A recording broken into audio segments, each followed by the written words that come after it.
Your microphone is mute. Welcome everyone to World Leader Summit 2021. Thank you so much for joining. This is the final date and this is November 9th, second half. And guess what? We have amazing, super cool speakers and change makers from across the world who is going to share us various different insights of their own country and their own subject, own expertise. And today I'm going to start our day with Ambassador Julcia Precious. Welcome to World Leader Summit 2021. He is one of our ambassadors as well in our business chamber. So please enlighten us with your knowledge and your speech. Over to you. Thank you very much, sir. Good morning, ladies and gentlemen from the Republic of Sierra Leone. My name is Ambassador Junisa Kalon. My topic here is to see how we discuss foreign direct investments with tangible returns as the way forward for Africa. I hope everyone can hear me loud and clear.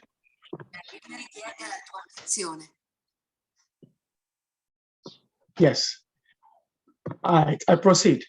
The Republic of Sierra Leone is a country that has ranked over 190 countries, 163 in terms of business by the World Bank. We, of course, had a series of challenges in between 2018 and 2019 till 2020 with the Ebola epidemic and the COVID-19.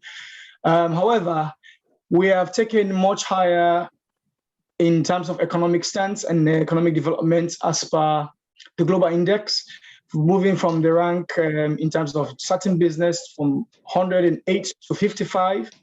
And we have moved up the academic and the GDP ladder globally from 167 to 120. At domestic level, there are a few specific restrictions, controls, of course, fees, taxations on foreign ownership and companies in Sierra Leone. However, the exception is that there is a general rule that applies to investments in the areas of mining, wherein at least of 500,000 United States dollars, which is required, a Sierra Leonean to hold 25% on any investment that is foreign direct in terms of establishment in Sierra Leone. And the Companies Act of 2014, which was amended by Parliament, gives a smooth sail in terms of establishment of registration, companies, businesses in Sierra Leone. There are several agencies of government which are tasked with the responsibility to ensure that there's a smooth transition and establishment of investments, starting with the Ministry of Trade and Investment. About the problems of my country. Sorry? Philip, please put out your mail. Please put out your mail so that the speaker can speak. Please. Yes. Please continue. Thank you.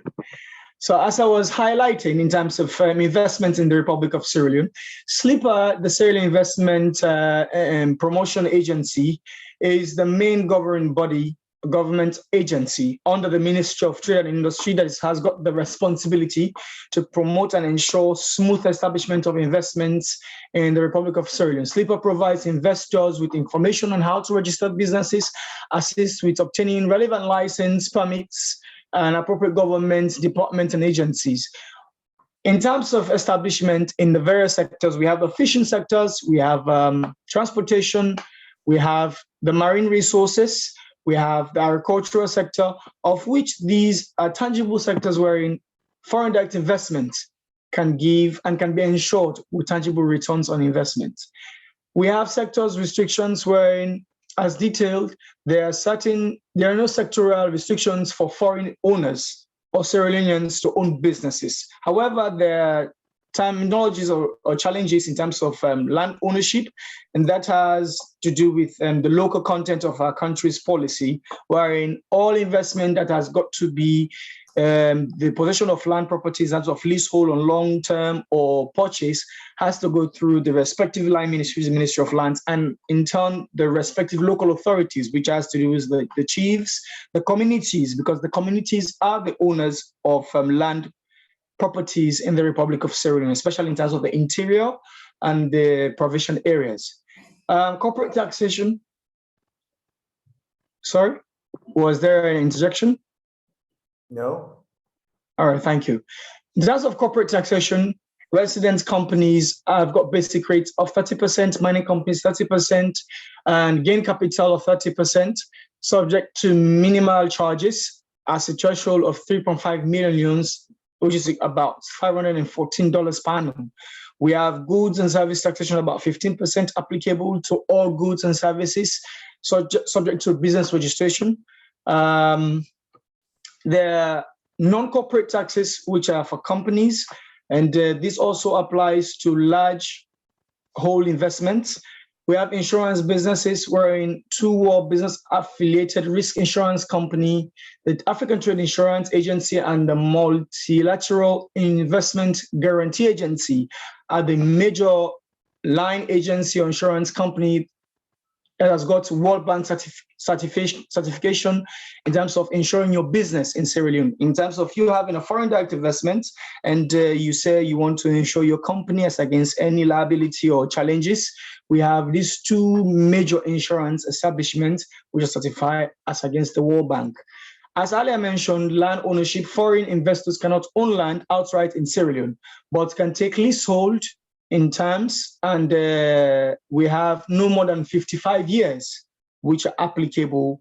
And the maximum before now was 99, but however, the new government has reviewed the act and the terms as per leasehold in Sierra Leone. And these are challenges that we are reviewing as per the need of the people. We realized that with the Chinese, when we had the long-term leasehold in terms of the toll gate system, they constructed the road and they said the way we can pay them back in terms of foreign investment was to have toll gate mechanism wherein people have to pay at all these toll gates as per certain rate for a period of 99 years. But with the new government in office, the terms were reviewed and the tenure were also reviewed, with government trying to bring in subsidies and paying in advance the bulk sum on to the Chinese company. These are all investments that are warm and welcoming. However, the time factor is very derailing, and for the general populace and the Republic and the people itself, they realize that what we are advising or what we can recommend to foreign direct investors and investments is that when coming into the country, some of these long-term investments are very much appreciated. But however, the return on investment in terms of percentage in increment in taxation or in cost, for instance, with the toll gates, we have to review the costs because the citizens who are applying the routes of some of these constructed roads or infrastructures, who are the end users of these infrastructures, we are also looking at how feasible in terms of payment are these investments if they're coming in loan, if they're coming in terms of long-term payback. So in terms of that, I only gave that as an insight, and it's an ongoing investment which is being handled by the Chinese in collaboration with the Chinese government and some private sector company which came in to construct the road, and the government have a PPP agreement with them in terms of having the toll gates, three major toll gates between the Mashaka axis and the Freetown municipality, which is a broadband into the interiors of Sierra Leone. We have exploration activities wherein there's no history of unlawful exploration of properties belonging to foreign investors in the Republic of Sierra Leone. However, there is a policy and legal framework wherein we want to see how we give more enthusiastic investments in terms of the oil and gas industry, which recently there was a concluded feasibility study by the Ministry of Mines. And we have few companies that are doing offshore exploration as of this moment. And we're trying to see at this initial stage how we can tap into the oil and gas industry, extract some of our raw material, as in the crude oil, from offshore exploration, and see how that can be of benefit to the general public and the investors themselves. So in this brief overview, because there is a lot, but I've got a minimum minutes of 15 minutes, I want to see how I want to go further in digressing into the topic proper: foreign direct investments for tangible return in terms of investments in the continent of Africa. Africa, as we all know it, is a blessed continent, and the way forward in terms of establishing an economic base for the world at large is Africa. In the next 20 years, it is believed through feasibility studies and analysis by experts that Africa is going to be the breadbasket for the continent itself and the world at large. However, we have situations and conditions which are, of course, very derailing to some of these challenges. And in as much as the continent itself is providing a lucrative environment for foreign direct investment from the EU, from multilateral and bilateral agreements and private sector PPP corporations. We want to see how we factorize the continent itself as a base for tangible return on investment. We have seen over the years that the issue of sovereign guarantee, which was the previous norm, wherein investors will come into the continent, into various countries and meet with various governments and lobby for sovereign guarantee. These are things that we are strongly frowning at because we realize the resources are here. And in as much as we want to establish foreign direct investments as a key component in socioeconomic impacts and socioeconomic development for our countries and the continent as a whole, we want to create a lucrative market structure that can also enhance free trade movement of local commodities between the continents and the member states within the AU.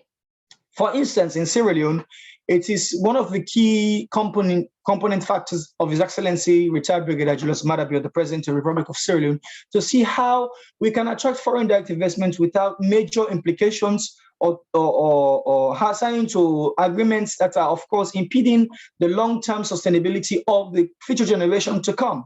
And like I earlier mentioned, with the Chinese having an understanding with the government, the previous government, to have a 99-year mining operation. All of these are contracts that the current government is currently reviewing, and at regional levels, as the Mana River Union level, the ECOWAS level, these are policies, there are reviews that we're bringing to the international communities to see that, yes, it is good for us to have foreign direct investment, but we have to have policies, programs, initiatives that can map out a structure that will enhance a sustainable, tangible return on investment without impeding the long-term nature of the country's economic benchmarks, the long-term economic GDP outputs. Because with a 99-year contract of exploring a particular mineral from a country, imagine what the future generation we have to look at in the next 100 years after 99 years have expired.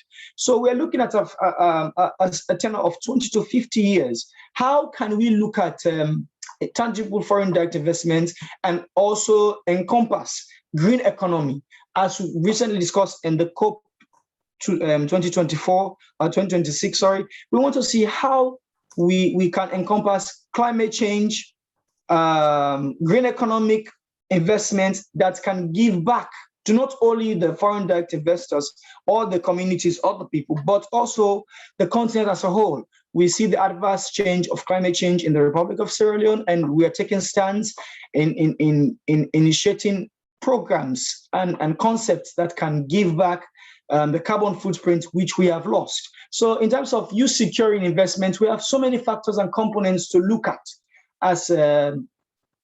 as driving force that may impede the program outline in terms of, if we're looking at a 5-year tenure of a city government, what insurance can you give for another company that has signed for 20 years investment that can assure them that if you're not in power, another government comes in, your investment continues without any political impediment or any fracas or any situation that may be created by nature or by climatic change. So these are all policies, these are all reviews we are looking at that level, locally as well as internationally, in providing a stable and a viable environment for foreign direct investment in the continent as a whole, but Sierra Leone as a case study, to see how, as a government and as a country, we make it very lucrative for foreign direct investments to thrive. I give another instance with the Ghana economy. We know Ghana is one of the largest exporters for cacao and coffee. Now, the Ghanaian government have put in policies and structures wherein cacao exporters can now also work with final end users, as in companies, as such as Nestle's, who are the main buyers of the raw product, to come into Ghana, establish factories, and process these into finished goods. From Ghana, it's been exported to the rest of the world. This is what we are thriving for in the economy. This is what we're thriving for in Africa. And we want to see how tangible foreign direct investments can look at these as a channel, as a way forward in bringing in the investment from either Asia, Europe, America, Latin America, Oceania, to see how we can encompass trade and bring in tangible investment and broaden the spectrum of economic growth at the continent. With this overview, I'd like to thank the organizers for giving me this platform to give a 50-minute talk. I believe I am going to be accepting or receiving questions or comments from the viewing panels or the viewers from across the globe. I want to thank you all for your time and for your attention. I'm here to have any inputs, comments, questions as per what I have given in this brief overview. Once more, thank you, ladies and gentlemen, and I hope we have a fruitful deliberation going forward. Thank you very much. Over to you, sir. Thank you so much, Precious, for the beautiful presentation. What we are going to do now, we are going to have our next speaker, then we will open the floor for question and answer after another speaker speaks. He is from Italy, and then we will go for Zimbabwe. I think our next speaker is also here. So over to you, Marco. Marco is from Italy. Could you please turn on your microphone and your camera and deliver your speech?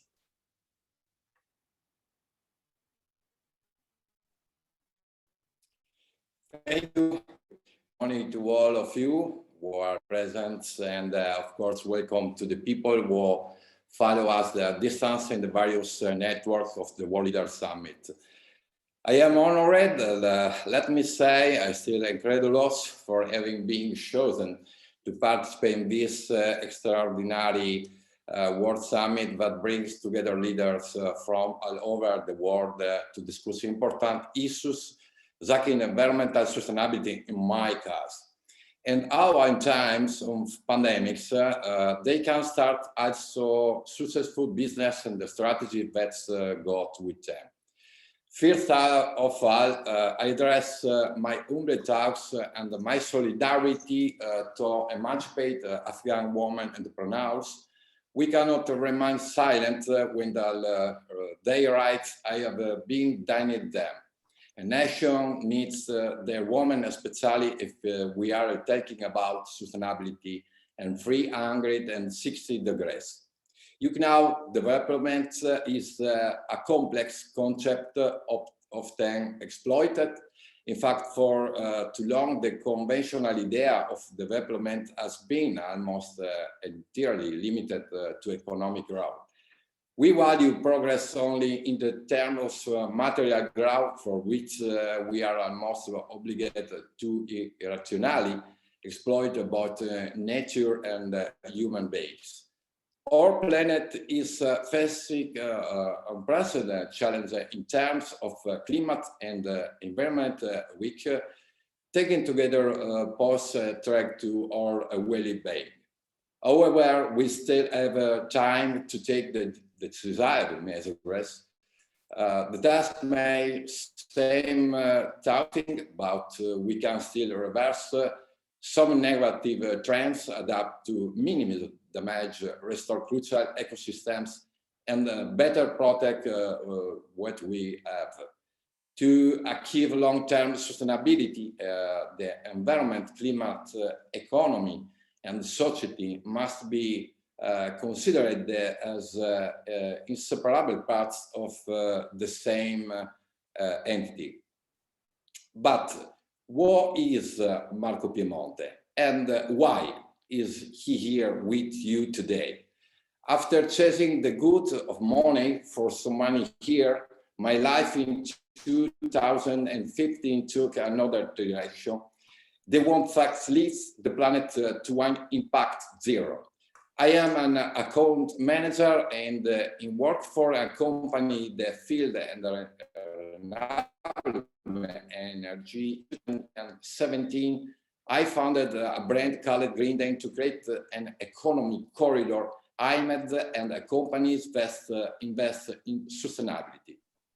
I will soon create an e-commerce dedicated to companies that invest part of profits so as not pollute. It will be an important showcase and global scale. Since 2019, I have been director in Italy on behalf of the American Foundation Global Goodwill Ambassador in the humanitarian field. It is my desire to give life to a new form of travel and design architect to lead the society towards a dynamic environmental transition. Through a new form and thought, design dignity, and real work academy of sustainability thought. Design dignity is already a reality in Italy, and we can test in throughout the format, the March of Sustainability, and have it dedicated to combine educational, fun, healthy food in an uncontaminated place. In 2020, together with my colleague and friend, Dario Ruggero, I made a documentary film, My Planet First, a series of small and large descriptive context of activists from all over the world who contribute to creating a sustainable world. Illustration guests such as Watt Sharma, our Gardner,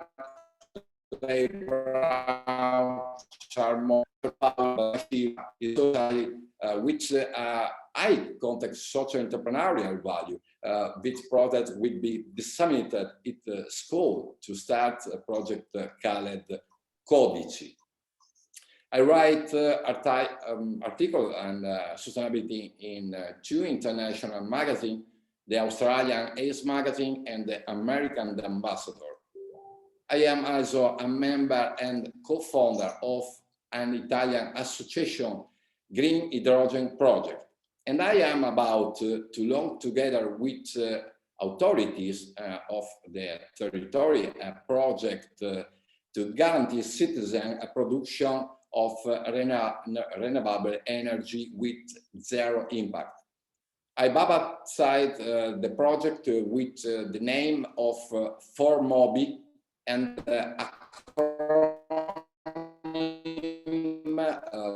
forest mobility. Today, Italy has a great business opportunity throughout the ecological transition. Europe is financing several projects in Italy, especially in the renewable energy sector. But not only. For this reason, I invite you to connect with my team to work on the project we are implementing. It could be will provide social business opportunity to think of it. Like all of you, I am open to anyone who wants to share common work project capable of expanding and writing, strengthening the role of environmental transition in the world. Needless to say that this will be the business where we will see in the long term. Thank you for giving me the opportunity to be heard on a global scale. I concluded by saying that together we can achieve everything. We also want to eliminate the poverty and increase the state of health in the world. Thanks again for giving me in this opportunity. I offer my the most sincere greeting to all of you. Bye from Italy. Thank you so much. Thank you for all the insights and details. We'll open the floor for Q&A. Before that, we'll have our next speaker. Because we are running in a very tight schedule, we are just trying to make it happen as good as possible. Shanky, if you're here with us, please unmute yourself and turn on your camera. I can see that probably this is iPhone 13 that you're using. Hello, Arijit. Hello. Philip, Yes. Philip from Ghana. Hi, Philip. Joking. Yes, We've I've been watching. Thank you. Can I Philip, come in? We'll have you after Zanki is done. So Zanki, if you're here, please turn on your camera and microphone. You're here? Thank you so much, Ajit. Thank you so much. I really appreciate. And I would like to thank all the other speakers that have spoken before me. And they're giving highlights and impressions of what's happening across the globe, like my previous speaker who spoke about what's happening in Italy. So I'll cover on the energy sector and also the unification of Africa. I'm coming from a place like I was born in Zimbabwe, but I have an enterprise that specializes with energy, and I have a mining consortium, and I also have a construction company. So I'll just cover that in brief so that we can also allow other speakers to also come in. One of the things that I've realized is that I'll cover the SADC region. The SADC region is a growing region because of even its population is increasing on a daily basis. But there's no supporting infrastructure to the increment of the population that is happening within the SADC region. That's your South Africa, your Zimbabwe, your Mozambique, your Namibia, your Malawi, your DRC Congo. So you realize that because of this bulge that we have in the population of our people, there's need for people who can come and inject money in different facilities, in different fraternities, like your construction, your energy sector, because there are high levels of energy poverty within the SADC region. Right now, South Africa is struggling to be able to supply its citizens with stable electricity because ESCOM is not fully producing to its capacity.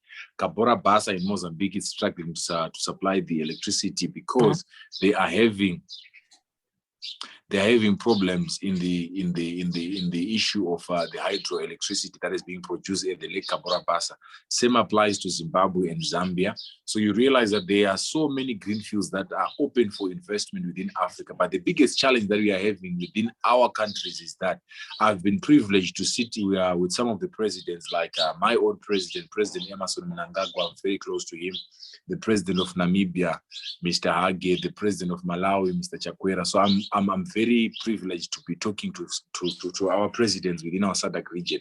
The biggest problem that we are having is that we have people that are coming to invest, but at the expense of value additioning not happening within the countries whereby they are extracting the raw materials. So that's one of the things that they are trying to implement as a whole block, even as Africa, to say, it has to come to a point whereby if people are coming, let's say they're coming from wherever they're coming to invest, there has to be also the know-how of how to value add the raw materials that are being produced within our continent and the raw materials that are being produced within our countries. And when people are coming to invest, it's also high time they also support our universities so that they take interns, and the employment ratio is deliberately made to have Africans working more so that they get to learn on how they can be able to also do these things, also with the benefit of the investor, so that they can realize profits in their return of investment.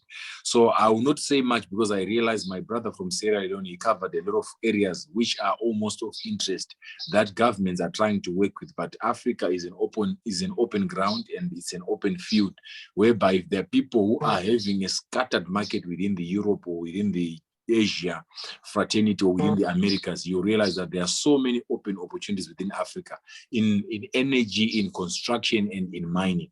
So that's what I would say, because I'm seeing we have got so many speakers that are waiting to speak. So I think I will leave the floor and allow others to also get in. Beautiful presentation. Thank you so much. And thank you so much for representing your country. It's a beautiful country. I know that, even though I never visited your country, but heard a lot about it. And my good friend Farooq is from Ghana, who is in our committee as well, and in our fund committee and in our acceleration committee itself. So we'll work more closely with your country. We'll be more than happy if we can have some cross-border business, bring some investment, and take things forward. Thank you so much for sharing your insights. I'll ask you to keep yourself mute, and please stay with us because we'll be having a lot of question and answer session. With this note, Can I request Arvind, are you here? Could you please turn on your microphone and your camera? This is your speaking slot. Super, Arvind. Hello. Hi. So good can you to hear see me? you. Arvind is from Sri Lanka, but at the moment he is actually logging from Europe, if I'm not wrong. And welcome to World Leader Summit. The stage is yours. I'm not going to take a lot of your time. Time is precious and time is money.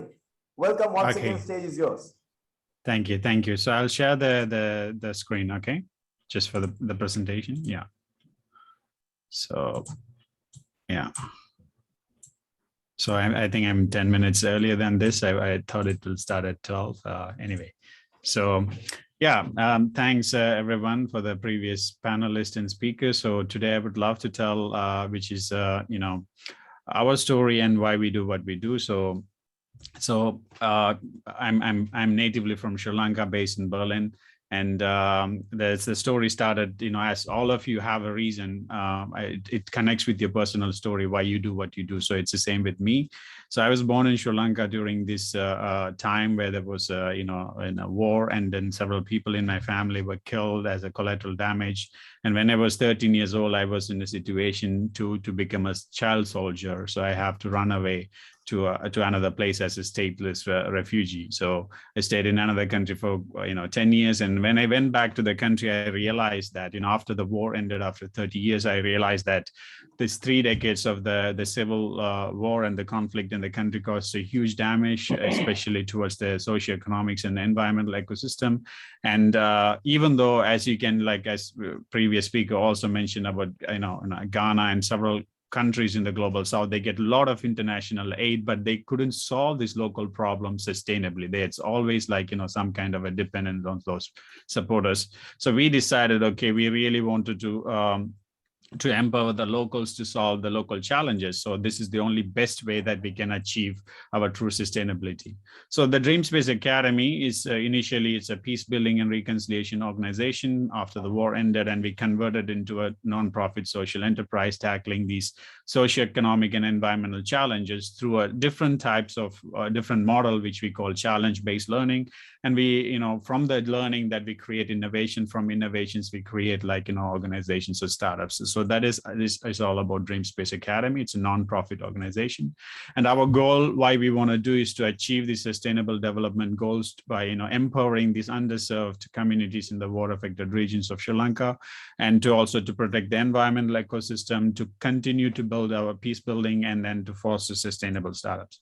So I'd love to tell that it's a very different way that we work from other non-profit or NGO organization where they are completely dependent on someone else's funding.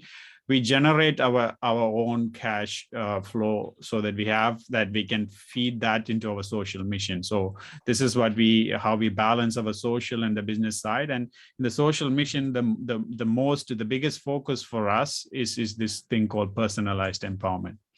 This is something could be interesting also for the other parts of the global south. This model has been working very well for us. So what we do basically, it's an 18 plus 2 years, 2+ years incubation program. We identify young candidates, youngsters from the underserved communities, and we train them, and we identify a challenge that they are victim of. From that challenge, we create an innovation, and we further amplify their knowledge, and then we create startup for that. It's a 5-step process. So I will go with one candidate in our story.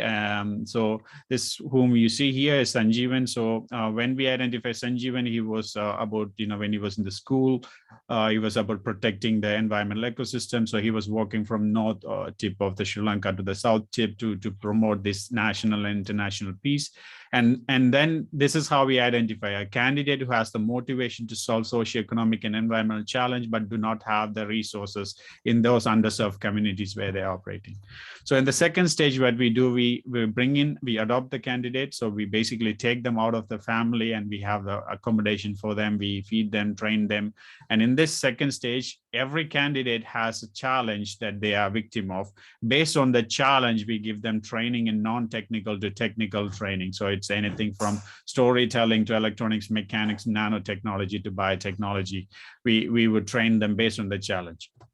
And the third stage, what we do, and for that particular challenge, we look for a grassroots innovation that can tackle that challenge. For example, he comes from the ocean coastal villages of our hometown. This is our hometown, and where we have been losing a lot of biodiversity because of illegal fishing vessels and like different climate changes and so on. So we need an equipment which can actually give more information about our blue ecosystem. So he has been developing such solution as a grassroots innovation. So see, this candidate has never been to any college, university. They're still under 17, 18 years old when they get to start to work on such innovation.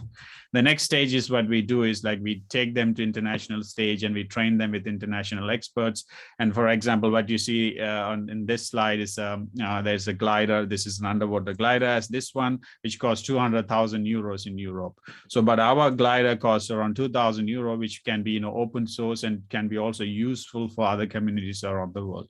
So that is the stage that we build up the knowledge for them, and he has been selected to go to this international research center, oceanology, and he gets more domain specific expertise. The last stage is that we train the candidate on business and business modeling, all that is necessary for the candidate to build his or her organization as a startup, for profit or non-profit, whatever it is. And that is when we actually graduate these candidates to go on to continue to do this thing. For example, Sanjeevan is now 20 years old. He has his own organization called Ocean Biome, where there are 25 youngsters who are working with it. In a country like Sri Lanka, where it's known for tea and tourism, when someone studies very specific things like oceanology, the maximum respectable job that they can get is a clerical job in a bank. But now there are 25 youngsters working with him, and he's still under 20. And he has been in the last, at least in the last 4 or 5 months, he has been, featured by BBC and all the big media all around the world for his work around this ocean conservation and protection. And he's still 20. And this is what we say, this is a true peace building and true sustainable development for us. So I'll just give you a little bit of numbers on what we have done in the last years. We have empowered more than 500 candidates. We have built more than 9 labs, and we have actually spun off more than 14 ventures and startup in this from our candidates. So how do we innovate is also, as I said, we always find a local challenge. We don't want to solve some luxurious international problem. We just always try to find a local challenge, find open innovations for that, and do our local R&D and find ways to locally manufacture and target, go-to-market strategy in that short period of time, because we don't have the full-fledged research facility to do the fundamental research till the whole product life. So we have many, like Sanjeevan, there are many projects we have in synthetic biology, we have in nanotechnology, we have in gas, energy. All these have been developed as a grassroots innovation, and now they have been used as a, they're in a stage of being commercialized. So they all are open innovation. For example, like on the right side, you see Abhinaya. When we identified her, she was 16-year-old, and this fruit is called Java plum, which is common in the South and Southeast Asia, as in India they call it jamun. And what she was basically doing is she's a girl whom we identify in a jungle region. She has been grinding the seeds of the Java plum so she could extract iron oxide particle from that. And she created a biofilter to remove cadmium pollution in a drinking water by using just something that is available in our nature, rather than going for a very synthetic nanotechnology or some multi-million-dollar solution for us for the same problem. Like that, we have been working on several other things in anything from non-technical to technical innovations. We could say, like, we even developed a rapid test kit for the corona during the COVID, and which has been approved and has been used to manufactured by the Sri Lankan government. And also in Africa, Embo Lab in Cameroon has the same technology they have been using, and in Ghana, Kumasi hallf in Ghana, there are several organizations and around Global South has been using the same technology to produce low cost rapid test kits. So as I said, we have a lot of capacity from non-technical to technical, and in electronics to biotechnology, space, nanotechnology, fabrics. All of them are uninstitutional science. So anyone can go and have access to this science and innovation, even if they have not been to school. That's the whole model of us. It's a challenge-based learning, not a subject-based learning or project-based learning. It's completely anyone who has that interest towards that can be trained in that and create an innovation and an open innovation. So we have been supported a lot by international organizations. They used to, as I said, in the third, fourth stage, and we send people outside of Sri Lanka at the same time. A lot of international scientists and experts go to Sri Lanka and stay with us and develop that capacity on that particular thing for us. And so we have been hundreds of subject matter experts who have been supporting on those highly technical and scientific topics. But ultimately, we are an organization, peace building organization. We still have to keep building peace and advocate well-being. And for that, we do a lot of fine arts and community building work and rural empowerment, youth empowerment, women empowerment, and so on. These are the 14 ventures which spun off from Dream Space in bioeconomy, in blue economy, in green economy, and different types of startups in social storytelling, content creation, and different things. And we have been, pretty much winning really big awards and prize money around the world for our model, which is, it's one of its kind. And we have been featured by pretty much big global media around, mainly in, I would say in the global north. And this is our team. I really want to say that, when you look at this team and the dynamics, and we are one of the very few organizations in the war affected parts of Sri Lanka where every ethnic and religious group of Sri Lanka are working together, as you can see. Even now even foreigners, they are moving to Sri Lanka from Europe to work with us. Now we have several people from Europe. They are actually based in our hometown in remote parts of Sri Lanka and working with us on full time. So as I said, we have internationally experts from everything from aerospace to biotechnology and policy making, storytelling, who have been training on these topics whenever we need support. And people ask okay, such a big organization, working on multiple things, how can we be part of that? And so you can be part of that as a personal, as in, contributing to some of this for your own reason, because a lot of the people who are being part of our organization from outside of Sri Lanka, because they want to replicate this model in their own places, but they need to learn how we have been doing, how we have been bringing the cash flow, how we have been bringing these innovations and so on. And there are also a lot of people who have been bringing in big impact investments, and we work with several international aid organizations, and they fund based on this project collaborations. And in this last years that we have built very complex technical and non-technical capacity, we saw that, okay, we are an NGO, non-profit organization. If we have this capacity for ourselves, it could be useful for other people. So we started providing services to a lot of clients around the world, and that brings us a cash flow to feed sustain our social mission. So this is so it's all about the whole story started with myself, and I found out that there are a lot of youngsters who have been through the same things as me, in a child soldier, in a war child, grew up in this thing, in a war, in a conflict zone. And the only way to solve these challenges is to empower these people to solve where they are, not in another place. They don't have to migrate to another country to solve these socioeconomic challenges, but they can solve those where they are. So that is all about our dream space, where we are co-creating such dreams. And thank you very much. Thank you so much, Arvind, for the beautiful presentation. You are doing massive work and fabulous work. Thank you so much for this. Well, open invitation, if you feel that we can do something cool together with our network. We have got approximately 35,000 business owners and change makers and policymakers across the world, including few ministries and government. We work very closely with them, mainly with cross-border innovation and as an innovation catalyst, and of course, bringing fund to a particular country. We'll be more than happy to work with you. But this is not the place where we should discuss this. This is World Leader Summit, our mega summit of our business association.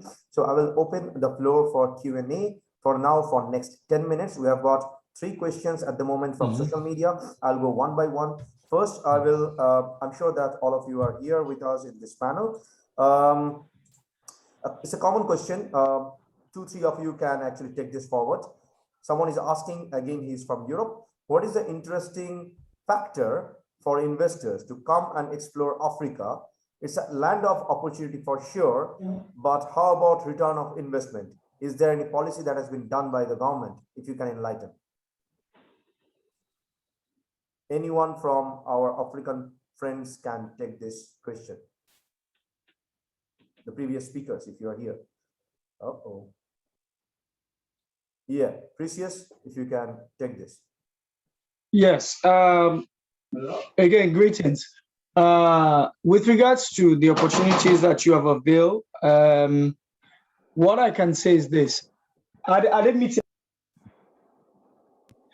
What we can say is that Africa is a place of opportunity, of course. The resources are available. However, there are policies as per government.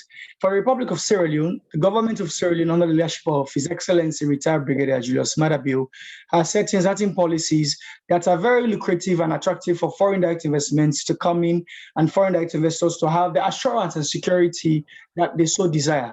However, there are also conditionalities that are to be met by these said investors or investment are supposed to be coming into the country and the continent as a whole. So yes, if you're looking at policy framework, there are policy framework which have been put in place, which I know spread across the continent from the respective heads of states and the various sectors, regions, as in SADC for the South and ECOWAS for West Africa, and as well as for the North. So what I want to say is this. As much as you want to come to invest in Africa, first off, ensure that the respective policy framework, because another challenge is this. The Chinese come in for Sierra Leone, they say we want to come and do agriculture. The next thing when you give them land proportion, in terms of making farming investments, the next thing, if they discover that there are minerals, for example, gold, diamond, bauxite, they automatically convert their activities, which is, of course, a breach in terms of policy. The policy framework and the activity for which you have registered your business in the country and in that part of the continent is for agricultural investment. How then, within the course of your operation, there's a change in terms of operation from farming to mining. So there are policies that frown against such investments, if at all it occurs, and if at all the laws of that particular country, you might even face jail time. You might not only forfeit your investment, but you might also face jail time. So these are all factors we have to look at.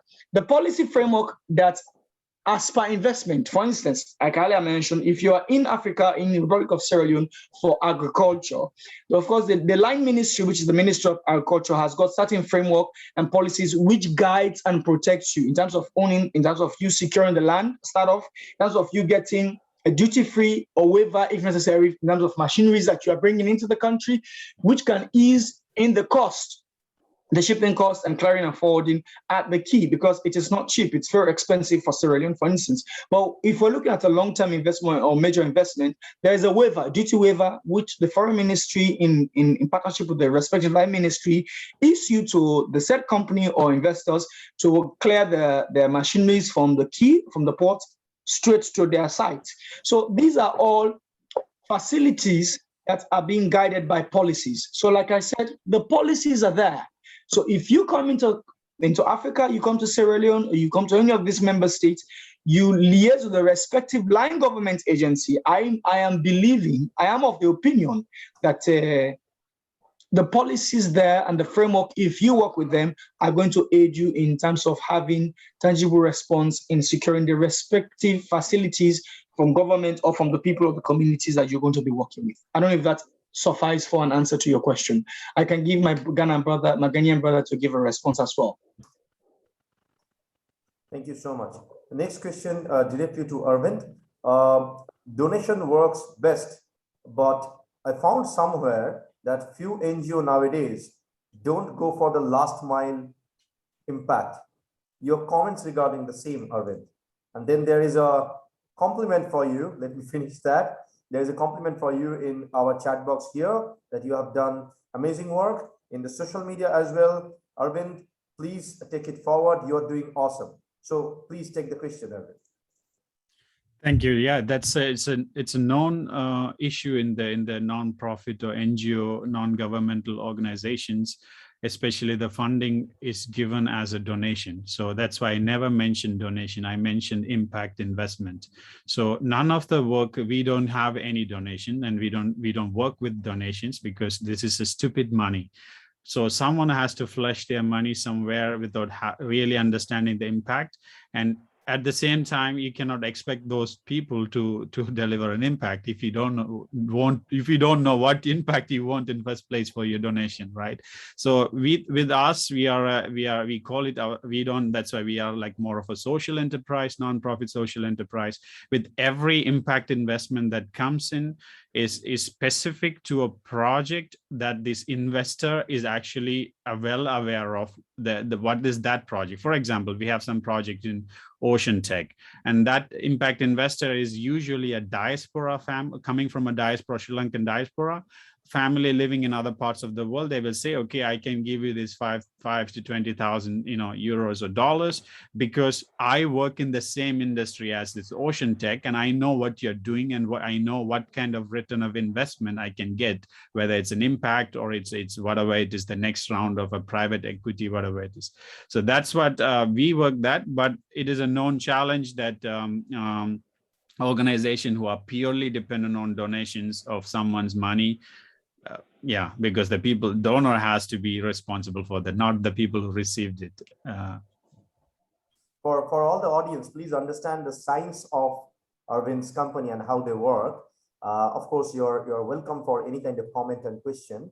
But to be very honest, as per my small understanding of the industry, it's not actually acting as an NGO. Neither his entire business model works in that space. This is basically a smart impact movement that they're doing. So if you don't know that, kindly Google what it says and understand his business model. He'll be probably more than happy if you have any kind of option and opportunity to handshake and work together. And I'll be highly recommend his company as a change maker, probably to work with them and then handshake with them and take these things forward. Talking about the same, I'll hop into the next question. Okay, this is probably Precious, you can take, and I will hop into Philip to you as well, because this is pretty common question for the African continent. From UK, someone is asking, how developed is your ecosystem? Are they ready for venture capital funds? If yes, maximum of them are not in revenue stage, as per my understanding. And do you work with social impact funds? If yes, legally, what are the opportunities? Two of you can take this one by one, please.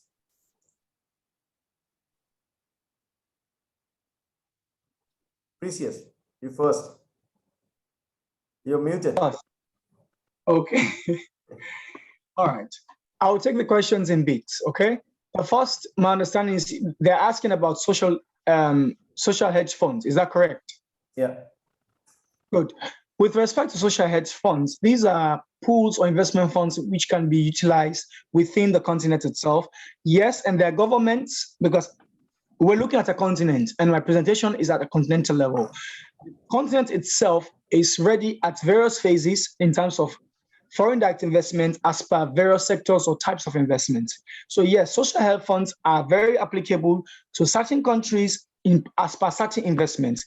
In terms of looking at lucrative youth empowerment initiatives, investment opportunities in the educational sector, the youth sector, you can have hedge funds such as these kinds of investments, which are very applicable. So yes, it is very applicable in terms of investments, and the readiness for government or the state institutions that these funds or investors who are bringing in these funds are to be working with has to have some kind of an understanding in discourse as well as in writing. Because the situation that I have learned over the years in terms of securing the continuity of these investment funds or these types of funding in the continent is that the impact that is so desired usually cannot be the output that comes out in terms of implementation. So we have a challenge as a continent to some extent with the M&E process. However, the policy reviews that are being done currently right across the continent, and with Sierra Leone as a case study, gives a platitude to you, the investors, and these types of funds to come in with the assurance and the security that in as much as we want these kinds of investments to impact the various sectors in terms of education, youth empowerment, sports, etc., it creates an enabling environment for you bringing in these funds to see how best the return on investment that is desirably being strategically put in paper comes into reality. However, that can only be actualized with proper M&E, that is monitoring and evaluation, which gives the continuity and sustainability of what you have put your resources to. I don't know if that suffices for the second part. I'd like you to reiterate the question again, please, so I can answer the first part.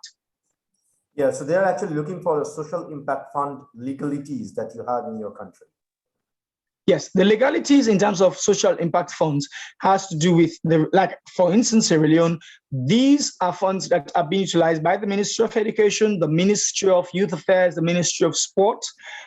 These are the three I can highlight as of this moment, because the other industries, other sectors cannot work with social investment funds on the basis wherein the investment type is very, very different from what the investment fund is looking for, and the lucrativeness in terms of return on investment cannot be commensurate in terms of the investment capital that is being put on any investment in terms of, for instance, sporting. If you are bringing in a sporting club, you want to bring a lucrative sporting activity or sporting investment in Sierra Leone, these kinds of funds is what we can consider in terms of implementing investment. We cannot use this kind of investment for mining, and the return on investment is not applicable because the investment on return, the margin is quite different, and the gap is quite different, and technicalities around these are a bit crucial. So in terms of you coming into Sierra Leone, like I earlier mentioned in my presentation, you first ensure that the respective line government agencies are being consulted, which will give you the necessary aid and directive to the respective line ministries, department, or government agencies, which can enhance the sustainable implementation of your said investment and give the requisite platform that can give you the platitude for the tangible investments in return. I don't know if that suffices. Thank you so much for your insights. I think that answers your question. We'll not take question now. We will hold it for our next speaker, Philip. Philip, if you can kindly unmute yourself and I just a small feedbacks probably for our fellow speakers. So I have known David Monina, the Minister of Basic and Secondary Education of Sierra Leone from while he was at MIT, and he was appointed as a Chief Innovation Officer later and became a minister.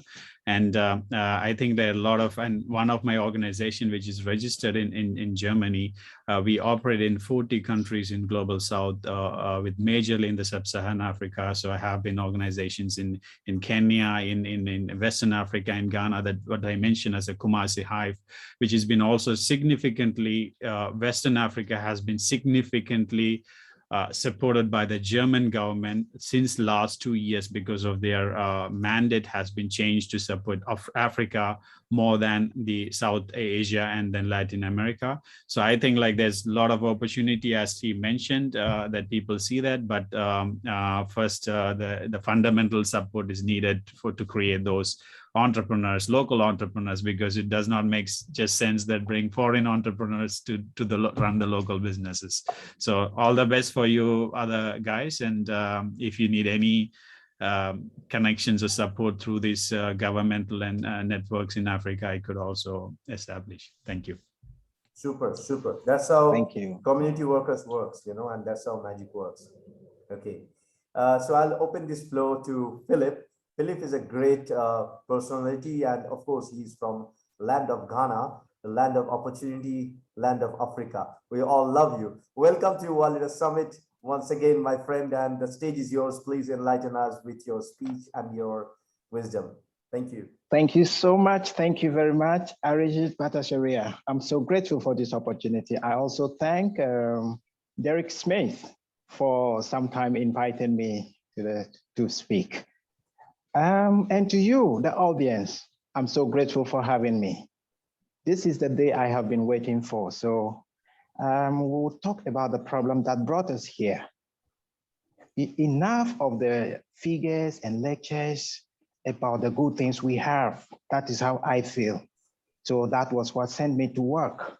When I look at the figures, I was overwhelmed. 2019, 2020 sent the world to from 187.3 million to 220.3 million unemployed people. That is creating poverty. That is leading to hunger and many deaths. But I want to have a holistic approach to this problem, because in spite of our knowledge, our experience, and the skills, the things we know, this should have been a thing of the past. But I have made myself go through it, and I have experienced it, and I have created a system that can solve the problem. But then we have to be a different kind of person to go there. That is what I'm going to talk about. The fact that we know many things, we have enough knowledge, we have enough resources, and yet we have poverty and unemployment around us, means some value is being underutilized or wasted. That is what my talk is all about.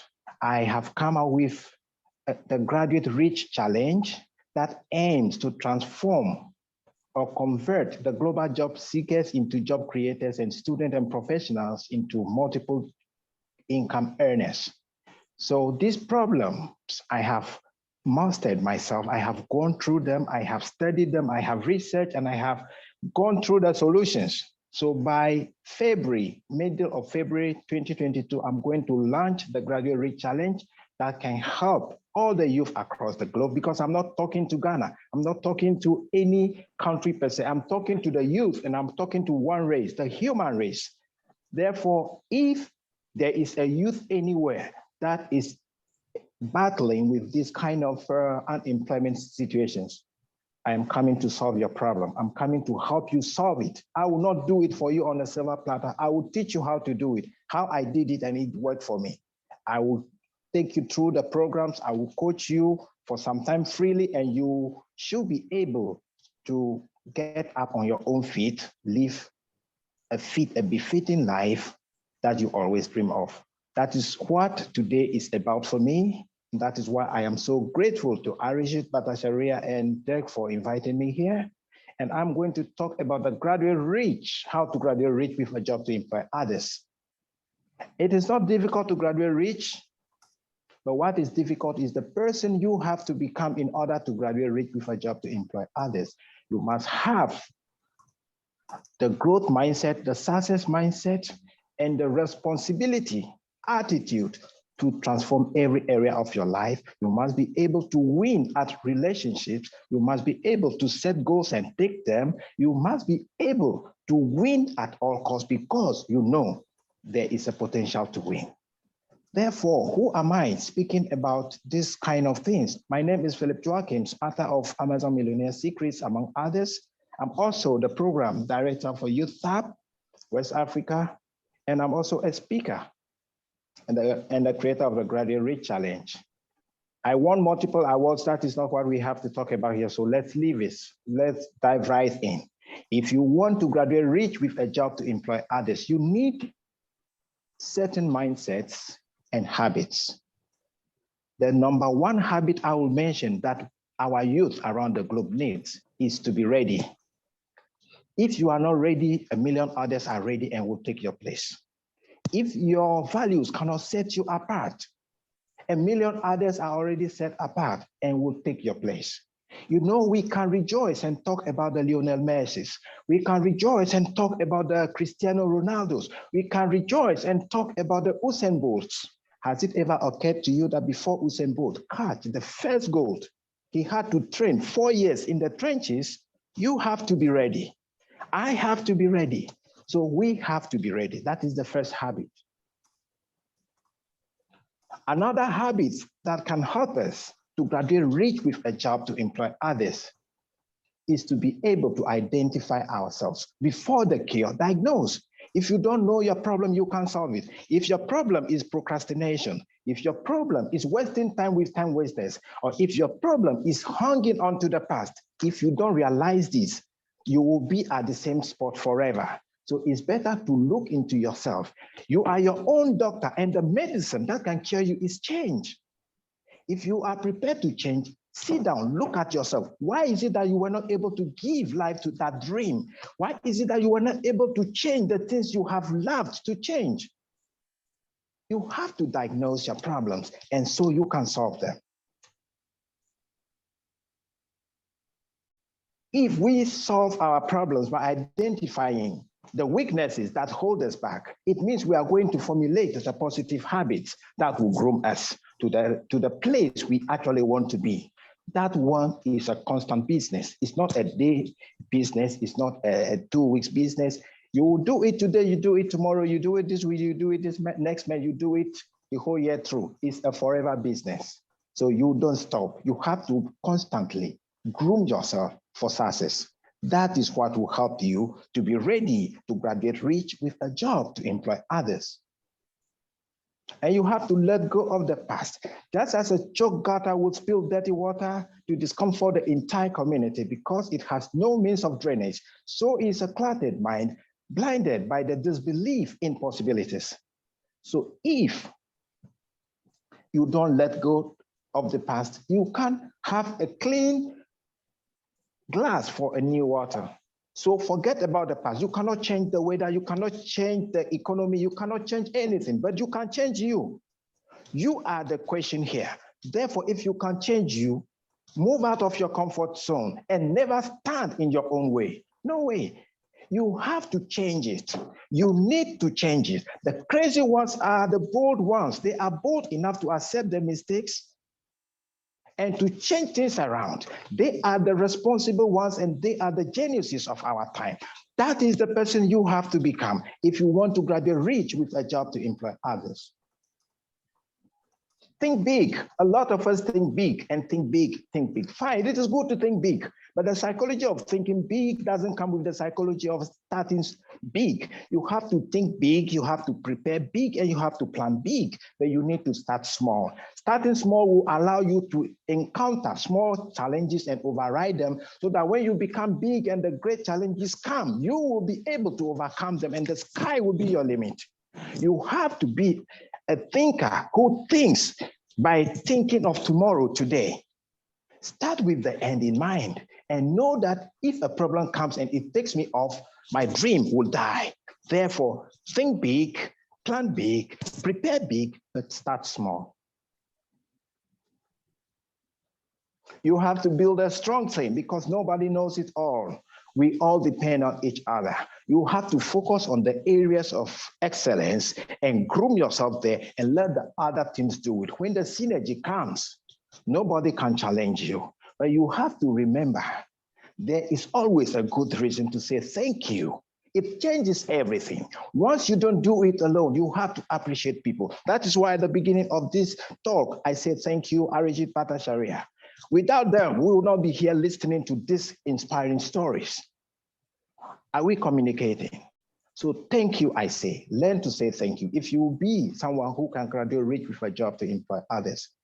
And sometimes we have to say no to the good and say yes to the great.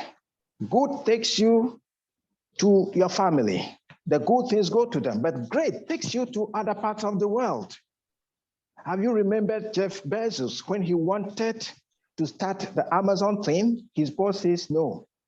He waited patiently, he listened, he was humble. After 6 months, he started Amazon. He was humble. That is humility. He was happy because he knows what he wants to do. He knew there was a risk. He faced that risk in the face and he started it. When he said, because he said no, he became so powerful today. We all know about Jeff Bezos. We all know about him. And when you become great, even when you say no to somebody, that person becomes great too. Let me tell you a story about it. When Jeff Bezos and the wife got divorced last year, that was 2019 November. What happened? The next time I saw the wife's name on the list of the world's richest or wealthiest women. Have you seen? You have to say no. Sometimes no is the perfect answer. That is another thing I can tell you. That is about Sylvester Stallone when he was struggling and wrote the Rocky Balboa movie. The Hollywood bosses don't want to give him the chance to act it, but he said no until they gave him a chance. And the movie became a hit and sold $170 million. Today, he is worth over $400 million. Had he not said no, would that happen? You have to say no sometimes. No is the perfect answer. Relationship is everything. You have products, you have goods, you have things you want to sell. You sell relationship because people don't buy product, they buy relationships, they buy the emotions, they buy what you are carrying, not the product. So if you better sell yourself well, sell your emotions right, and sell your relationship better.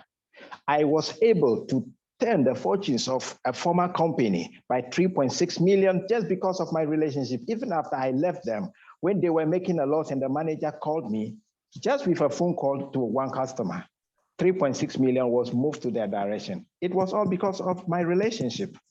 Have you seen what relationship can do to you? Go and be a relationship champion if you want to graduate rich with a job to employ others. I have the system, I have the materials that can help you, but I cannot manage the relationship for you because you have to be you and you have to do it. The power of focus is everything. But if for wealth or glory, if you lose focus on what you want, you desire but in vain. Whenever good habits have realized could help you improve your chances for success, need to be engaged consistently and persistently for good results. If you lose focus of everything you want, you are giving the opportunity to others to take it. So be persistent and you shall win. Winning is always as a result of great focus, discipline, and responsibility. Take note, if you want to graduate rich with a job to employ others, you have to get focused, you have to be disciplined, and you have to be responsible. And beyond, you have to take action. If you dream big, you draw big plans, you prepare big, and you don't take action anyway, you are getting nowhere. So to graduate rich with a job to employ others, you have to take action, and you must have faith. It's faithlessness that causes self-doubt. So don't be faithless. Take action and go with faith. The principal secret of the successful today was long determined by the questions they have asked at the time they have nothing. So if you want to win, if you want to graduate rich with a job to employ others, ask yourself, what can I do to achieve what others are achieving or to be better than others? Tony Robbins asked the same questions and it helped him. A lot of people, even myself, I asked myself and it kicked me out to come out with this program. So you have to ask yourself the right questions while you focus and have your faith and take the action. Make sure you never let go of what you have to focus on. Ask the right questions. That is what will help you to achieve. Happiness is the only good. The time to be happy is now. The place to be happy is here. The one to make you happy is you. So if you are happy, good things happen to you. But if you are bad and unhappy, bad things happen to you. Remember, so if that is the case, better be happy. If you are happy, you have to be humble at the same time. But humility is never a sign of weakness. It's a virtue of integrity and attitude. But if you are happy, you are humble, and you are courageous, is superb. Those three things were the same Jeff Bezos I talked about practice. When the boss was talking to him, he was happy and respectful and quiet.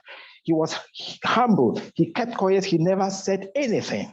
But when the time comes, he faced fear in the face and took the action anyway. So he was happy to receive advice. He was humble enough never to speak back. And he was courageous enough to face fear in the face and go. So to graduate rich with a job to employ others, the same you must do. Service excellence. Service is everything. Everybody wants to be served. To graduate rich with a job to employ others is for you to serve others. Never expect to be served. I will leave it as briefly as that. Riches and prosperity. We are free to prosper. And to graduate rich with a job to employ others, you have to remember that riches and prosperity have rules. You have to learn the rules of the rich and you go by it. If you do what keep others in the poverty race, you shall be poor. If you do what keep others in the rich circle, you shall get there. So be mindful. Don't think because you have a big dream, you shall become great. No, it doesn't work like that. Entrepreneurship is finding an innovative way to solve other people's problems, and they will pay you for it. And to graduate rich with a job to employ others, you have to be an entrepreneur. You can be an entrepreneur by looking for the capital and the resources, the human resources, and the other things to set up a company, or you can do so through the stock market by investing in the blue chip companies that let you own many companies while you still keep your day job. It's as simple as that. To graduate rich with a job to employ that, you need to know more about this so you can leverage all such. Let's keep going. Let's keep going. Build trust. Henry Ford was an epitome of trust. In 1927, before the T model came out, 375,000 people did a pre-order of 600 each for their vehicle. That gave him $225 million. Have you seen what trust can do? If trust can do this to Henry Ford, and today we still ride his cars and the rest, why won't you build trust? If you want to graduate rich with a job to employ others, learn to build trust. Financial literacy is what we need to understand better if we have to graduate rich with a job to employ others. Because if we can grow in this life, we have to understand financial literacy. We must know where we have to invest. We also have to know where we don't have to invest. Debt plus debt gives us double debt. Asset plus asset gives us double asset. As simple as that, we have to master the financial literacy of today so that we can face tomorrow with smiles. Andrew Carnegie was persistent, so we have to be persistent. John D. Rockefeller kept records carefully, so we have to keep records carefully. And I come to Jeff Bezos. He was a service person, customer focused. All these people I'm talking about are multi-billionaires. So if we want to win and be like them, we have to learn to graduate rich with a job to employ others. Those habits are to be followed, and we have to follow and learn the habits and leave the habits. The habits will not do the different. We have to make the habits work for us. The graduate rich challenge that I am coming out with in February, in the middle of February, will motivate you to nurture your growth mindset, break bad habits and form great ones, and gets you ready to create multiple streams of income. And in the part 2 of the same program, that all will be given to anyone I choose, that will guide you step by step to create your own multiple stream of income, even in college, wherever you find yourself, wherever you live on the 5 continents around the globe. Once you have this program, this challenge of mine, and you are able to go through, you have to be able to create your own wealth with time. So who is this challenge for? If you are coachable or teachable, or if you are self-coachable or self-learnable, you can transform your life to help convert any job seeker, college student, and professional into job creators and multiple income earners. So my humble request, will you join me in February to create a new and a better world for all? If that is good for you, follow Philip Joachims on LinkedIn and Facebook, or filter #1 on Instagram and Twitter. Thank you so much for having me once more. I will not take much of your time. Thank you very much from Ghana. Not at all taking our time, rather we'll be more than happy to help and collaborate and support you in whatever way we can. I'm not sure how much you know about our organization and our ecosystem. So World Leader Summit is the mega summit that we call. We have our entire ecosystem, we call it as a WLS ecosystem. As you know, it's 95 countries business network. We have our own ambassador program wherein we have 63 ambassadors at the moment from 63 different countries with multiple different committees that we have. These committees are responsible for technology, for women empowerment, for funding, for improvement of life, women empowerment, education, young minds, so many different things are there. Plus, we have started our own business accelerator at the moment with our own angel syndicate body that we have created. And eventually we'll be going for, hopefully, eventually we'll be going for creating a VC fund of our own so that everybody can have the leverage. I'll not go for the question at the moment. Probably we will ask our next speaker if he is ready, and then we will hop to the question and answer round, because we have got 3 questions from you from social media, and I can see that my partner Marco, he is already there from Australia. Hey Marco, thank you for coming. To give you the organization structure, World Leader Summit as a structure is actually partnered by me and Marco, and then Co-Innovate Venture is the same, and along with us we have another lady from Malaysia. She joined us as our business development segment into our accelerator. Feel free to apply with your business, with your plans. We don't accept idea stage businesses. We accept only the business which is making money. It can be non-profitable. It can be, you're not making profit at the moment, at least a MVP stage. You probably have got some amount of customers, not users. I hope that you understand what is the difference between user and a customer. So yes, I'm not saying, I'm talking to all the people actually. So so if you have at least one customer, and if you feel that you can grow your company, your business, feel free to apply. I will share the link after our next speaker is done and after the question and answer session is done.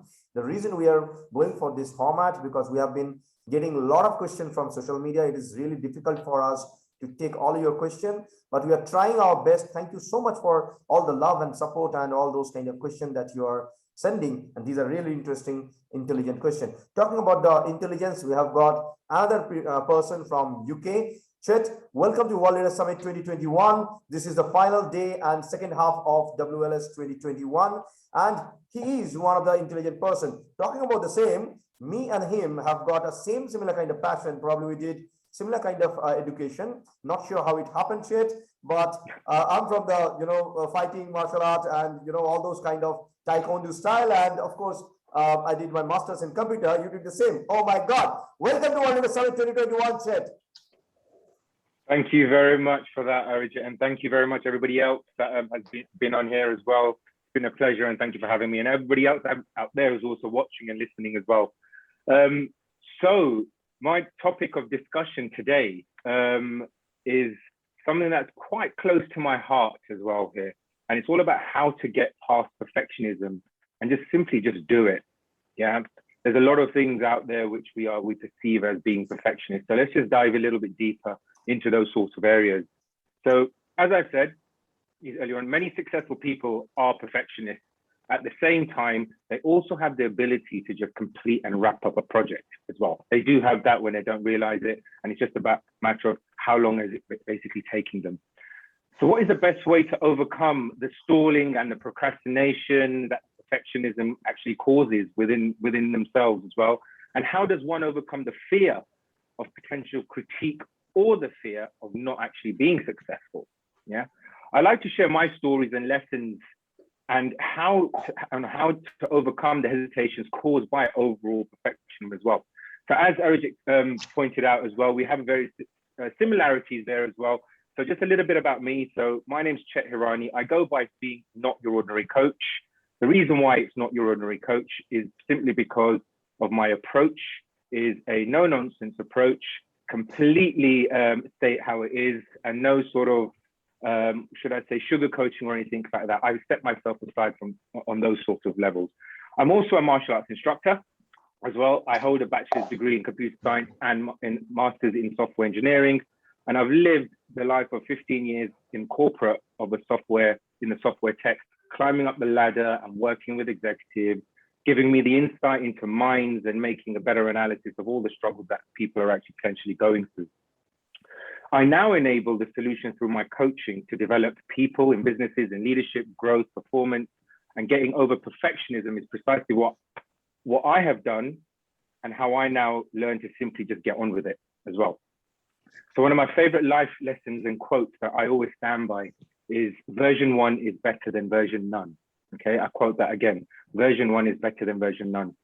The reason why this resonates a lot in my life in the corporate world to now is that I've always been involved in the quality assurance aspect of it. So almost like whoever's in the tech industry, in the development world, they're developing away, but then there's always a quality assurance aspect of it, almost like the end of line. And that's where I was basically, the end of the line. And for me, my role was to pretty much, and the way my mindset was was to never allow anything to be delivered that wasn't fit for purpose. That was the main thing that led. This also then led to many confrontations, believe me, with senior members, as they always wanted to ensure the software was released on time and on budget. I'm sure many people understand what I'm talking about here. But my main goal was basically, if something wasn't right and it impacted the end user or the customer, I wouldn't let it go. That is exactly how my mindset was working. So I was in meetings, fighting my cases, asking only two questions. Does it impact the end user or the customer, or does it impact company revenue? So if the answer was no, then my team and I would go back to ensure the issues were found and resolved by an agreed timeframe. That was a compromise that we were making. However, if the answer was yes to those, that they do compromise those, I would need to work on how to get that version out with the minimal impact that are answered to my question as well. So overall, there should be no sort of impact to revenue or the end user or customer. So my role was to get things right, almost perfect, because I'm going to allude to why now perfectionism for me isn't really quite work, and how I can sort of send that message out to people as well. And as I said, it was almost perfect, but then just to do it as well. Okay, it was a case of doing something, getting it to a quality standard, but getting it done and getting it out there as well. So over time, I came to realize that if there was an impact on the end user and the revenue, how can I release software with no impact, right? I had to overcome that mindset of being perfect and thinking about the fit for purpose, which also led to just doing it overall. So as long as the end user could operate what was delivered and the company was making money, the next version, which essentially would be a new release, will be better, and no one would be basically none the wiser. If the end user can't see what's going on, it's okay to send things out if you are not happy with what you're actually delivering, because you are going to always improve on it as you go along. So now I'm no longer in a corporate world. I use this quote more than I do anything else, which is, again, I repeat, version 1 is better than version none. Because when I started my own business, it was like most of you who want to get things right the first time. Well, we all know it's not the case. Okay, it simply isn't the case when you want to get something right straight away. So if you felt it was right the first time, then you would leave this and never improve on it and rely on it working, and you'd rely on it working forever, right? So I'll give you an example on this one. My first website I created was a single page, okay, which I made sure did what it just had to do. Okay, I had a requirement. It was just to make sure it had to do, and it didn't matter how basic it looked to me, because I knew over time I'd be improving it, developing it as time goes on. Okay, I'm using the website as a really simple example because it's something that you continue to develop on over time. But then I also knew that while I'm spending my time developing a website, or would I be spending my time developing a website, I'd also have other priorities to work on as well, right? And especially running a business that potentially you can focus on, just like Philip alluded to regarding having focus on one thing, it would have an overall impact on our businesses as well. So I set aside time to improve on this, and over time it got better. You start building on it, you start sort of working towards where you want to go. And still to this day, I would say there are still improvements that need to be made. Okay, I'm not going to be satisfied with myself because it's me. Okay, it's like everybody else. Yeah, and I always sort of allude to making sure that we always have, it's like a shape of a pyramid. Okay, where most people say that a pyramid is the strongest, one of the strongest shapes around. Okay, now you always work on the foundation, and when you work on the foundation can go wider, but the pyramid, the point will always stay. Now, as you're building that foundation, you want to make sure everything that you're building towards becomes a solid foundation. Only then are you able to sort of move up to the next level, almost like moving to the next layer. So having that sort of mindset of the pyramid shape and making sure everything is there, everything from a foundation is set out, I know that I'm able to sort of move to the next level going forward. And this I apply to a lot of methods and areas that I work with on myself primarily, and also the clients and people out there that I work on. So moving on to the main part. So what exactly is perfectionism? Yeah. So from my point, a perfectionist is someone who is extremely has high standards. I will never settle for anything less. Using sports as a target, for example, having 10 attempts to ensure that you hit that one target.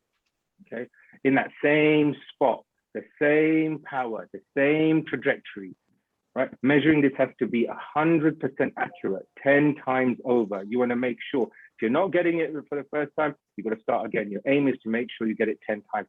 That is what I would call someone who's a perfectionist, especially when you look into the sort of the basketball, in the basketball sports, Kobe Bryant, LeBron James, all them, okay? Their levels are a magnitude which there's only a certain percentage in the world of where people are actually at that level. But from a performance coach perspective, I strongly believe that anybody can actually get to that level as long as they can see it and believe it. And if they don't, then there's always ways to actually find out how you can actually get to those sort of levels. Yeah. So there are a number, and there is never any room for mistakes when it comes to this hitting the target. So as soon as you see any error, you're the first to jump on this and correct it at any cost. You take a piece of software, again, from my industry about to be released, and at that last minute, you spot an error. Okay? There's no impact in going live, but you just need to get it right. So rather than waiting for the next release, which will save time and money, you just want to get it done. So those are sort of perfectionists there. Perfectionists can also be someone that wants things done in a particular way, not necessarily getting things out of the door. It's how you can operate within your environment and your cultural workspaces. So at times, others won't underestimate this because you are so specific about things that are done. This could mean something being out of place, for example, or simply that doesn't meet your standard. This would be completely unacceptable to someone who's got that idea of being a perfectionist. So a perfectionist can also be someone who has a hard time finding the right people to work with as well, okay? Or simply find it hard to work with you or others altogether. So there's also those certain aspects of it. So we've got to differentiate all those areas of what is perceived as a perfectionist. But then we see most people that I speak to also allude to the fact that perfectionism is always a bad thing, but it's not entirely a bad thing, all right? There are positive aspects of being a perfectionist as well, okay? So there are several positive aspects of being a perfectionist. One in particular is having high standards. There's nothing wrong with having high standards, okay? You need to have a high standard to move to the next level. So having such high standards can, one, make it easier for you to meet the needs of clients or anyone that is in a higher position. Being a perfectionist, you would already have high standards as you are in that sort of bracket, which can make it easier to meet expectations for yourself and others, because perfectionists aren't always striving to be the best and achieving their goals. Perfectionists have tremendous organization skills as well. So there are positive aspects behind it as well. And they would have set everything in order and would have removed as many obstacles as possible right from the start. Okay, so they're looking ahead of what possible things could happen. Okay, so a personal example I can give is having great attention to detail and not being satisfied until everything is on my list and ticked off and complete. That's exactly how I work. In my corporate role, I ensured attention to detail was installed in me and my team. It was just part of my job. It was always me thinking, what if, what is the direct impact? What could happen? Okay? And if I realized that something could happen, how can I overcome that straight away in order for it to never sort of affect or have any detrimental impact on anything else?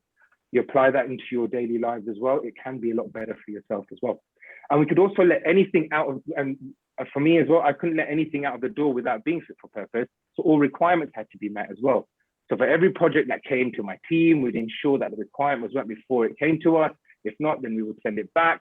So we're doing a lot of work around all of those sorts of areas as well. So to set standards of attention to detail was higher than any normal standard, would I say, on that basis, which worked to a great advantage. Although the pressure was always there, you're always going to feel those pressures, you're going to feel those stresses, but the success and satisfaction that comes once delivered was always worth it for yourself and can always be worth it for everyone around you that you have a direct impact on as well. So there are positive aspects to being a perfectionist. But then now let's allude to what could be the negative aspects of being a perfectionist, okay? So whenever I read negative aspects of a perfectionist, only one thing comes to mind that encompasses a lot of all the factors that are out there. And I personally believe it's fear of failure. Okay? There's one thing that's one, like an umbrella that everything sort of sits underneath. So I used to be myself full of fear of not getting a job done. Okay, similar to the example of having high standards and attention to detail and having all these positive aspects in one thing, but the fear of failing was always there. I sometimes still do feel a little bit of that as well.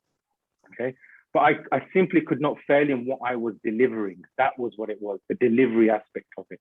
So I always had to find a way of making sure all delivery was fit for purpose.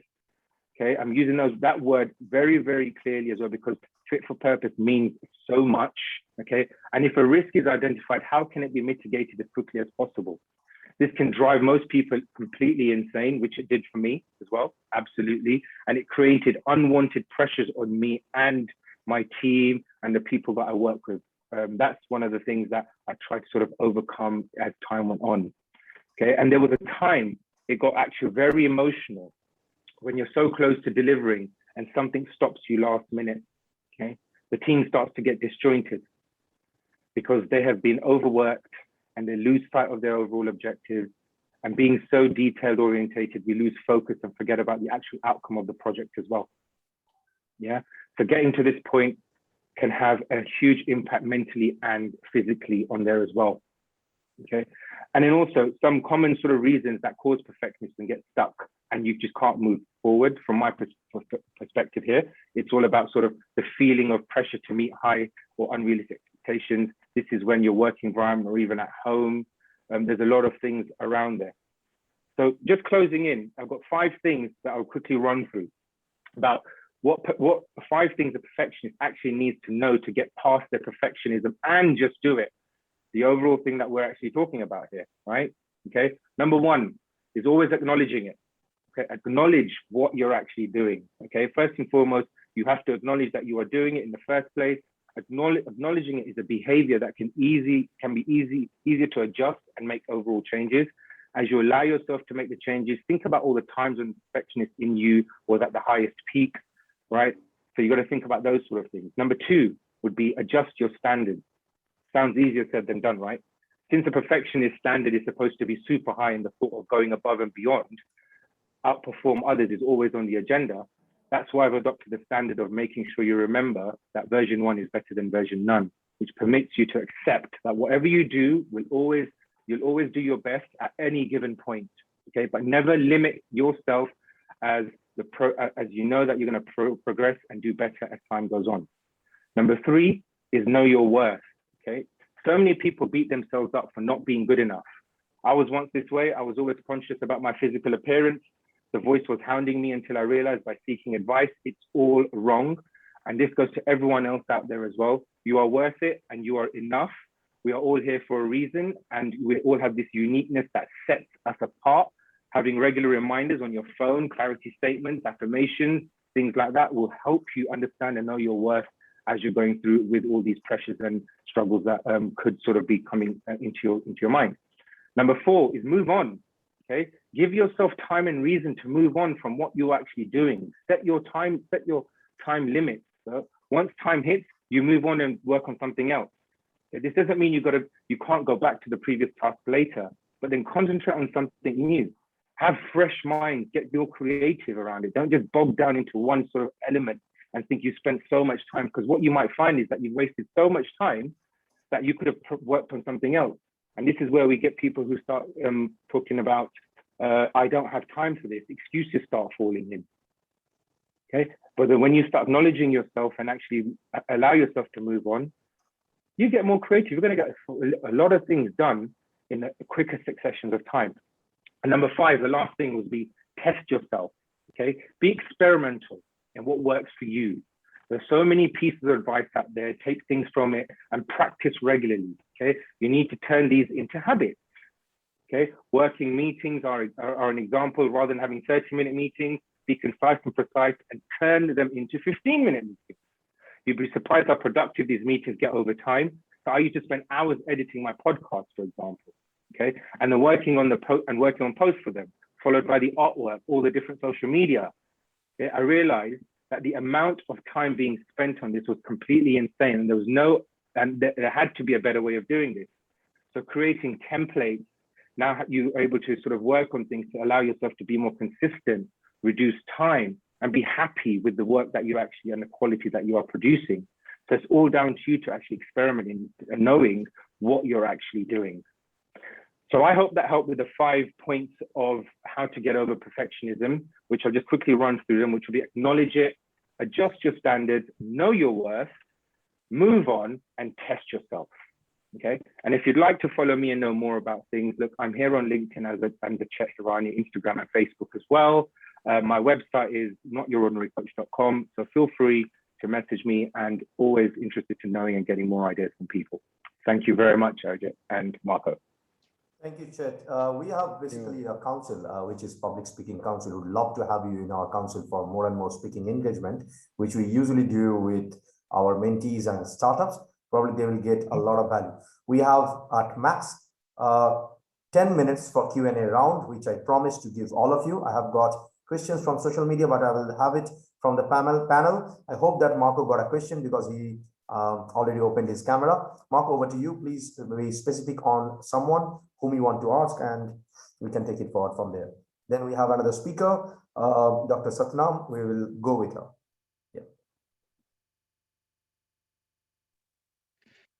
Yeah, thanks, Arijit. Great listening to all you gentlemen. Fantastic energy. I think it's very positive approach to what you're speaking about today. My question is to Philip. I've worked with a lot of youth people around the world. I've been a teacher for many, many years with the youth. Your information is inspiring for the youth. I think, if you look forward, Philip, what you're going to achieve next year and beyond, and what you have achieved in the past is quite amazing. So my question to you, Philip, is, when you speak about, holding individual hands of students, what are 3 things that they need to focus on for today?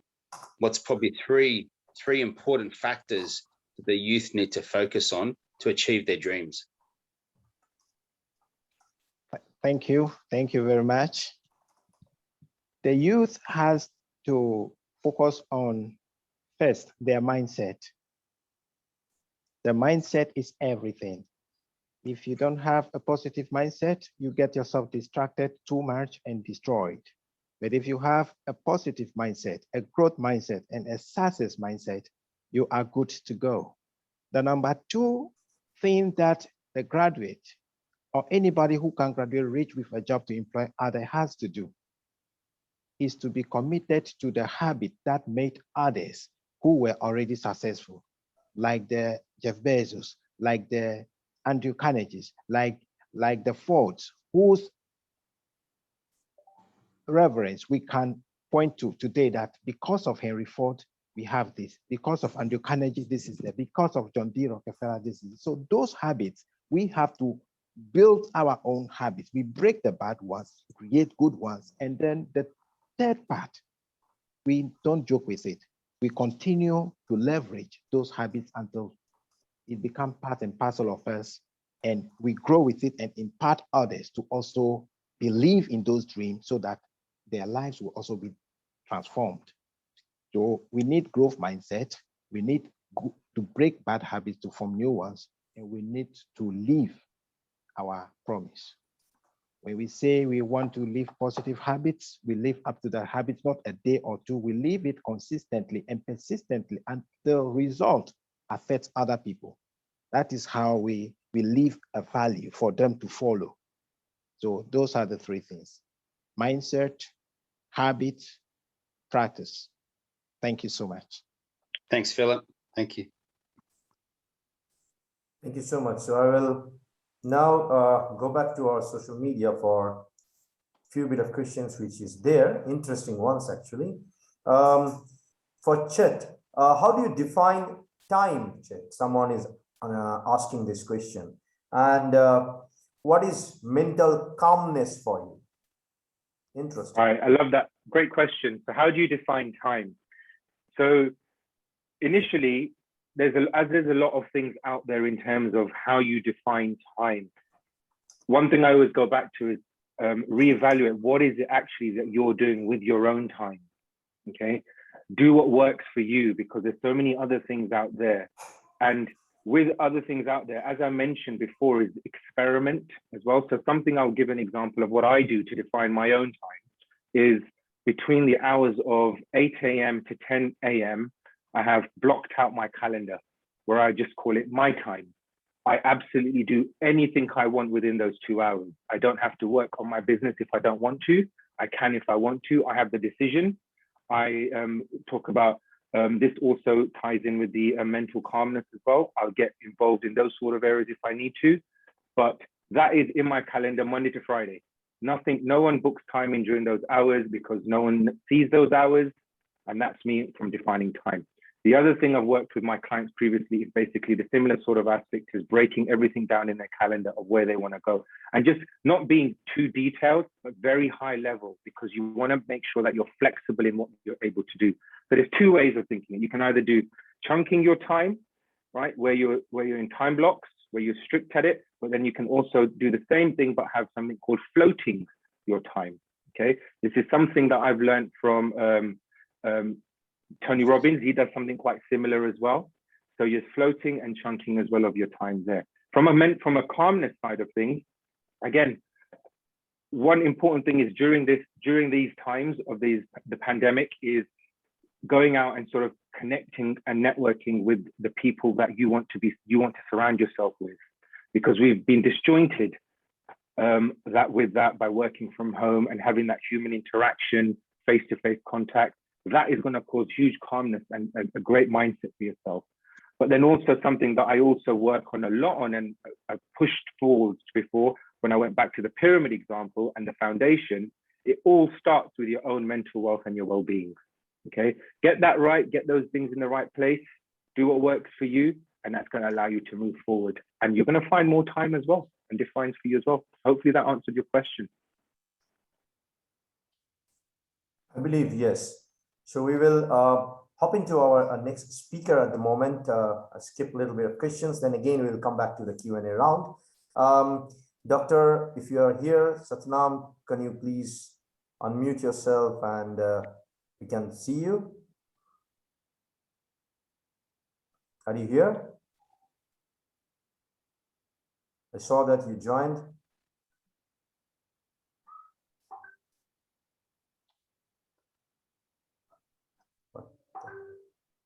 Maybe some technical glitch. Okay, no worries. We will hop into the question. Then I'm so sorry about this confusion. Okay. There is a question that is basically for Philip, probably.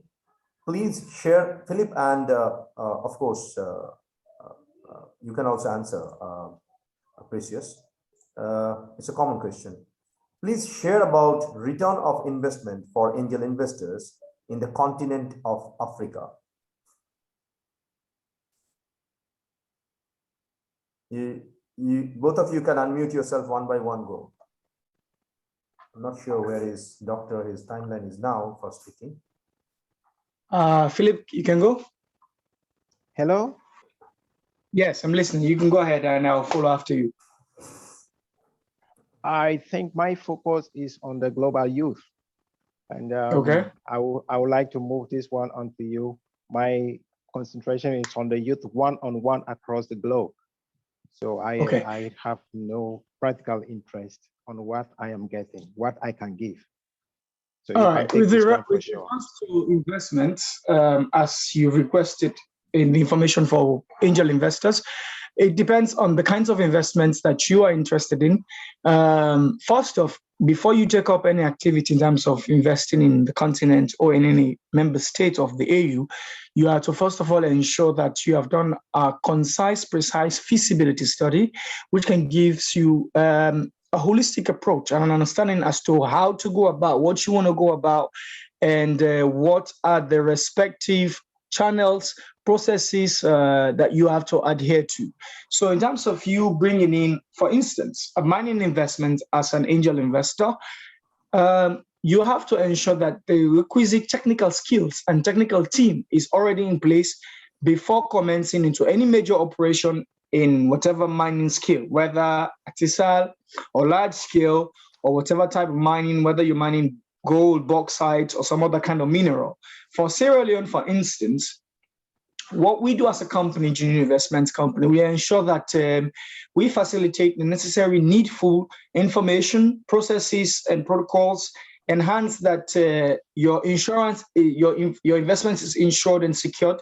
When that is, it's taken into cognizance, we then completes the process of applying for the requisite license, and then you can, of course, go into operationalizing, and then marginalizing, getting your product to the finished market. That all depends. If you are mining from Sierra Leone to export straight off to Europe, wherein you have an already established market, for instance, the gold, the minerals, the diamonds, the bauxite, that also can give an angel investor an insurance in terms of quality investment on return. But again, investments are taken into categories.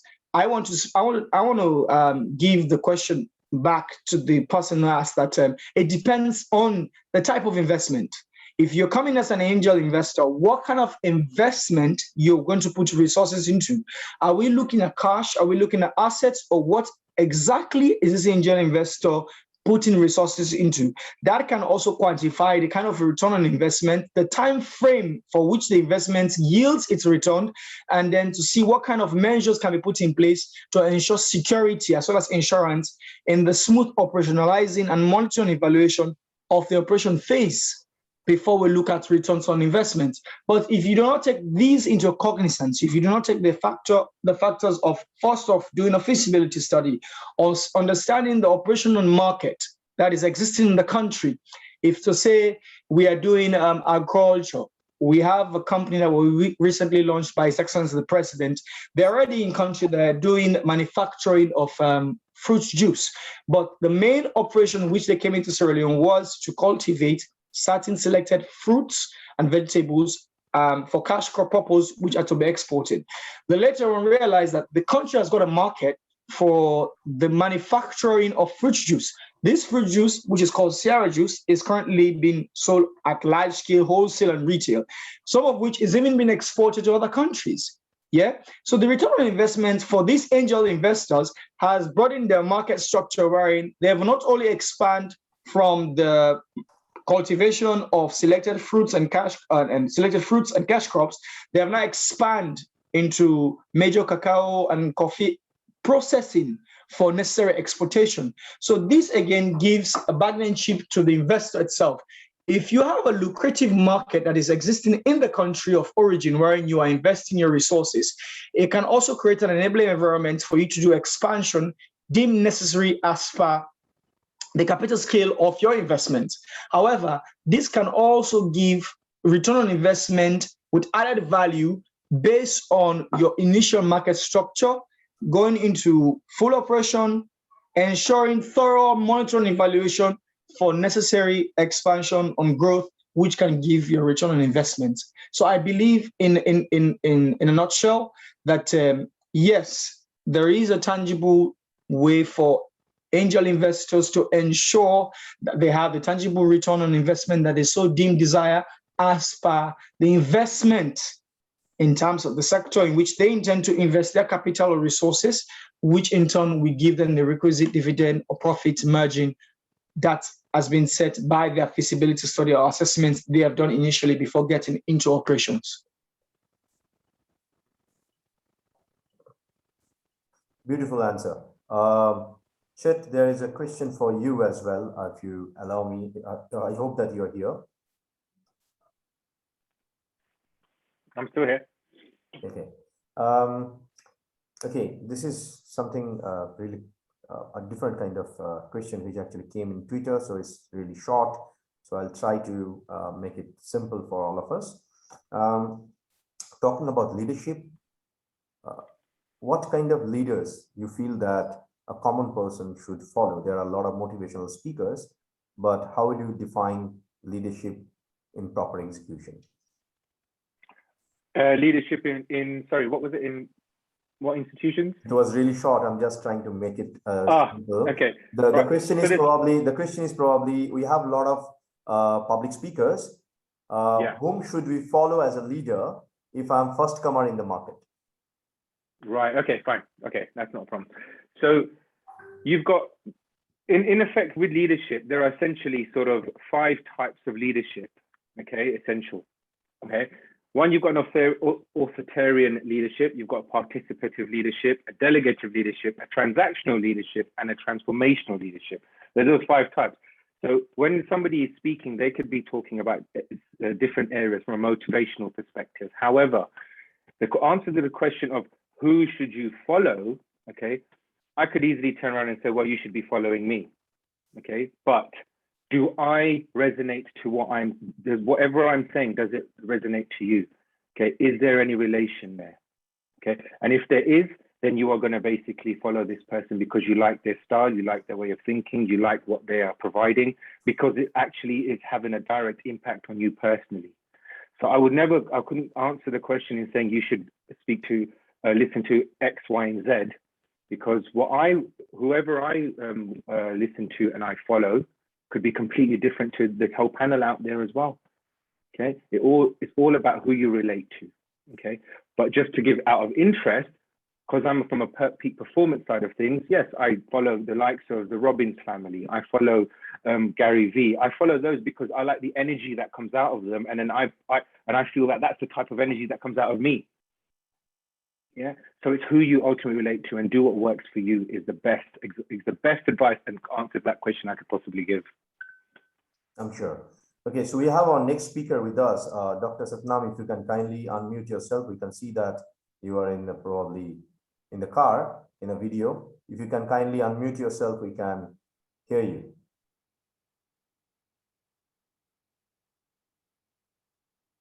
Do check your groups. I guess that's our next speaker. Can you hear me?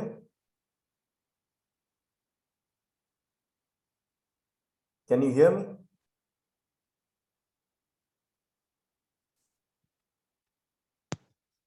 Can you hear me?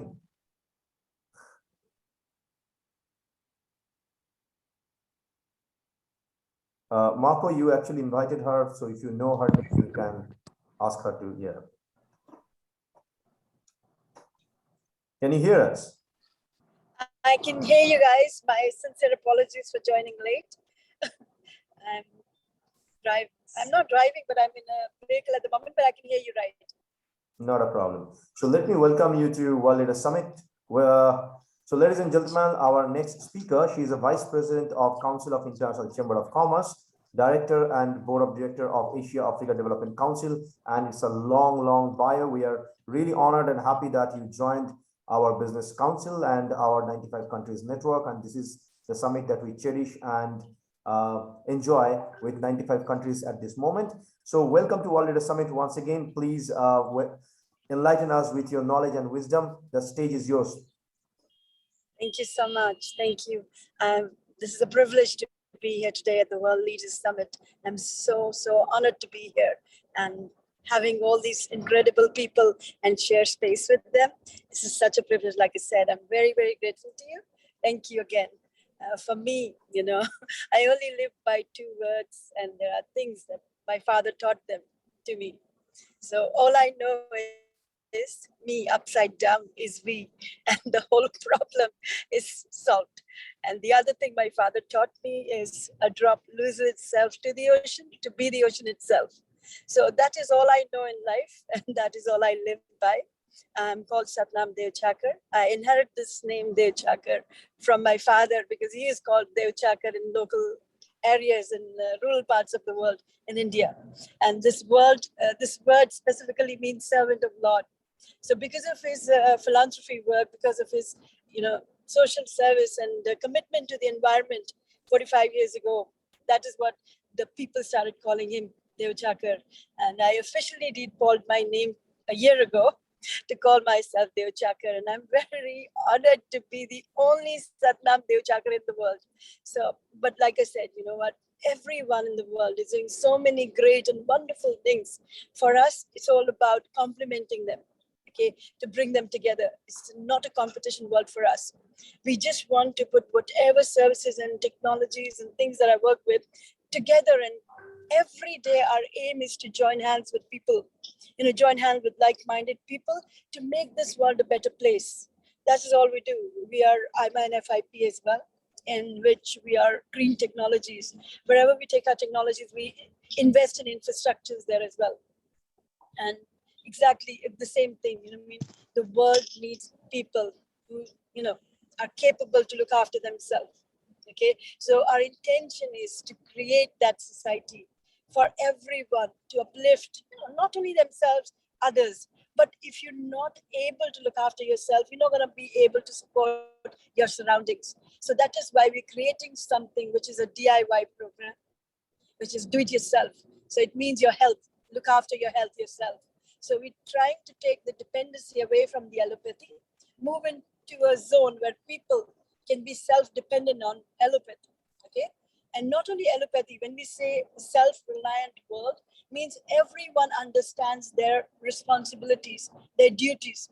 So it's no more of a place where you want to know what your rights are. It's a place where you want to know what your duties are, what your commitments are, what do you need to do. So it's not only about taking, it's about what can you give back. I think these little things will make this world a better place. Again, like I said, my father again taught me another thing, which was, if you look after yourself, the world is taken care of. Because he always said, you're not there to improve others. You just have to improve your own self every day to be a better version of your own self. So, and I used to think, how is that possible? How am I going to make world a better place just by looking after myself? But then, you know what, obviously this equation came into sufficient, credibility, when I started to learn that, yes, everyone looks after themselves means they're responsible for their action, their words, their commitments. And yes, we can, jointly take out any challenge, take up any problem and have a solution for it. For me, that is all I am. My father, I call him myself as my God, very close to God. His name is Prakash Lal Devchakkar. And for me, he's my world, my everything. But like I said, everyone is doing something so great and amazing. For me, he's my world. But yes, everyone in their own place, in their own homes, have their parents, have, their siblings, their families, their mentors who are doing so much, and they're themselves. So the intention is to come on, join hands. Okay, whatever we can do, we are here. Let's make it happen. Whatever the problem is in the world, we can solve it, cannot. So it's a simple formula. Let's forget who takes the credit. Okay, let's just do it. Whatever it requires, like I said, you know what, even on my social medias, I have all my phone numbers, my emails there. Anyone thinks anything that we can come in and help with, or we can be any assistance to, we are there. That's all I have to say. Thank you so much. Thank you. Could you please talk a little bit about the quality of education? I guess that's one of your core area and you wanted to share. Yes. Okay. I'm co-partnered with the virtual university, international university, which is called International Internship University. Our aim with that is we already have an outreach in 195 countries in the world. So the best quality education that we have, we're trying to bring it at a very nominal price to every part of the world. And wherever there is no, it's in kind of underdeveloped areas or people with less, efficiencies to work, we're trying to get these educations at no cost. So at some point, I will not say it now, but yes, I would love to be able to, impart free education. That is our aim. That is what my family wants to do. At some point, we would love to do that. We're not doing it right now. I know that. So it's very wrong of a statement if I say we're doing right now. But yes, that is where we're heading to. So taking the very best quality of education, comparing it to Oxford, Cambridge, Harvard, that is the kind of standard of education we want to bring accessible to every part of the world, sitting in their own homes. So that is the intention. We are working towards it slowly and steadily. Whoever we can join hands with, we're joining hands with. And every day, 24/7, we're making efforts onto it. Super. Thank you so much. If anybody got any kind of question, they can raise their hand and ask her the due question. I guess you are traveling and you are in one of my favorite cities. Are you in Dubai? I'm in Dubai, yeah. I can see that. I'm from UK. My husband is Calvin Gujrali. 6 generations are from UK. So for UK, for me, is like India because I was born in India. It's like a home. But in the last 11 months, I've been in UAE. I managed to set up my base here as well. This is a very favorable land. Gives you opportunities, welcomes ideas, gives you everything almost on the plate to start up and just get on. So this is a very favorable place that I always loved and wanted to be in. And luckily in the last 11 months, I've been here, managed to set up all that I needed to. And now I've got some very good projects here running, some very incredible people that I work with. So I love this land. I'm not gonna lie to you, the rulers have done so much, mashallah, so much to help people, and so much more happening. Yes, so Totally that's agree. where I am. I keep traveling to Dubai and totally agree on the same. Like the land is actually the land of opportunity, the way they have created. It's a complete made city, but the way they have created is fabulous. And in fact, we have our own business accelerator that we have started. We'll be more than happy to talk and discuss later on, probably after the summit is over. Open for Q&A, guys, if you have any questions. Like you said. Yeah, Marco, please. Hi, Marco. So lovely to see people now. How are you? Can you imagine on my screen, I see Marco all the time. And look, I knew that was going to happen. Hi, lovely to see you. How are you? Nice to hear your speech. Okay.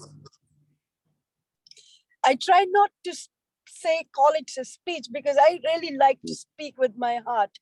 I never know what I'm going to speak myself. You know, I always leave it to like whatever comes in my mind, because it has to be honesty, right? You have to talk what you feel. You can never plan that, right? So this is who I am, but this is who I actually am. This is exactly how I am. Maybe we'll just zero into, you mentioned about supporting others in education. What other industries are you looking for in the future as well? Okay, we're not limited, you know, we're not limited. We're in AI, we're in blockchain, we're in the highest of the highest technologies. I'm just going into that because we're actually technology people. But saying that, my parents' side, I'm on medical side, okay? So that is where I inherit a lot of medical knowledge. So naturopaths, so again, but apart from that, in every field we want to progress. When we say education, it's just like academic education, it's United Nations skill development projects we're working with. So we're trying to excel people in every possible way. Oh, fantastic.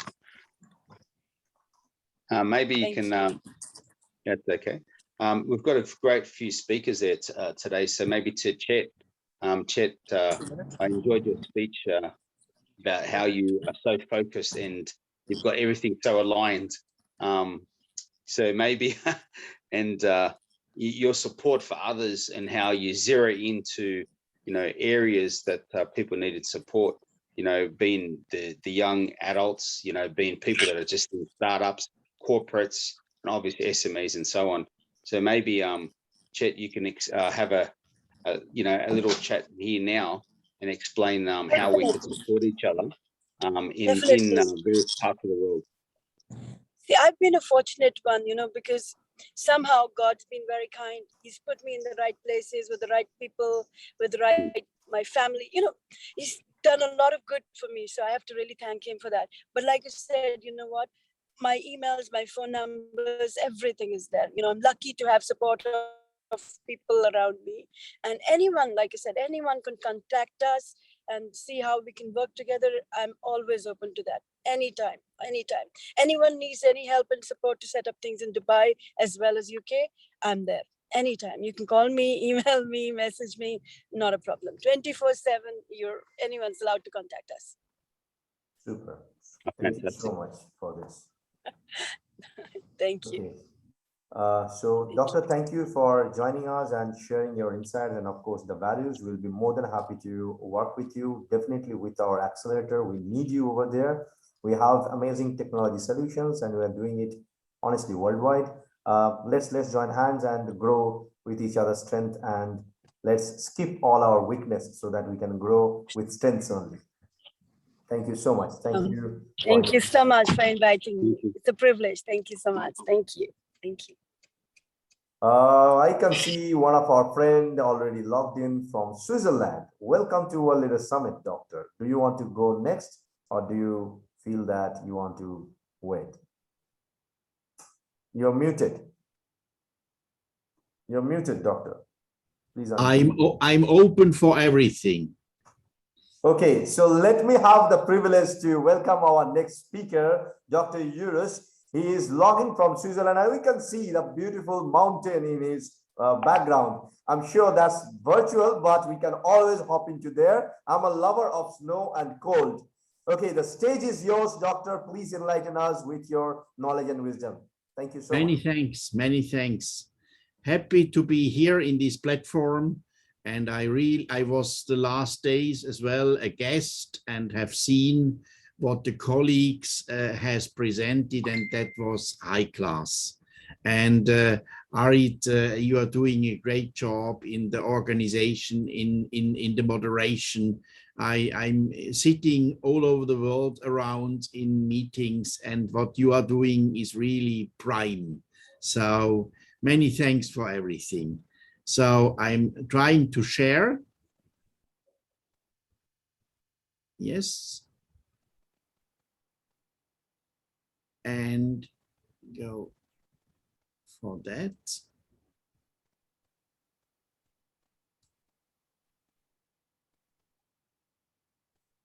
So you should see it now. All fine for you? Perfect. I'm speaking today about the future of education and management. And many colleagues of me already have spoken about this. And this is a very important need to speak about that, because we have to prepare it. And you all know the future is starting now.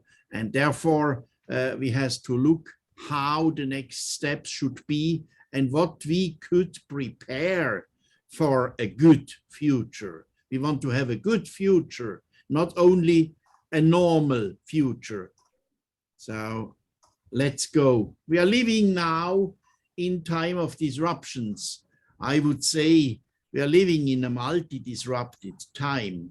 We all know some disruptions already now. Maybe we are sensible because we are so strongly connected with it. We heard about the pandemics. We know that soon some nations will come into endemics. We know that we are in a digital transformation that is as well a disruption. But we know as well other disruptions like wars, tsunamis, floods, refugee surges, bank collapse, earthquakes, recessions, fires, poverty. I think there are many, many more. And colleagues of mine, experts in the field of management, are saying that we will lose the time of disruptions within the next 100 years. So I think it is important that we have to prepare us for the future as well in times of disruptions.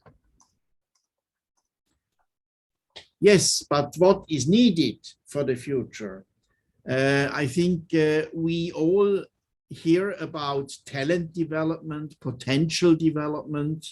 I have mentioned here some hashtags who are important for the future. A hashtag I have created, it is the up-reskilling hashtag. You know we need skilling. You know about the situation in a digital transformation that we need as well upskilling, because we will choose and change our jobs in a time where many things are done by machines or by virtual or augmented reality possibilities. But we as well has maybe to reskill, and therefore upskilling, reskilling and skilling is important for the future. And we need to have a change. Change, I say, is often not enough. It needs a transformation. Goethe would say it needs metamorphosis, going from the caterpillar to the butterfly. But when we say the old paradigm was not good, we need a new paradigm, we need a new change of the world, then we can mention that. So future of education, future of management, that are important hashtags. So to say it very, very, very frank, and I will go more detailed in the next slides about it. We need the development of a holistic world. We want to have a digital world. We see that. That is the next step. We need to have a green world. We need to have an inclusive world. And overall, we want to have a good world. So important when we are thinking about that, when we are thinking about living life, when we are thinking about working and connecting life and work and look to the life-work balance of the future, then we are speaking about work-related learning, of course. There are different fields, the work-oriented learning, the work-based learning, the work-integrated learning. They are like different levels of this combination and connection between work and learning and living. And when you see within the, I'm sitting here in Switzerland, connected to the World Economic Forum, Klaus Schwab mentioned that in the last publication, in his last book, the stakeholder capitalism. That means a new stakeholder approach is needed for this planet, for this world. It's interesting to look back what the World Economic Forum has communicated the last years and publicated via Klaus Schwab. He came alongside with the first book, Industry 4.0. Then we came in these difficult times of disruptions more and more. So he published the book, The Big Reset. And now his last publication, Stakeholder Capitalism, shows that we are really embedding all stakeholders into the process. So I think that's very recommendable. Please read these books. I think we need it. It's really, I think, a basics. I have created some years ago the so-called competency propeller. When it was possible and when I, as an expert, supported the European Union in the development of the validation of formal, non-formal, informal, and incidental learning. When you have a short look, before in the old paradigm, in the old world, 20th century, it was only possible, look here to the propeller, to the red field. It was only possible to have and accepted and recognized the red field, the formal learning. Now we are in this change of, and in this new field where we are looking for the validation of non-formal, informal learning.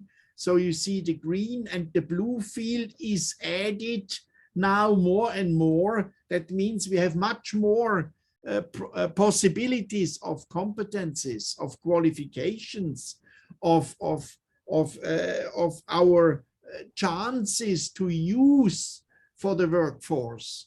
And this is giving a tremendous several 100% effectiveness of that, what we have done in the past. When we are looking to the key and core competences of the world, then the European Union 2018 has once formulated the 8 key competences for lifelong learning.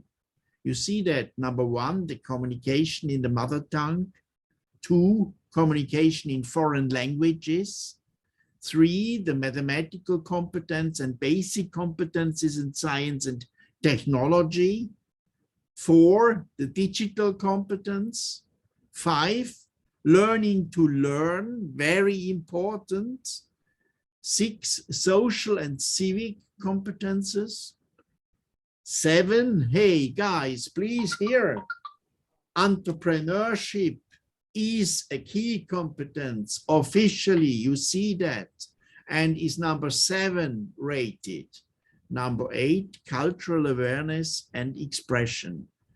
So when you see to these key competencies, when you think about the program, what we have in schools from kindergarten up to university, then you can clearly see that some of the key competencies are not yet given in the curriculums we are learning in universities or in different degrees in vocational education training and others. Even in school, in primary school, even in kindergarten, in the future, we have to teach entrepreneurial competences as well in the field of kindergarten, primary school, secondary school, as well in the university field or in the professional fields. Why?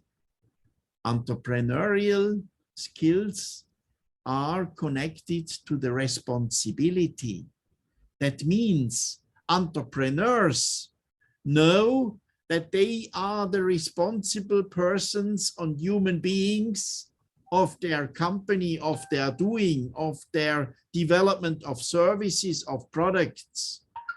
And this idea to be not only a user, not only a person who is eating on the table, but somebody who is as well cooking the meal and is responsible for the development. This idea is the needed idea for the good change of the world for the future.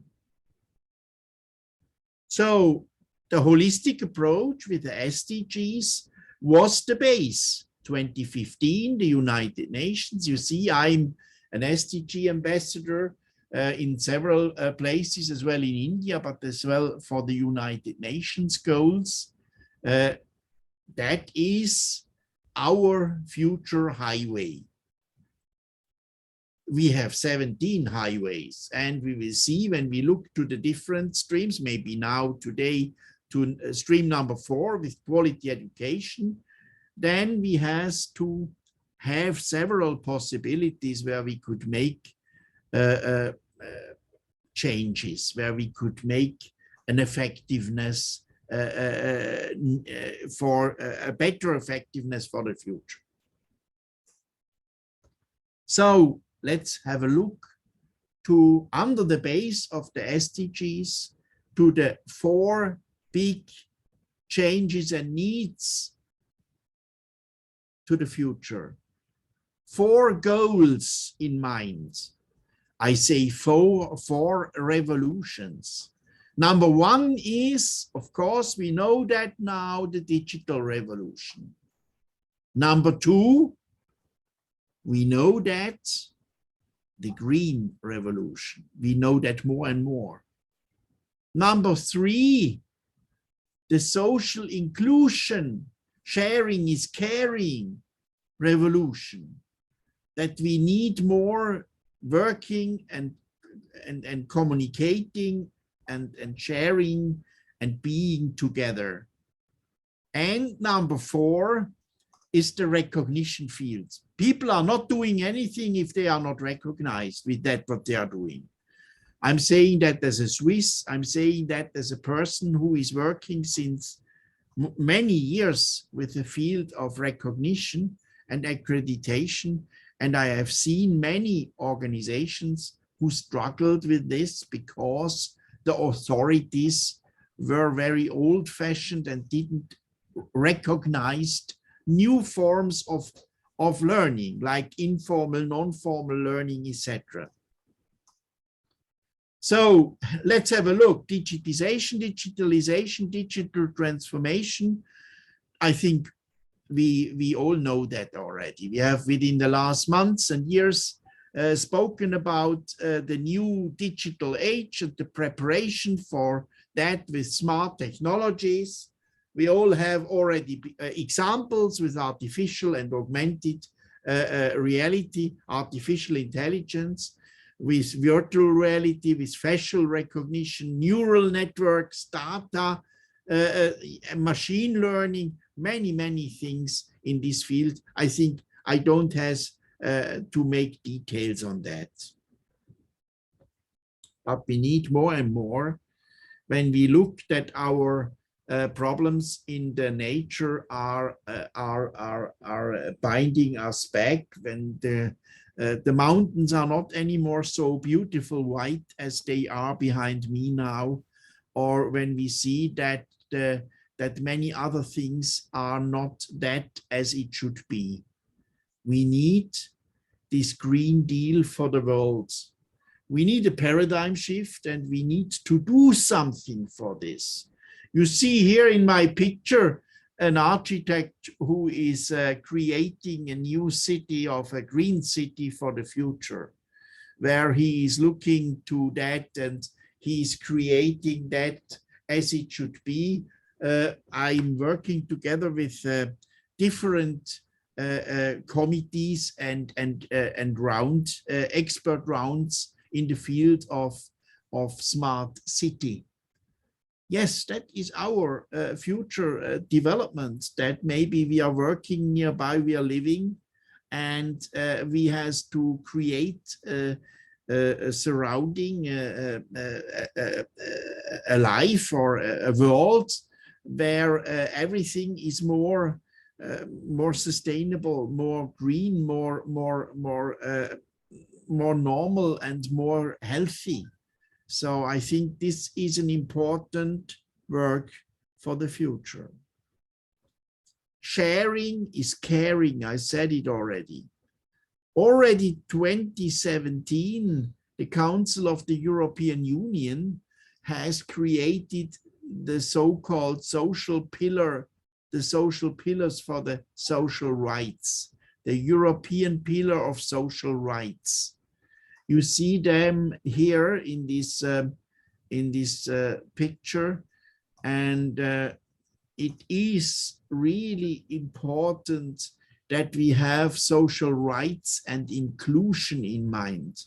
And not only the gender factor. I think there are many more needs for the future that we should give them priorities, and that we mention and accept and recognize them in our developments, not only on national fields or international fields, as well in regional fields, and as well in local or individual community.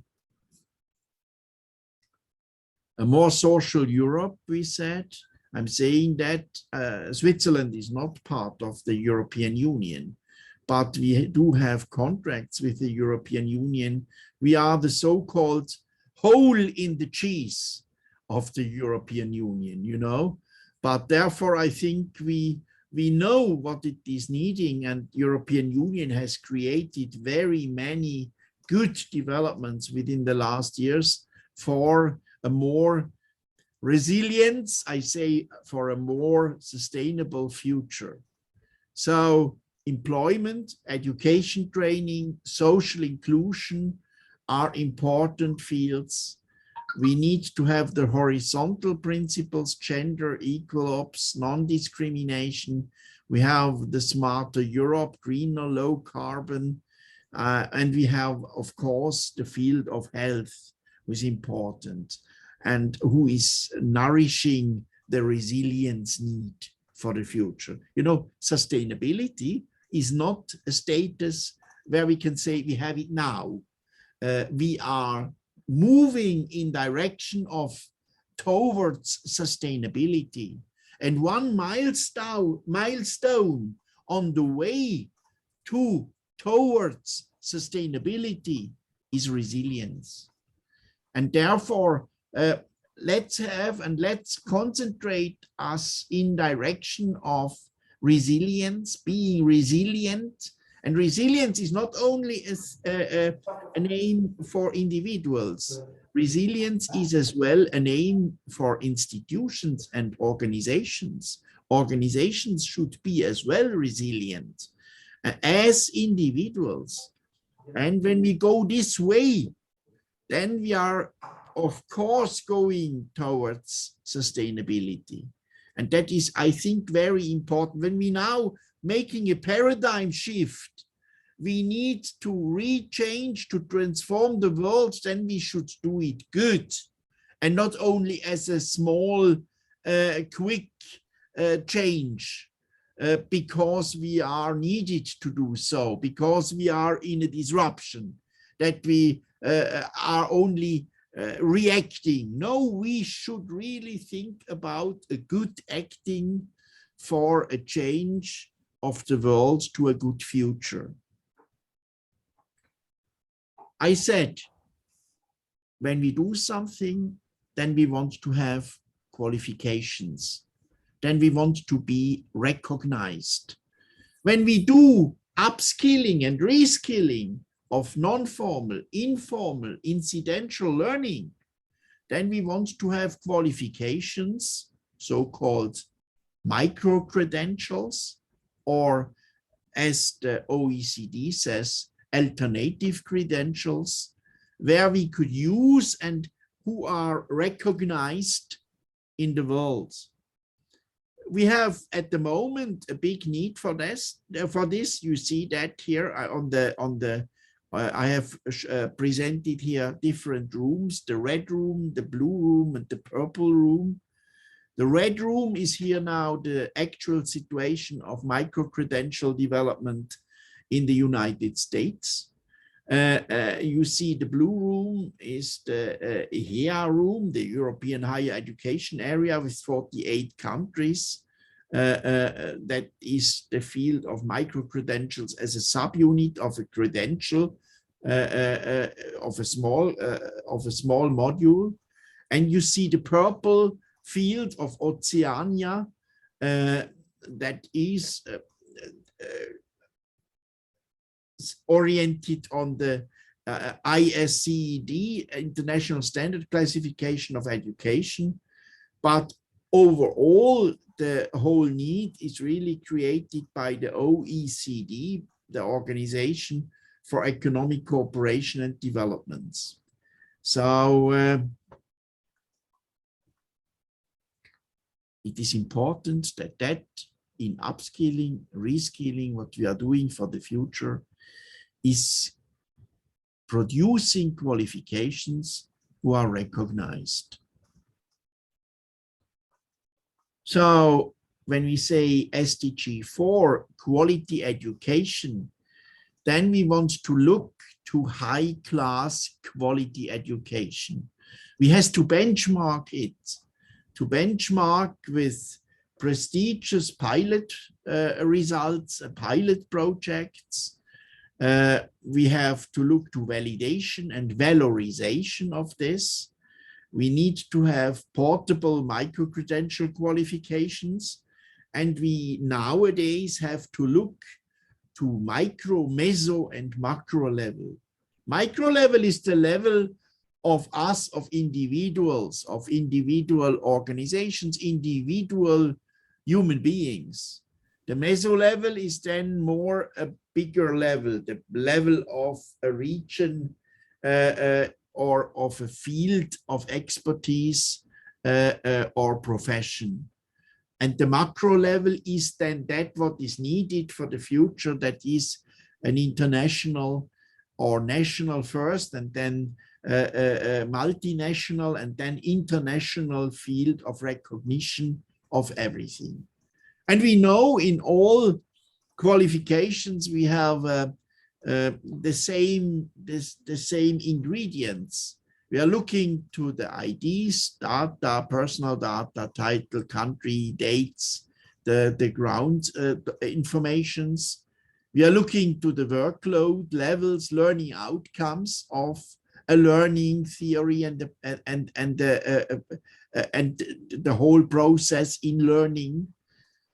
We are describing the awarding body, the roles, how we are assessing, and at the end, important, we are comparing that with peer reviews, benchmarking, quality assurance, and quality management. I think that is the final of the need for a future in education and management. And I'm happy to support you all, colleagues, when we are working together and preparing the worlds in our paradigm shift for a better world for the future. Many thanks. Thank you so much, Doctor. I'm not sure how many of you know, Virtual Infocom started as an academy in 1999. Before that, we started as a indie studio in 1998. And the reason we started the academy because we wanted to have manpower into my company. And I started solo, so wanted to have team members. And when you teach, when you empower more youth, it gives immense pleasure and strength inside your own heart. And that's what happened. That's the reason probably for last 23 years, we exist as one of the solo technology company working in VR, AR, gaming, and blockchain and AI ML. For so many years. I'm strongly believe in that, what you said, into the youth for the future. Yes. The youth are our future. I'm already in a certain age, and I only can promote the youth. I have, for instance, next week in a big summit in Portugal, in Lisbon, I have invited youth from Romania, youth from Italy, and from elsewhere to sit together on a round table with stakeholders, with high-level decision makers, high-level with ministers of nations, but as well with CEOs and C-suite people from companies, and look to the future, because there are new possible ways for a better world. When you tomorrow morning, I give you a tip at the end, it is for free. Tomorrow morning, when you go out of your house, of your apartment, maybe till now to go to the workplace or to the place you want to go, you were going to the left, or maybe to the right. You know how, in which direction. Why you are not changing this once? Go tomorrow morning, not to the left, go to the right, and find the way to that place you want to go.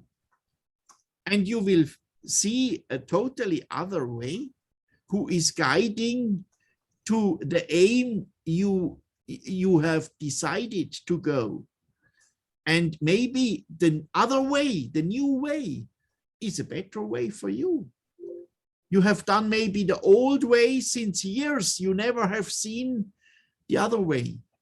So I say, please change your surroundings, change your decisions, and try to redesign the world again, to recreate worlds in another way. Yeah. Thank you.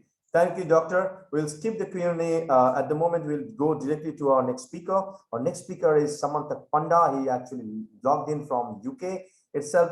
So talking about him, welcome to World Leader Summit, by the way, Samantha. He's the founder of To Tech, a storyteller, an innovator, a data practitioner, a blogger, and of course, close to my heart, AR, VR, AI, and ML. He's a professional over there. Welcome to World Leader Summit, Samantha. The stage is yours. Please enlighten us. Thanks a lot, Arijit. Please be with us because we have 3 questions from social media. Yes, Samantha, please. Thank you, Arijit, for the generous introduction. So yeah, I'll just to give 2 more sent to what Arijit mentioned. So I'm basically technopreneur. Started my entrepreneurship journey last year with the startup called To Tech. We are with a mission to bring equality in the education. Our mission statement is very simple: no one should be left behind. And we are trying our best to innovate something for the special educational needs, individuals with special educational needs, with the technology support based on my experience over almost 15-16 years of technology experience. I'm trying to put in all our hard work and the technology mindset into the startup. So having said that, let me quickly share my screen and want to give you some background of the innovations happening around ACN, the special educational needs around the globe, and how TUTech as a company is trying to address this, in a different way. So to start with, few things I want to cover today. I'd like to, share a story of an autistic child named Tom. It's in 1.3 minutes of a video that gives some bit of understanding how a parent, how a kid with autism goes through, and what kind of emotional and social elements play into their mind, right? And what are top challenges or the issues around the ACN spectrum around the globe at the moment we have in hand? What all different types of spatial educational needs? There are many, but we'll try to highlight a few of them. And we'll talk about some of the latest technology innovations around the ACN. We talk about TUTech and how we are trying to address this global need. We'll talk about a project we have just now launched with a collaboration with University College Dublin, Ireland. We'll talk about that. End of the session, we'll want to go for a Q&A. If someone have got any question around this, we'll try to address that. So to start with, story of Tam. Let's watch it for a few minutes.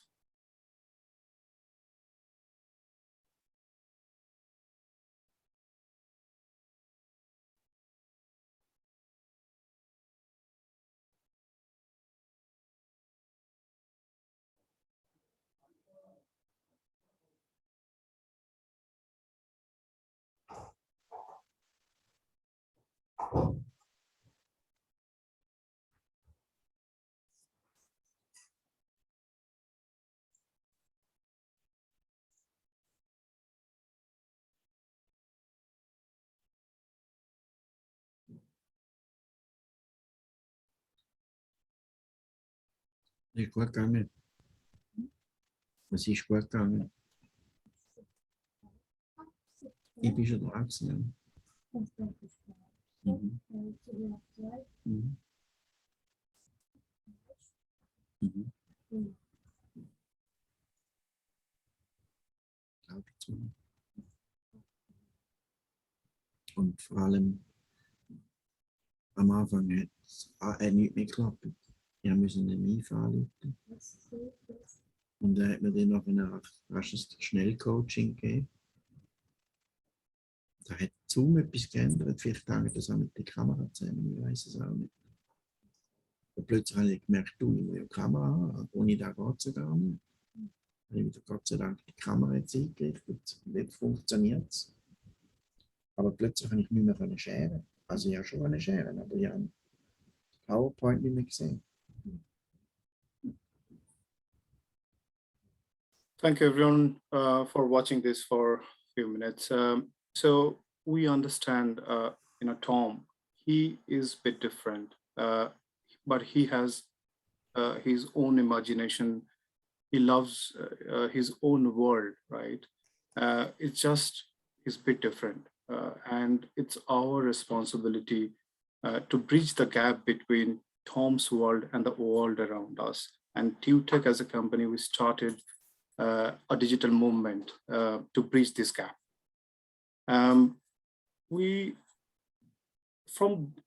It's just a story of Tom, and we have many such Toms around the globe. And if we look at the large scale or the large audience of these spatial educational needs, right? It's more than 1 billion global Asian learning and education sector available, right?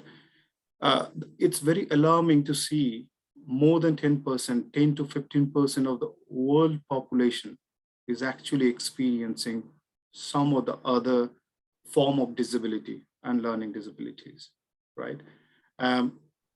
So just to highlight the, core problem statements, we have it in hand. high rejection rates in the schools or colleges. Many schools, however, they claim that they are inclusive schools, but in reality, they do not have, or they don't have the sufficient support or assistive technology to support each and every kind of special educational needs, right? So the rejection rates from the schools are very high. Kids go to school for admission after few days, few months. They normally get demotivated. They get bullied by the other kids. There are a lot of things happening inside the schools and colleges. Ultimately, they need to actually drop out from the schools, and it's happening around the globe. It's not specific to any region or geography. It's happening around the globe. With the rapid increase in the ASEAN community, right? Do we have specialized consultant or the tutors to support this big community? We don't have.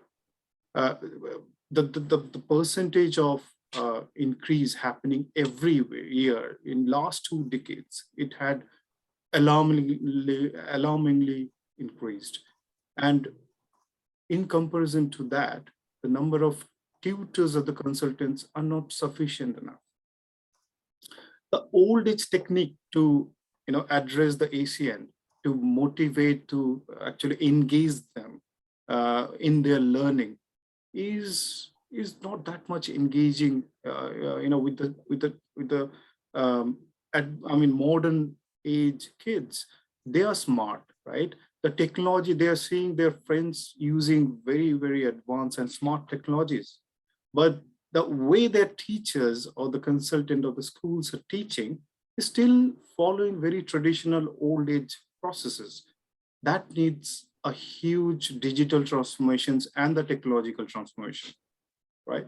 So, of course, during the pandemic, this is a sector when exactly we launched TUTech, right?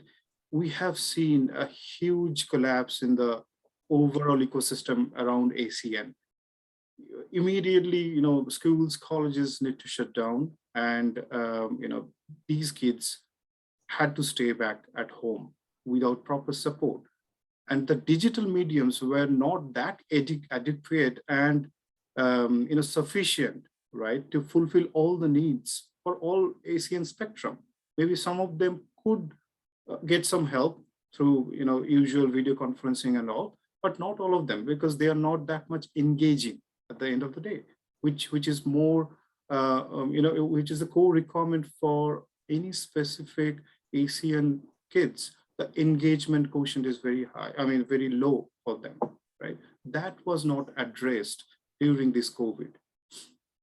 And of course, the last one is lack of social awareness. I think maybe in the advanced countries, there are more awareness, but still that is not sufficient. The other countries, the developing countries where, the social awareness is not that much. There are, advanced countries where governments are very supportive, but not all the governments are supportive, for the kids or for the individuals to promote the inclusion, inclusive education. So these are, very, very fundamental, but very, very important problem statements we have it, in hand at the moment, right? So just to have an understanding of what are typical, type of educational, special education needs we normally see, around us. Just to name a few, right? ADHD, attention deficit hyperactivity disorder, right? So this is some kind of behavior where kids or individual loses the concentration, and actually they don't have ability to control the impulsivity. Autism, we hear it very often around us. We call it ASD, autistic spectrum disorder, which causes difficulty with flexibility of thinking, social communication, social interaction. Asperger's is one such kind of spatial autistic spectrum conditions which affects the social skills. Auditory processing disorder, APD, is a difficulty in the brain with processing and understanding the auditory inputs, right? Cerebral palsy, again, these damages or abnormal development of some part of brain muscles and their movements, causing problem in understanding simple logic or deriving some decision makings, right? So that is being affected, with cerebral palsy impacted individuals. Down syndrome, it's a genetic disorder, occurs by the chromosomal stuff. Dyscalculia is, a difficulty where individual faces problem in number systems. Basically, they are not, very comfortable with doing the calculations, performing mathematical, fact findings, and learning through mathematics. So these are very difficult for the individuals with dyscalculia. Dyslexia, another disorder characteristics by who are having reading difficulty or understanding from understanding a specific text and relate to a reality, right? So they suffer a lot of such. There are many more actually to name: dyspraxia, hearing impairment, moderate learning difficulties, and multisensory impairment, and many more. So there are, if you look at the broader spectrums, right? So each and individual spectrums also having a lot of different, you can say, flavors to it. Every person having, let's say, autism doesn't have, equal amount of difficulty or equal amount of easiness to, learn things. So, and this is a typical problem statement, right? You cannot find a generic solution which can actually address everyone. You need to, create some kind of, invent some kind of, solutions which can cover most of the spectrums. And wherever there is a deviation, we need to probably customize for them, right? Few latest technology innovations happening around ACN, right? Just to name a few. For autism, there is, it's not quite a long back. In 2000, year 2000, I think 10 onwards, Synchrony came up with a drum-like device, which was being used as a music therapy, and which improves the social and emotional skills. If you look at the right side, the image of that Synchrony drum, so it helps actually improve the emotional and social elements of an autistic child. Smart Stone is it's a small stone-like device which helps the autistic kids to speak some of the pre-programmed phrases, and this helps them communicate better with the person around them. Google Glass, however, they have discontinued this product, but it is still a very, very value-adding device for the kids with the autistic spectrum. And of course, thanks to the innovation lab lab of Stanford University, they're still doing researches around the Google Glass and trying to invent something out of it.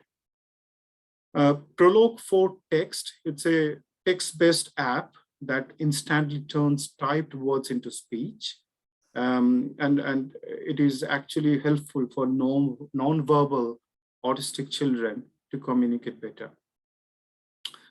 Leica, right, is another very adorable, interactive device, that serves as a buddy. It is kind of a friend to the autistic, child, right? And it's a toy which is very much friendly, and these kids can independently play with the with the kid to improve their communication, these kids' communication. Casper is a robot, right, which has an AI element to it. So it teaches the autistic kids to communicate better with the how better and effective communication they can do with the society. So it improves the social skills, right? Just to name another few, which is very much addressing some of the dyslexic and dyscalculia related problems. TextHelp is a company who is trying to create a few apps around speech to text. There are apps around Dragon Dictation, Google's Voice Note, Easy Dyslexia Aid, and these are the things which is very, very helpful for the kids with dyslexia to improve their voices and to understand someone else's speech in a converted text manner, right? There are mind mapping softwares got created by many companies now, which helps actually plan day-to-day work for these individuals with dyslexia. There are scanning softwares and hand reading pens where this is which allows user to store and listen to the text found in a book or a document. So they can't really concentrate for longer hours to read the whole book, right? So they will try to find out things very fast. These are the scanning softwares which will help them to do that. There are spell checker softwares and very popular smart pens available where these kids write again with the latest technologies and all digital digitally scanned text is being translated and stored to smartphone or PCs or tablets, right? So this helps them correct some of their writings and improve their writing skills. Also the sensory motors, right? How the sensory motors works, that also gets improved. So yeah, I mean, there are many other innovations happening around the globe. A lot of research centers, the universities, coming up with collaboration with other private sector companies, the startups, to create innovative solutions around other domains, other ASEAN spectrums as well. Now, what QTech is trying to address and how we are trying to do it. So first of all, we are, as our friend, the last speaker spoke about the SDG, number 4, quality education, right? So we are trying to address that through a digital learning and tutoring platform. But what is the uniqueness of it? So we are trying to create an AR, VR enabled digital learning platform where parents, teacher, schools, and the kids, they all can come along, be in a virtual world through the AR, VR enabled app, and start doing the interaction with much more engaging fashion. And it's not only the AR, VR as a simple concept. So this is being powered by a lot of AI and machine learning and computer vision elements to it. So we have got AI driven course and tutor recommendation engine. We have created a train the trainer program, as we highlighted one of the problem or the challenge we have with the fast growing ASEAN community across the globe. We don't have sufficient support system in terms of the consultant or the tutors, right? So we have launched this experienced teachers of the professional will train the fresh trainer so that they can also support this specific spectrum. We have unique inventions, intervention techniques and the tracking methodologies here on TUTech. I think this is very common, whiteboard collaborative and making learning fun using a lot of paints and AI-driven paints. Those things we're doing using AI-enabled whiteboards. We have, learning improvement tracking techniques and the reporting, modules as well on the TUTEC platform. Of course, it's multilingual. We're trying to launch it almost in every country in their local language. We're trying to address the multilingual part of it. And of course, there will be speech to text, text to page, those kind of conversions will be happening inside the TUTEC platform.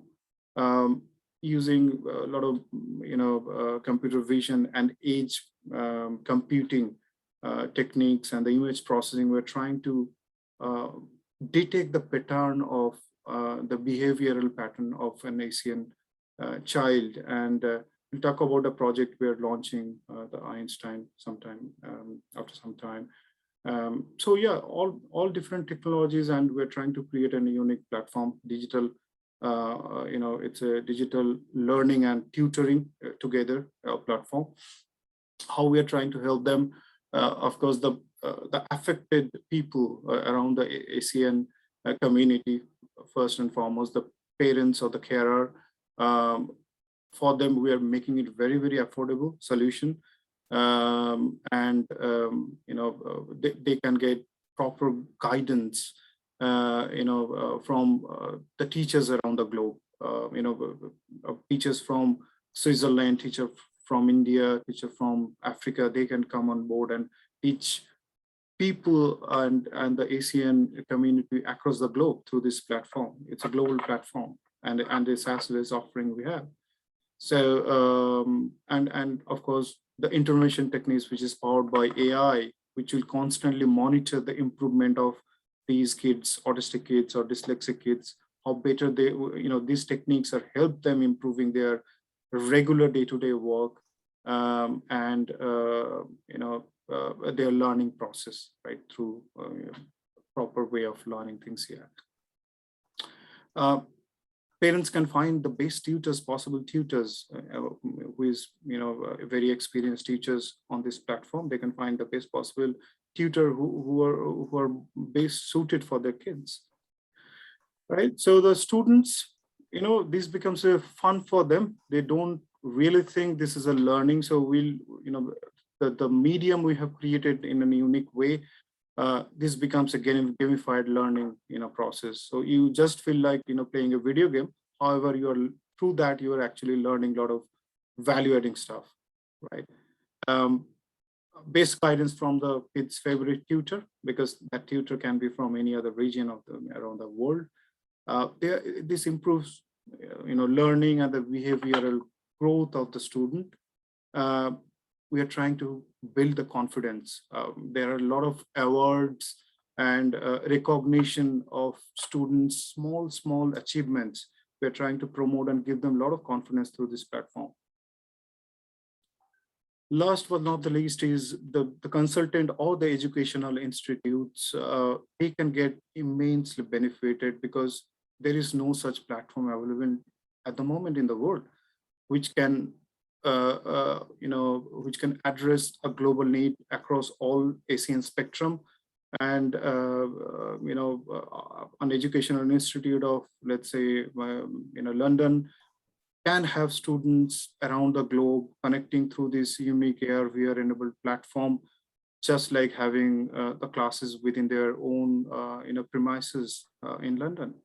And it will be as unique and as engaging as it sounds.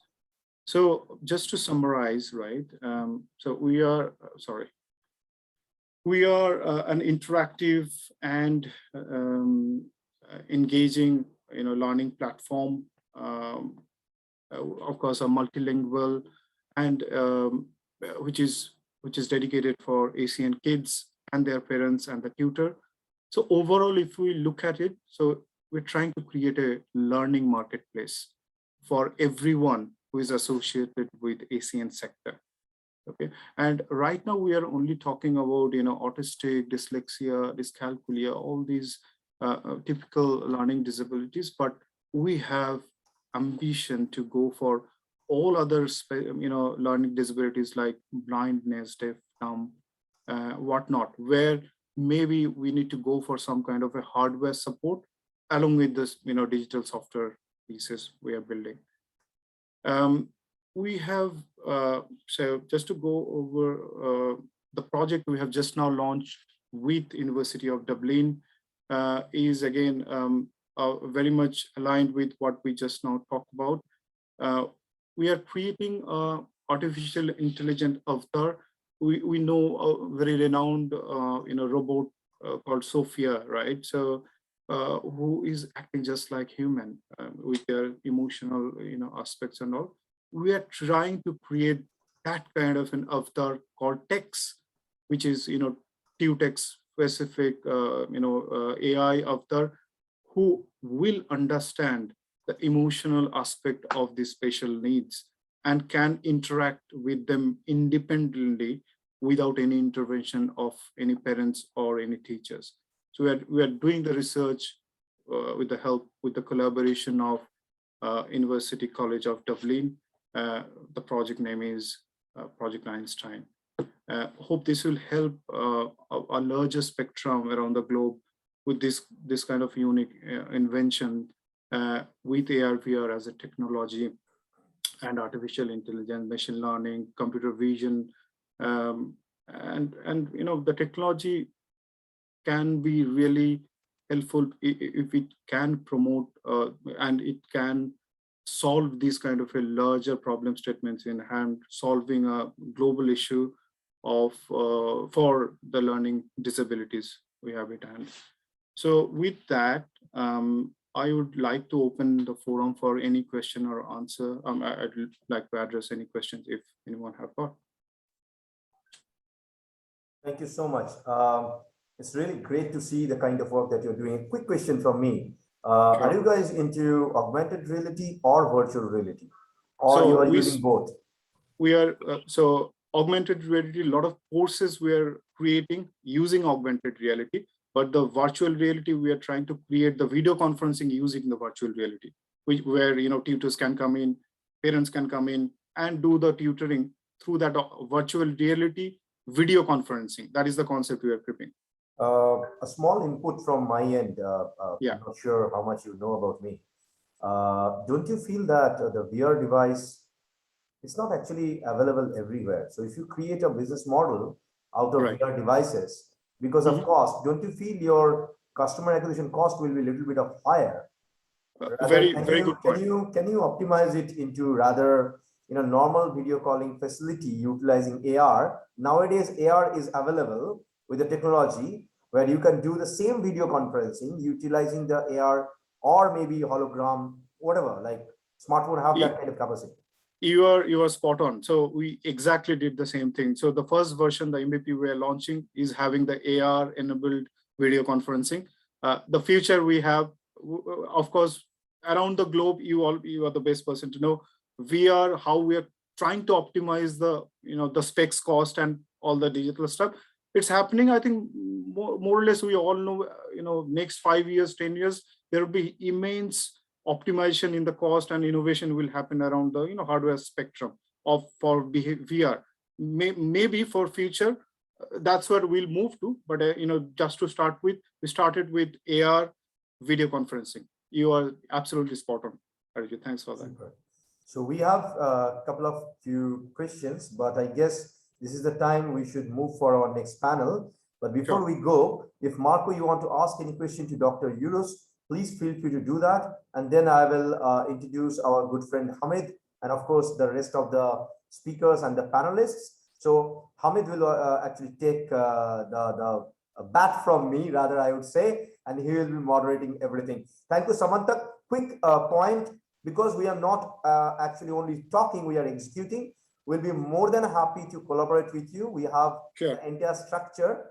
Maybe we can help you to grab and get more people into your platform. Probably we can talk, of course, after this summit is over. You're already in my LinkedIn. Please feel free to connect and write back. We'll be more than happy to help and support in any way that we can do. Absolutely. Thank you. We'll be in touch for sure, Arijit. We need a lot of support and partnership. We're actually want to have more and more partners for this novel venture.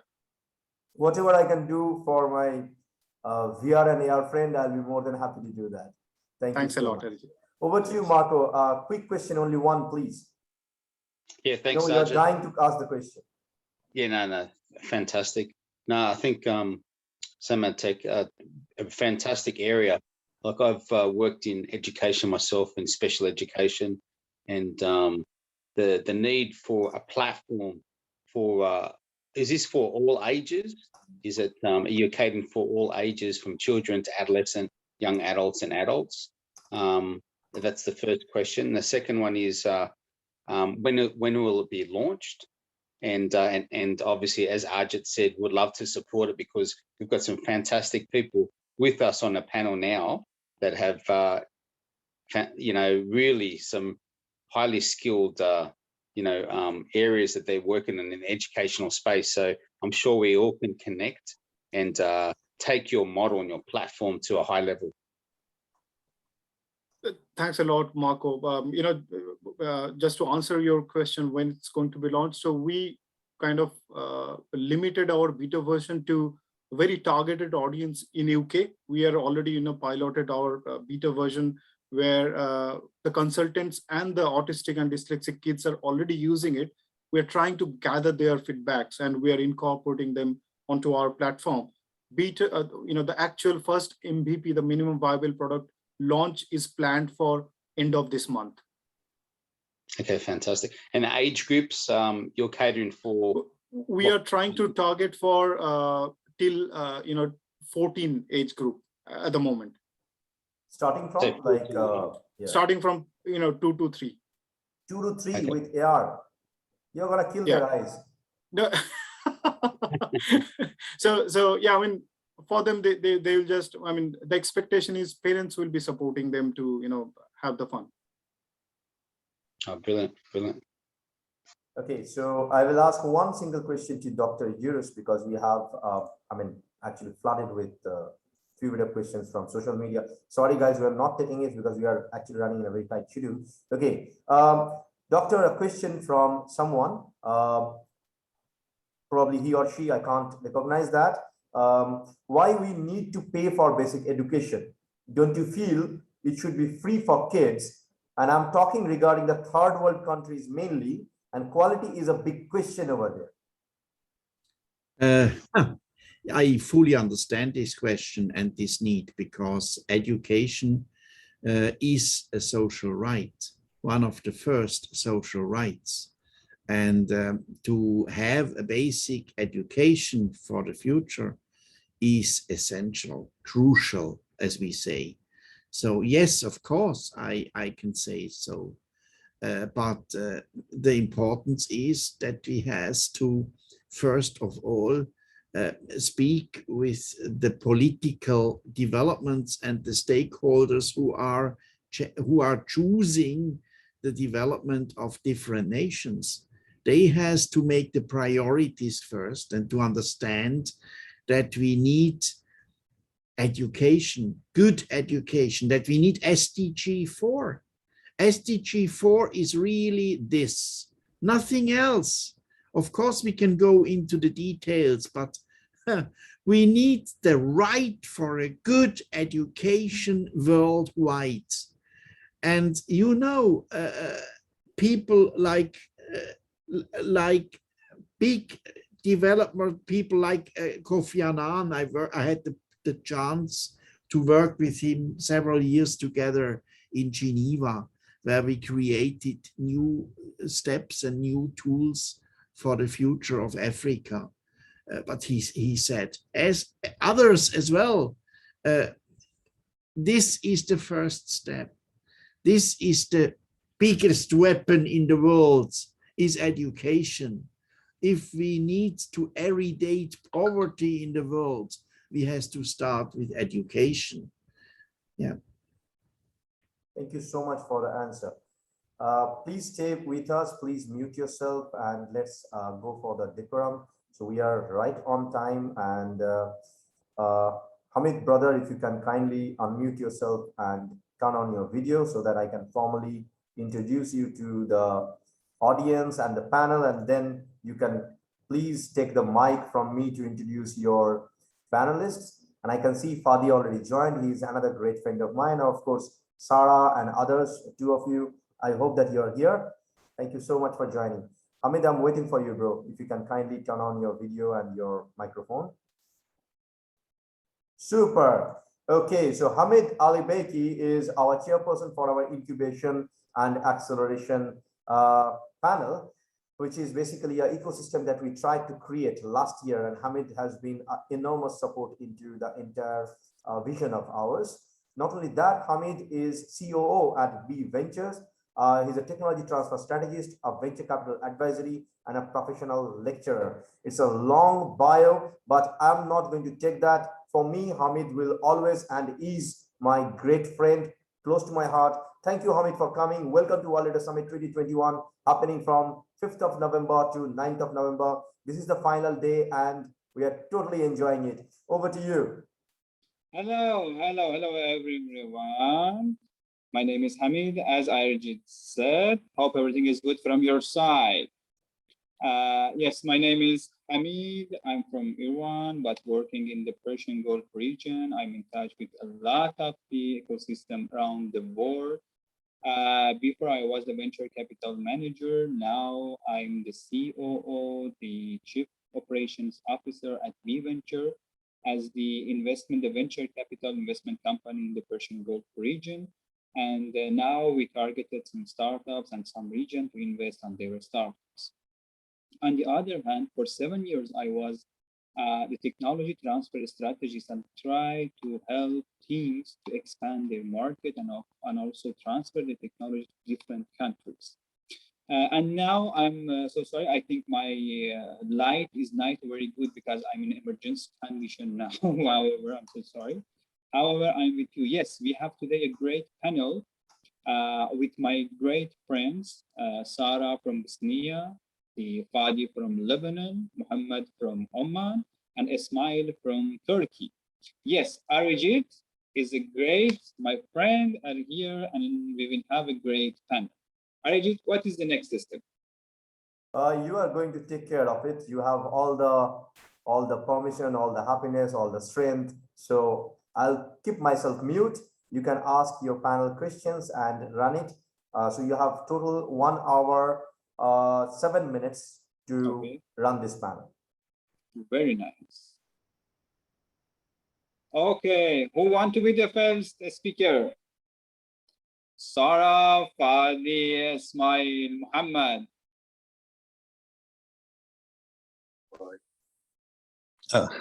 Hello to everyone. Hello, Hamid, dear Arijit. I may just start by greeting, if it's okay for your side. Yes, it's okay. I'm also pleased to be a part of this panel. I'm joining from Istanbul, from Turkey, representing Gain Global. We are a part of Turkish startup ecosystem, especially focused on early stage and supporting the new initiatives through different partnerships in ecosystem. I'll be glad to talk about how it's working in our site as well as in Turkey. And looking forward for incoming questions and discussion. I thank you. Thank you very much. Great. Let's Ismail, the other speakers to introduce themselves. My friends, Muhammad. Hi, good evening or good morning for some of you. I am Dr. Muhammad Al-Hadi Ahmed. Actually, I am from Sudan, so from the African continent, but I am resident in Oman, in Muscat, same as my dear friend Hamid. I am glad to be here. I am a member of the International Association of Science Parks and Areas of Technology. And for quite long number of years, I have been working in Sudan in supporting entrepreneurs and startups. Very nice. Welcome, Muhammad, to the board Leader Summit. I think this is the first year you are here. Yes, my pleasure. Yes, welcome. Thank you. Mr. Fadi, my friend. Hello, Hamid. Hello, Arjit. Hello, everyone. Muhammad, Ismail, Sarah, everyone. So I'm happy to be here with you again. My name is Fadi Nafa. I'm geographically based in Lebanon, but almost all my activity it's a European ecosystem. I'm an advisory board of a couple of European projects supporting startup and deep tech innovation and space tech innovation. And I'm very active on the mentorship at coaching arena, especially on investment readiness, and looking forward to share thoughts with you. Very nice. This is the second year I think you are here. Very yes, nice. Yes, indeed. Fadi is my close friend. I had a very successful experience last year, so why not do it again? Wonderful. Sarah? Hi, everyone. Hello. Thanks for the invitation, Hamid and Arijit. It's very nice to meet you all. My name is Sarah. I'm a Vice President of Strategic Partnerships in Ministry of Programming, a venture builder company based in Bosnia and Herzegovina, Western Balkans, Southeastern Europe, this area. I really look forward to exchanging some pretty nice insights regarding all of these ecosystems and just basically connecting the dots. Before joining MOP, I worked in the Swiss government project related to increasing employment, youth employment in this region. And before that, let's say I helped funding the first privately funded accelerator in the country, and basically that's how I got in love with the ecosystem building universe, so to say. And so yeah, I'm looking forward to exchanging some thoughts with you, and yeah, keeping in touch afterwards as well. Yes, nice to meet you again. And this is the first year you are here. Yes. Yes, congratulations. Okay, my friend, as you know, in this panel, we want to talk about the role of the different innovation players in the different countries to develop the innovation and startup ecosystem in the different countries or region. For the first, I want to ask this question, and I want to Ismail for the starting. Ismail, please.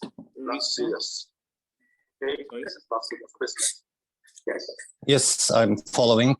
Yes, okay. No money is involved, so I'm hearing some other voice. It's okay now? Okay. Yeah, it's from my side, it's clear. Yeah, it's okay. Ismail, I want to know who is the responsible for development of the innovation ecosystem in Turkey or maybe in the CIS region? Thank you for the question, dear Hamid. When we talk about the innovation, especially the building ecosystem regarding the necessary regulations, the government is in charge and takes the necessary action. There is a special investment office that is under presidency office, but we have a separate ministry that is focused on industry and innovation. And beneath the industry, we have an organization named TÜBİTAK, Turkish Science Center. And TÜBİTAK is also encouraging the early stage investments as well as early stage projects. And this is creating opportunities for new ventures, especially focused on that area. So there are two institutions. The other one is COSGAP. COSGAP is more oriented on SMEs, small and medium-sized enterprises. But due that the focus is innovation nowadays, the technology improvement, COSGAP also is involved in the process with new subsidies and supports about entrepreneurship in technical side. So I will say that there are two institutions, TÜBİTAK and COSGAP, that easily, especially in early stage, that you may find support regarding technology and innovation. And both are part of Ministry of Industry and Technology. Great. You means the main role is coming from the government, yes? Yeah, we may say that Turkish ecosystem is in first steps, name it, and it's growing very fast, but still the encouragement is much required. So therefore, government provides a kind of a opportunity and a field for ecosystem to raise up and grow with some regulations as well as with some kind of grants and supports in early stage. And usually this goes also through a special program that we name as a big program, where startups apply for support for grants, and it's supported through that channel that goes through To Be Tech. And may I ask the role of the universities, or maybe the innovation center of the universities in the Turkey innovation ecosystem?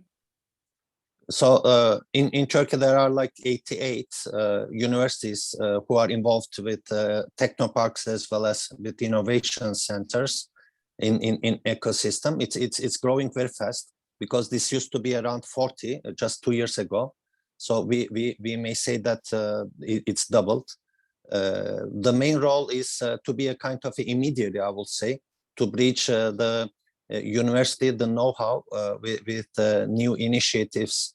Therefore, usually we say that they are supporting with mentoring, with project development, and in early stage to have a minimum viable product, or during incubation time to have something that is tradable, name it like that, and to make them ready for ventures or angels to move forward. So this is the primary role. Some of them are really well known internationally. They run projects in international level, like Istanbul Technical University, İTÜ Teknokent is really good on that. Also is listed in one of the top 10 worldwide technoparks. The others are receiving mentorship through these technoparks, and I hope that soon they will be also very successful. Great. Yes, I visited some university and technology transfer centers in your country. They are great, as you said. And may I know or explain for us what is the main concept of the startups they are active in the Turkey? I mean, the main concern is market development, or is fundraising, for example. Which one is the main concern for them? This is a really good question. Usually we would wait to say that it's more finance, but I see that the finance issue is resolved nowadays, because there are a lot of venture capital funds as well as corporate ventures who are now in ecosystem, and the funding side I believe is raising, and there are more opportunities. But I will say the tradable concept to have a market fit idea will be the challenge that requires more startups to have opportunities to cooperate with corporate world, as well as to have an opportunity to test their ideas in the market. Therefore, the acceleration programs are the ones nowadays that bridge that gap, and hopefully they will be soon more successul.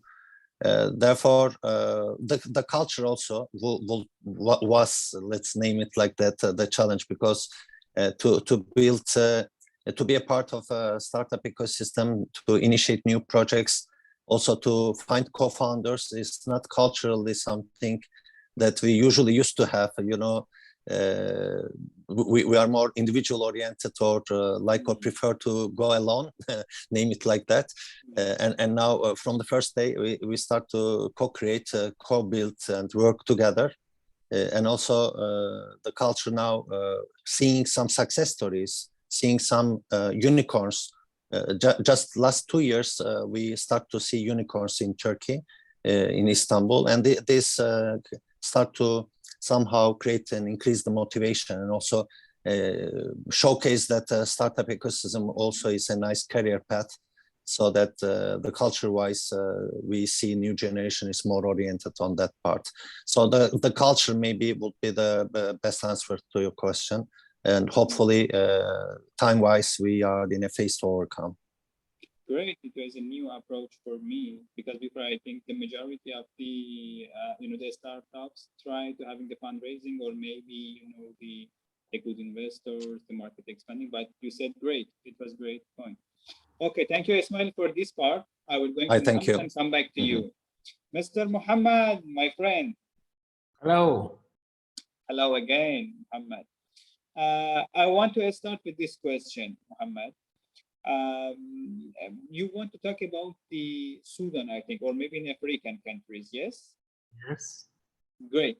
May I know the in Sudan or maybe in Africa countries, who or which organization is responsible for the development of the innovation ecosystem in this region?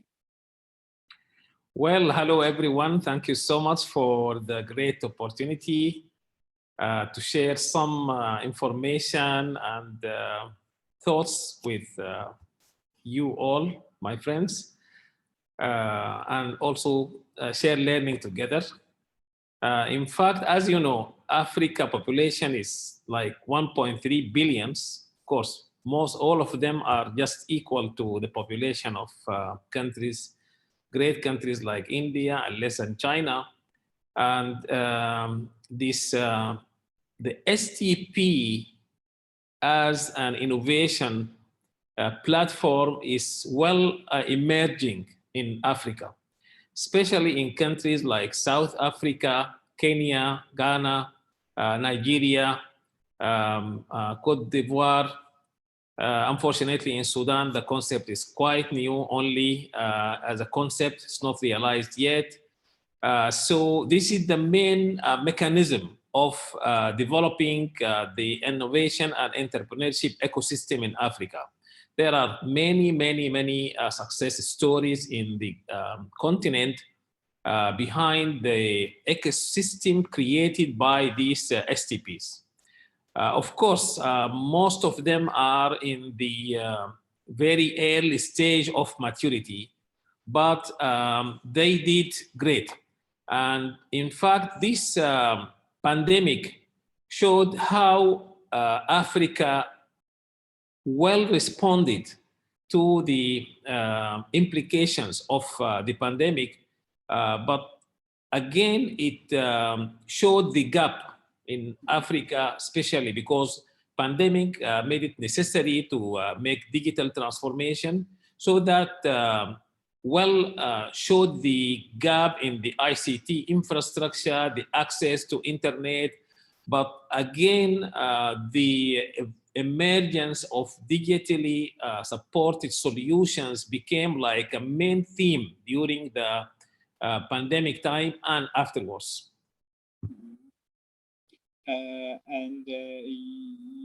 Honestly, I didn't get who is the responsible for development of the innovation ecosystem. You mean it's dependent on the process and different players are investor or not? So as I mentioned, the model of the STPs became like the main mechanism for that. So many key stakeholders, actually all the STPs in Africa are not for the private sector. All of them belong to government. So the main players in that are the government, like the ministries of scientific research, for higher education, some other government entities. Like I think in Ghana, they have a special government ministry that is responsible for the development of the ecosystem in Africa. So I think in Africa, mainly government entities are the key player in creating and enhancing this ecosystem, and the partnership between the academia, research, and the industry, and also the communities, because as you know, in Africa, a huge number of UN organizations are working there for humanitarian purposes. So they are key players also in fostering innovation and entrepreneurship, especially in the marginalized areas and in the conflict areas as well. Okay, great, got the point. And can you tell me the role of the private sector in the development of the innovation ecosystem? Well, I think the private sector in Africa is still a little bit behind, not like other regions in the world. Because as you know, the private sector in Africa is still very traditional, and this movement of entrepreneurship and innovation is comparatively new in Africa. So I think the key players are the government entities, the educational institutes, but the private sector, maybe it started responding in a better way in the recent years only.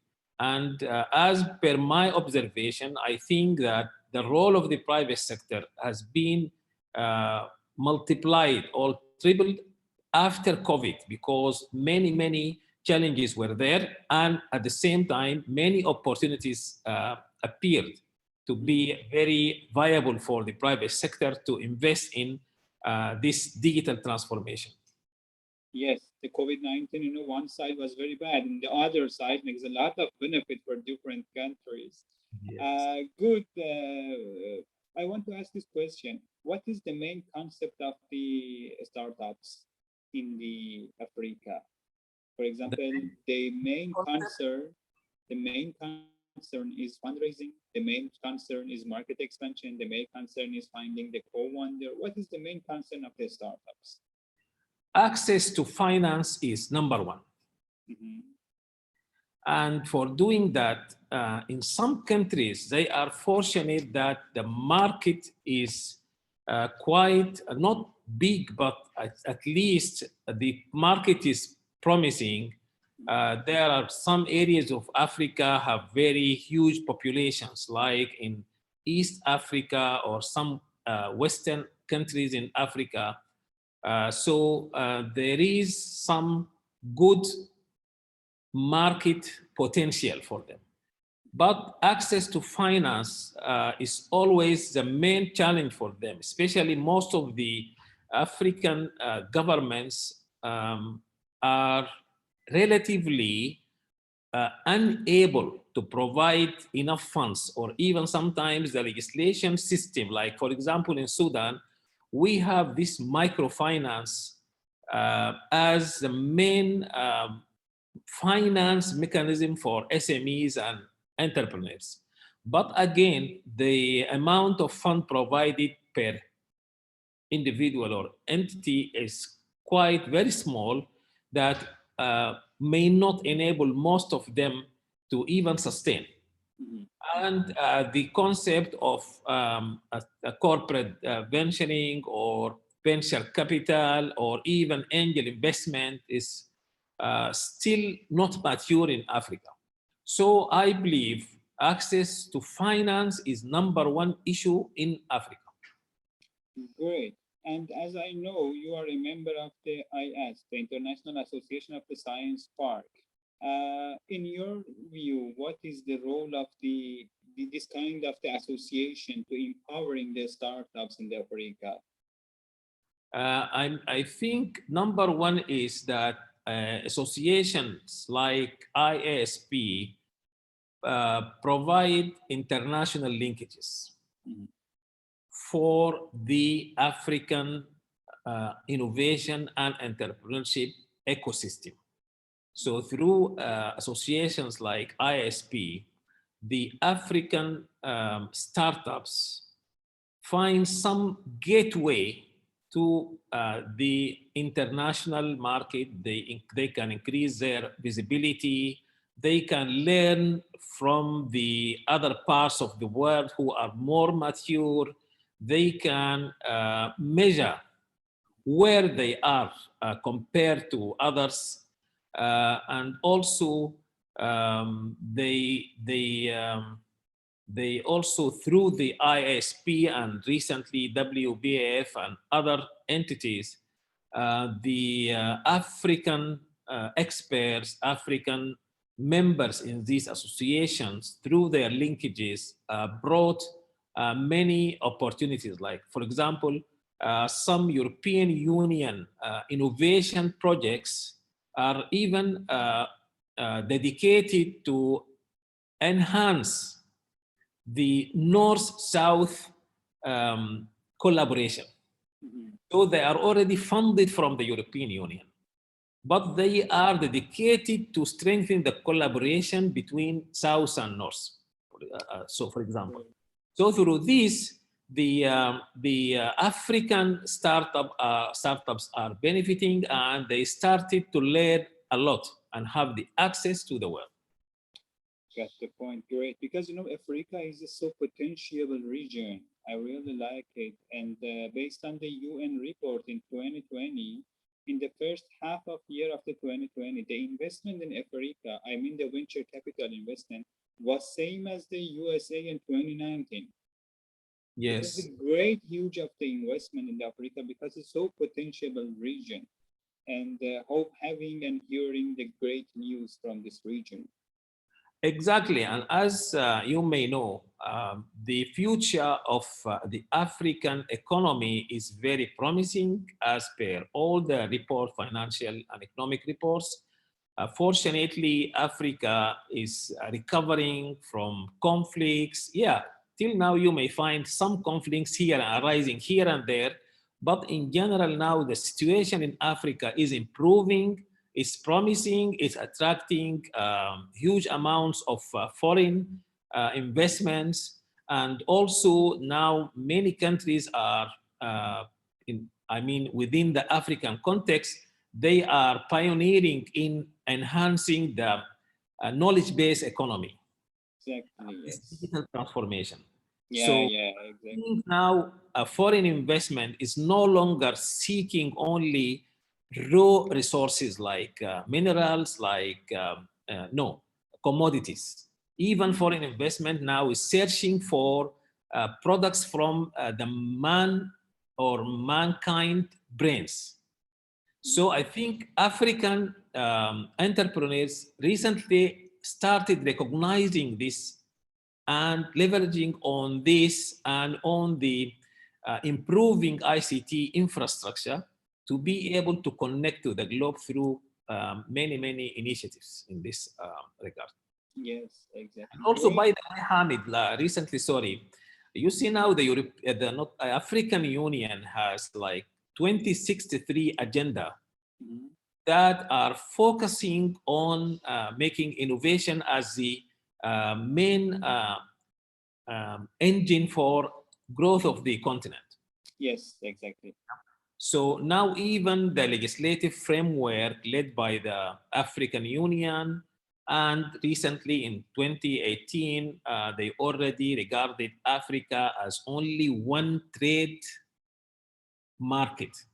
They tried to remove all the obstacles and constraints from doing trading between all African countries.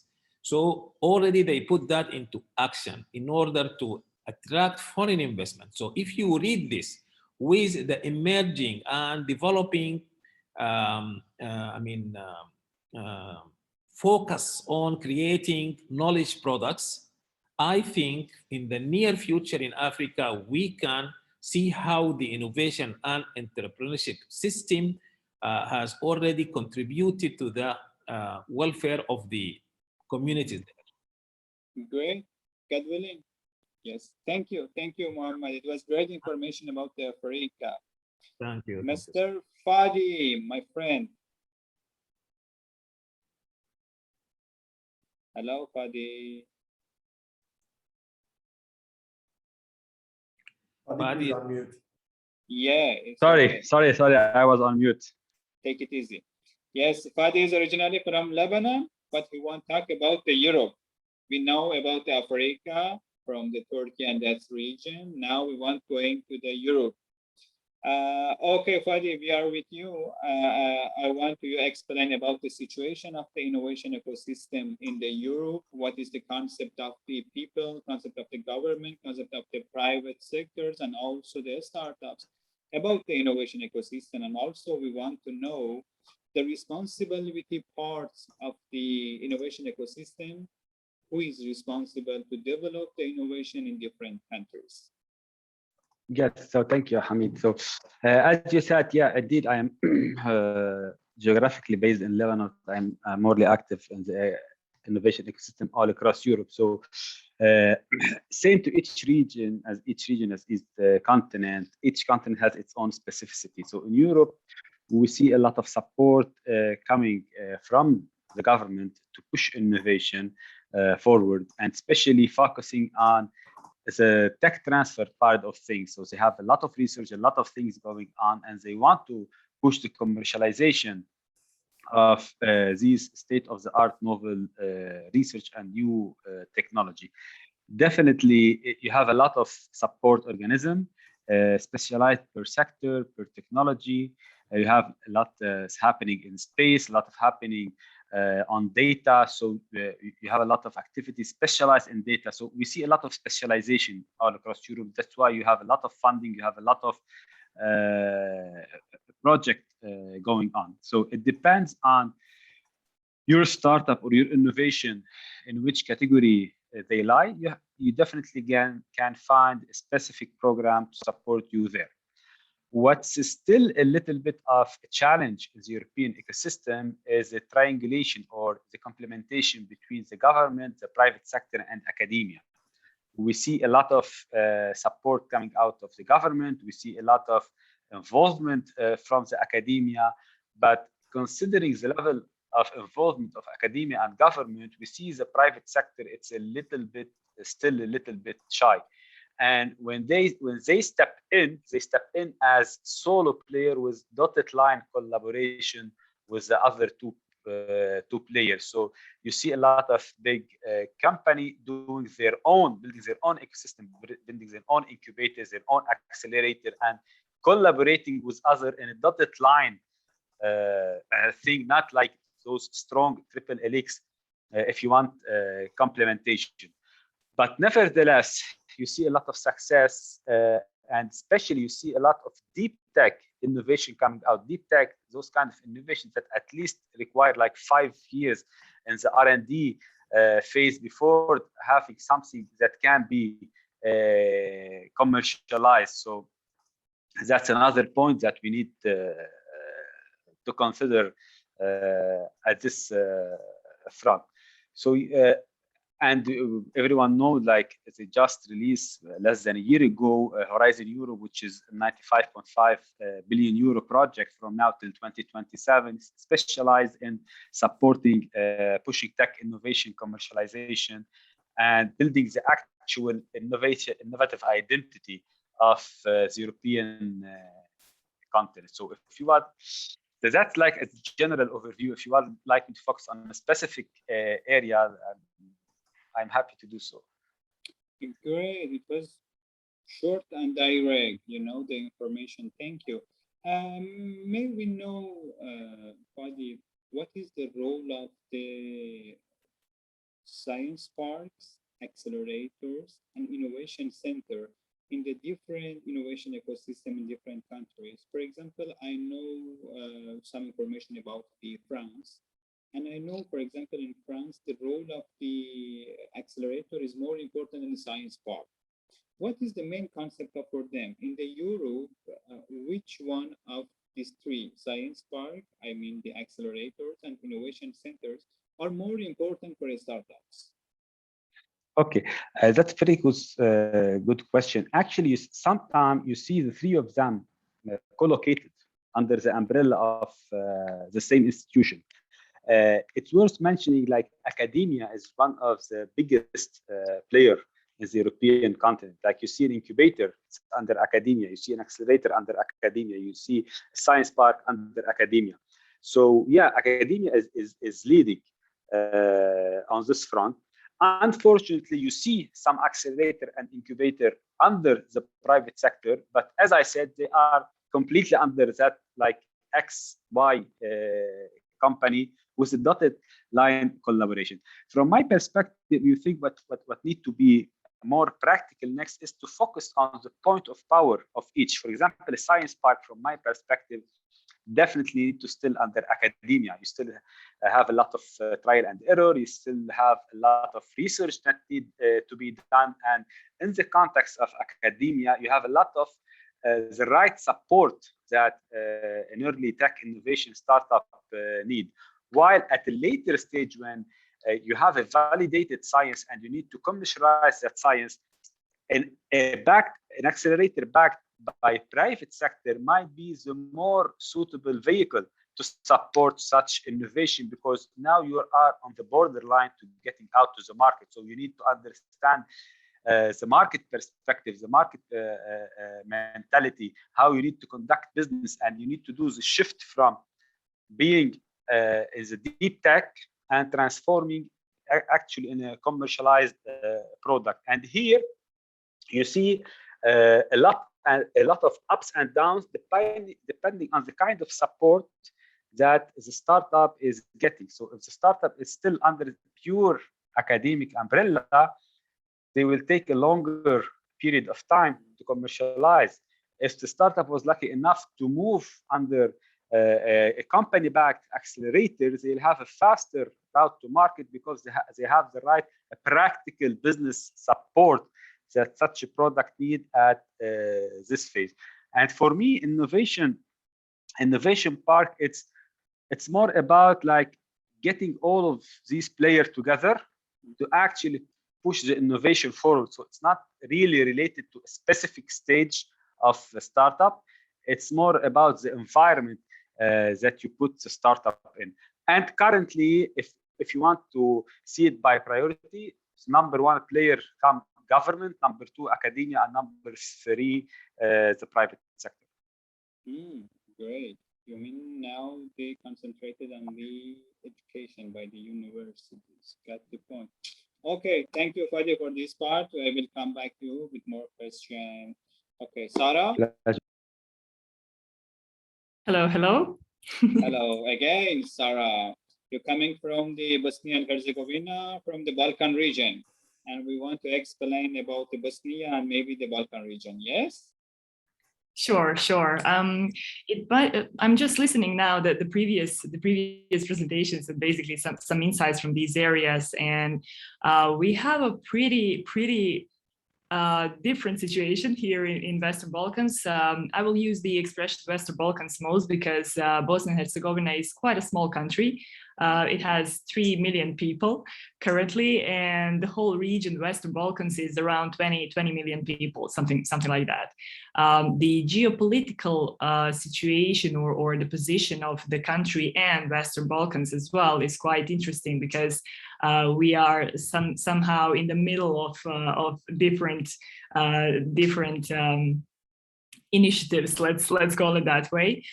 We are a neighboring country of European Union, since Croatia, as a country which is currently in European Union, is our neighbor. But on the other side, we are quite connected to all the Eastern neighbors as well. So it's a really nice combination of all factors and influences. When it comes to the influences, basically the main supporters of the ecosystem, of the startup ecosystem or innovation ecosystem in Bosnia and Herzegovina and Western Balkans, it's mostly two groups. Primarily is the private sector, and the second group is actually governments of other countries which are supporting this area.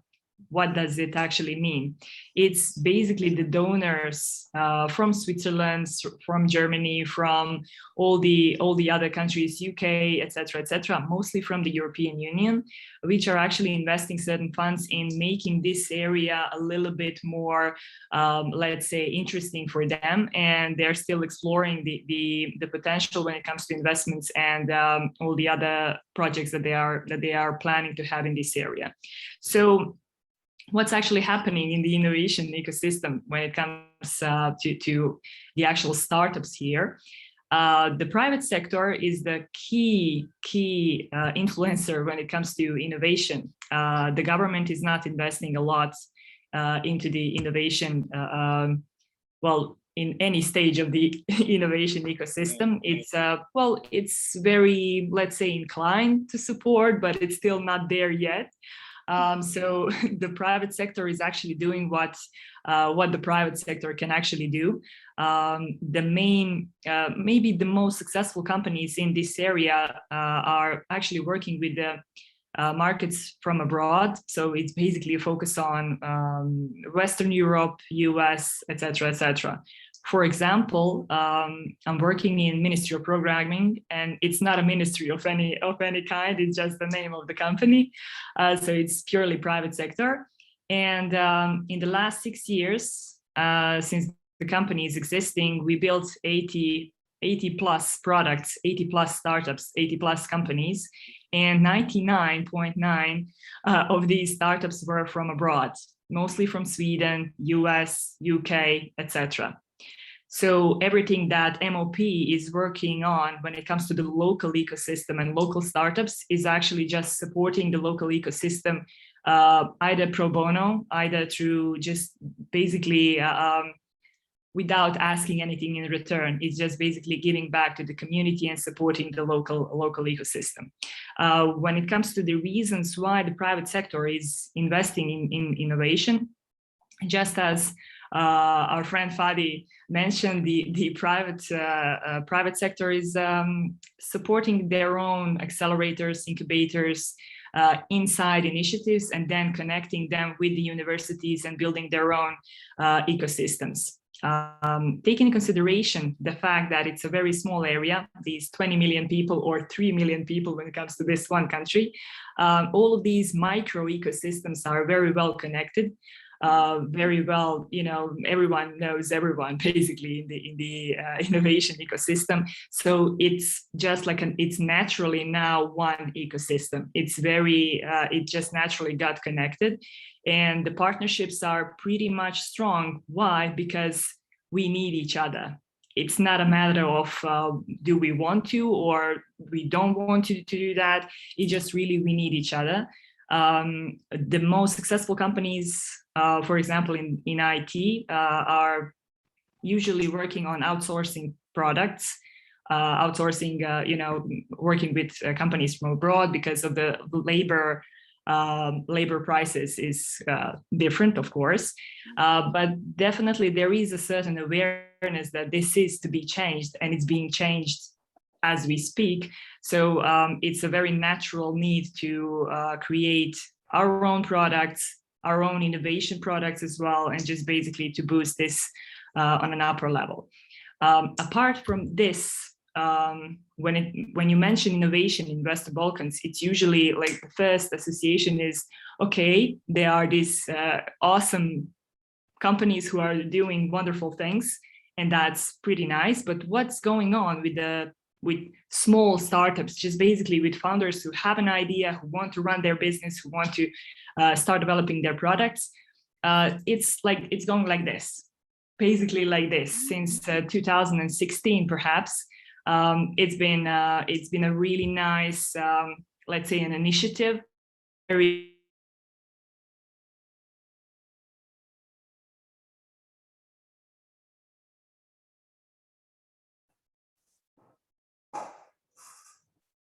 Then it just gone a little bit, ups and downs. Sarah, probably your network is the network is a problem. Not stable. Just really starting and learning about business model canvas and just starting to educate themselves and just basically just gathering basic skills. They are now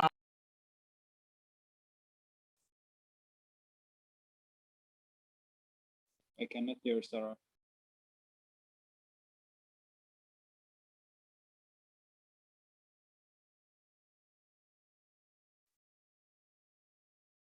Okay, let me come back to the smile.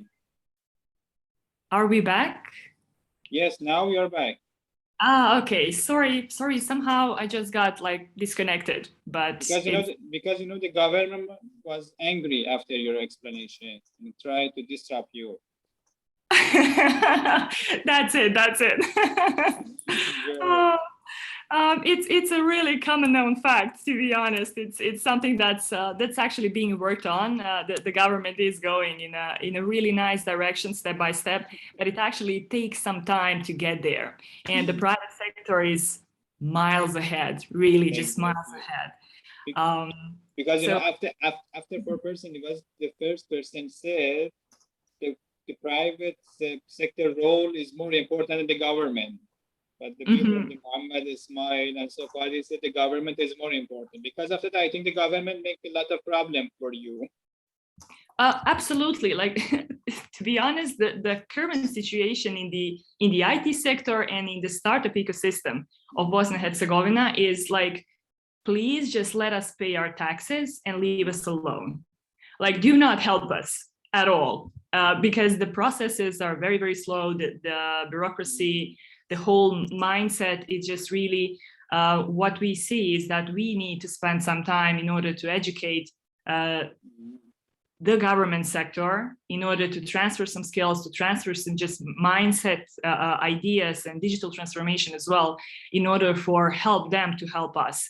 And this is just basically a process that's quite ongoing, but it's going in a good direction. Let's call it that way. But I will just finish my thought when I got interrupted. Okay. Basically, when it comes to the local startups, these founders are getting more and more mature. The companies are getting, someone mentioned, like, is it a problem to access new markets, or what's the key problem for the local startups? The mindset that we have here is pretty much, we are not very much solo players. So this combination and finding co-founders and team members, etc., is pretty much okie dokie. Let's call it that way.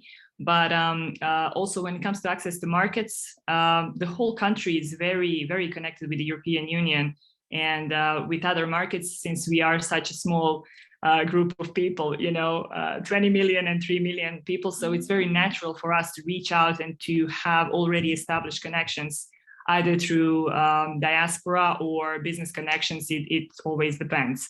For example, Ministry of Programming now has, it's a company with 200 people working in a venture building and building currently 21 startups. All of that actually started by the founder coming back from Sweden to Bosnia and Herzegovina and starting the venture builder. So these connections are pretty okie dokie. What I would mention as a current challenge, let's call it that way, is that we need some investment readiness education and programs, since we currently have like this situation. The investors are here, the funds are here, either from European Union or from other areas. They are scanning the area of Western Balkans and European Union and Bosnia and Herzegovina. And here we have startups who have their own products and are, reaching other markets, etc., like shyly, let's call them that way, but they are actually not connected. The connection between what are these looking for and how our startups are being prepared for conversations with investors. What do they actually need to have when it comes to the core information that they need to share? These are the things that we are just working on as an ecosystem, exchanging, learning, building skills and stuff like that. So yeah. Okay, and Sarah, what is your idea about the future of the startup ecosystem of the Bosnia? The future, it's very much the influence from the West is very, very strong. So when it comes to the funding, this is where the main funding is coming from. When it comes to the ideas and connections and everything else, that's beneficial for the startup ecosystem, it's quite going in that direction. It will take us some time when it comes to the local government influence and support for the local ecosystem. That's very important, especially when it comes to connections with the universities. But also the universities and their science parks are also just basically connecting themselves with the private sector directly, because it's just basically a common sense thing to do. So it will take us some time, but it's going in a very nice direction, and I'm really glad to see the connections that are being created between Bosnia and Herzegovina as a really small unity, and also Western Balkans as an area, let's call it that way, with the West and the East as well, because there is a huge potential when it comes to that. For example, Ismail shared some information about Turkey. Turkey is a very interesting ecosystem for us when it comes to Bosnia and Herzegovina as a country, but also as a company as well. When it comes to Ministry of Programming, as we had some really nice collaborations with the Turkish ecosystem, Headquarters Accelerator, and all the wonderful people that we have met so far. So it's just step by step. Okay, thank you, Sarah. It was great information. I will come back to you for the last question. Thank you. You're welcome. Ismail, are you ready? Question. Yes, please. Available here. I want to know your idea about the future of the startup ecosystem in the Turkey. I think that it's promising because we are just in baby steps. Number-wise, for example, we just have 20 registered angel network and just 600 accredited angel investors. While we compare that one with Europe or Western countries, we see that there is a lot of room to go and to have progress. Investment-wise, early stage on average, just we are in a level of 100 million to 1 billion investment per year. Here as well, we see there's a huge potential for investment. So my expectation is very positive. And also, I see that it will be more collaborative due that now startups will be in a scale-up phase where they will be looking for collaboration in different markets or to move forward to enter or to collaborate with different markets. So there are two things that will be very promising in coming period. Okay, and this is a surprising question. What do you think about yourself? How much you are positive for the innovation ecosystem of Turkey? In innovation ecosystem and technology, I would say is the center of now of everything. With all the pandemic case that we are facing, digital transformation that we are living, I believe the incoming period is very technology oriented and innovation oriented. We need more and more startups who will be now focused on data science, artificial intelligence, robotic technologies, augmented reality.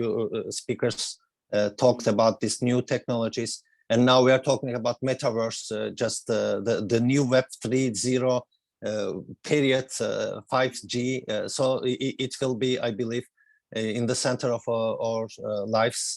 We will be also very glad to move forward in this area, in this field. And this kind of collaborations gives more chance to share, to grow together. This is what I see worldwide with the colleagues that I met here, with the friends. I believe it will be more promising to build that ecosystem globally in the future. Great. I know Ismail from 4 years ago, and he's so active in the Turkey innovation ecosystem. And good luck. We will come back to you again. Okay. I thank you. Thank you. You're welcome. Hello. Muhammad. Yes, Muhammad, we are with you. I want to ask this question. What do you think about the future of the startup or innovation ecosystem in the Africa? Well, I believe Africa will be the continent of startups in the very near future. The reason behind this inspiration that maybe two factors: the increasing peace region in Africa. Now, conflicts are declining in an exponential way in Africa. Second, at the same time, you see most of African countries who have undergone any type of conflict, maybe hundreds of thousands already immigrated to US, to Europe, to other parts of the world. And they were educated there. So as soon as they find that their countries are back to peace, some of them, I don't say all of them, but at least an increasing number of them are coming back. Great. And they inject new blood into this innovation and entrepreneurship ecosystem in their countries. They bring totally different mindset, experience, lessons, great lessons, international connectivity. I believe the same is happening in Bosnia. Yeah, Sarah. So I think this will have an exponential and non-linear impact in the growth, exponential growth and success of the startup. It's not like a linear one. I think in Europe it may be linear because already the system is running. So it's producing more and more success, maybe in increments. But I believe in Africa, as soon as it's like a function of the peace happening in Africa. For example, in Rwanda, in many, many countries. Okay, so I'm very optimistic that in the very near future, maybe another factor is that the governments, I think they started believing on that the only way for Africa is through enhancing this innovation and entrepreneurship ecosystem. The mindset of the traditional big corporations in Africa may not be easily changed in the near future. It's very traditional. So I think the communities, which are another very important player, because actually this is a huge opportunity for the African startups. They are serving their communities. There are many frictions, many sufferings, many problems created by the conflicts, by poverty, by. So this is a huge market for the startups. And even the communities started to recognize the increasing role of the startups. So as soon as this digital transformation era evolves in Africa and the ICT infrastructure, which is improving now in a very fast way, I think the exponential success of the startups will be like only few years in front of us. Okay, and how do you think about your role? How do you think about how much is your role positive for the innovation ecosystem development in the Africa? You mean whether I am optimistic or not, or my role? Your role. My role. What will how much of your effort? What do you want to do to expand the innovation ecosystem in Africa? Frankly speaking, on a personal basis, my passion and dream is to help marginalized communities, especially women and people in conflict areas. Great. Like what you can call rural entrepreneurship. Already I started this in Sudan in a small scale, but I tried to even write some small playbooks for rural entrepreneurs who are not well educated. So they cannot easily understand this very high level language we are talking about. So my dream is to serve these communities. Inshallah. Thank you. I know Muhammad from 3 years ago. He's so active in the innovation ecosystem, so passionate for the innovation and a startup. Thank you, man. I will come back to you. Okay, Mr. Fadi. Yes. Yes, Fadi, do you know the question? No, I will just add a couple of things to what Sarah and Muhammad said, and Ismail. Like even in Europe, we're facing the same. Like I do a lot of activity on investment readiness. You have a great scientist doing great tech innovation, but again, they are here, and the expectation of an investor is here, and we do a lot of activity in order to change mindset and close the gap. It's a work in progress. It's not like a project that you can execute and boom, the result achieved. So it's a continuous work, but we are achieving a lot of progress on this side. And what's next is for the European ecosystem to more reach out to other neighboring country, to Africa. And we witnessed, like lately, you have Big Africa, which is a new project by the EU to support Business Innovation Center in Africa, transferring knowledge, experience, so we can support African entrepreneur. And I can see a lot happening on this front. And honestly, I've been mentoring African entrepreneurs since 2017, and I really enjoy the quality of the entrepreneur. Even people in rural areas, they are not very well educated, but they are really, they strive to learn and progress. And it's a nice experience when you mentor an African startup. Like, it's a nice experience because you can see tangible progress in a very short term, how those entrepreneurs are developing. And I see European ecosystem has a huge role to play at this front. Okay, and how much you will make the effort to expand the innovation and startup ecosystem in the Europe?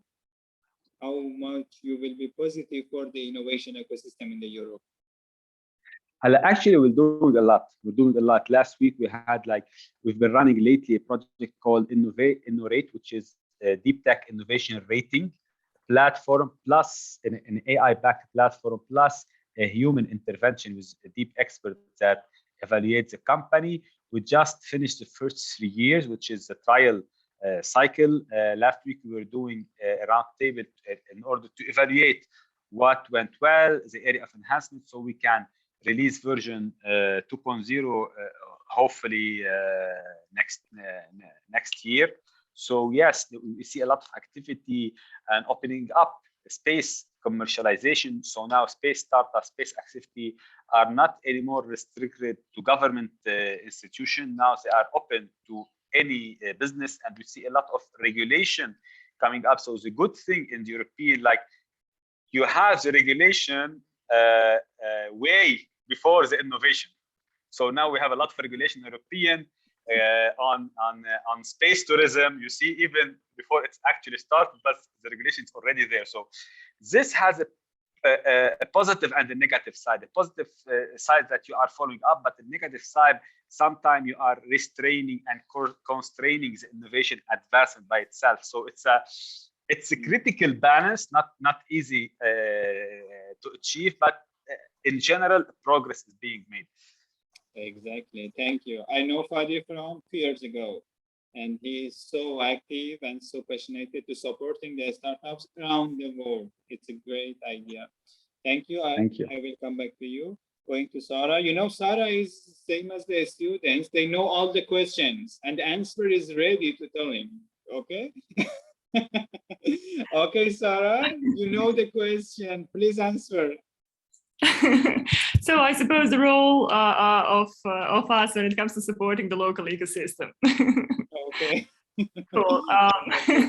Yeah, ready. Okay. Thank you. Basically, what I definitely see as the key, it's not actually just supporting the startup ecosystem. Each and every one of us actually has a very strong. It's an obligation of us to support the young innovators, the young people who are working, young and old as well, who are working on innovative products, who are building the startup ecosystem of this country and of this area as well, because it's a way for all of us to, this might sound as a cliche, it's a way for all of us to go into a better future. But to be honest, the IT sector, innovation, startups, and all of these concrete topics, concrete successes that have been done in the previous period in this area are the key things that actually eliminated all the problems that the country actually has. For example, Mr. Mohammed mentioned the conflicts in Africa and all the other problems that the country has. There are other problems that, of course, Bosnia and Herzegovina has, that Western Balkans has, of course, and innovation, startups, IT are the things that can bring young people in these areas just to have a future without all of this, without the politics, without all the a little bit tricky things in this area. but it's just basically bringing a very nice way for us to explore the future and to connect with other communities as well. So it's not just bringing money into the region, it's not just bringing business into the region, it's changing lives of young people and of basically people in this area. So I believe that this is an additional boost for all of us every time, every day that we are working on whatever we are working on. This is something that's boosting all of us and making us go another step and an extra mile in all of our efforts. So this is like a certain vision or something that's within me personally and most of my colleagues as well.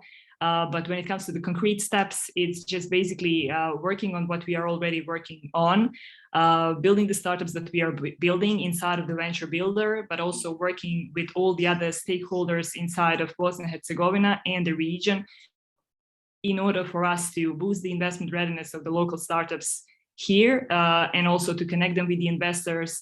As our friend Fadi mentioned, it's a process and it takes some time. So as long as we are pushing and pushing and pulling as well, there will be progress, and it's just about that. Yeah, exactly. I'm in touch with with the countries in the Balkan region, with the Croatia, with Serbia, Macedonia, Albania, and as you said, the main problem is that they are not well connected in any country. The different players, for example, in one of the Balkan countries, the government make a decision, the private sector another decision, Science Bank another, the Chamber of Commerce another decision, all want to support the innovation ecosystem. But the decision is not coordinated with each other. This is the problem. It will be solved. Okay, thank you, Sarah. Thank you, Muhammad. Thank you, Fadi. Thank you, Ismail. It was great panel, and it was my pleasure being with you. Nice to meet you, and hope see you soon face to face. Thank you so much, guys. Hopefully. Thank you. Thank you, everyone. Let's keep in touch. Thank you very much. Thank you. Yeah, for your information, we actually started our own accelerator and our own fund, which Hamid knows. We'll be more than happy to collaborate and handshake with any one of you if you feel that helps.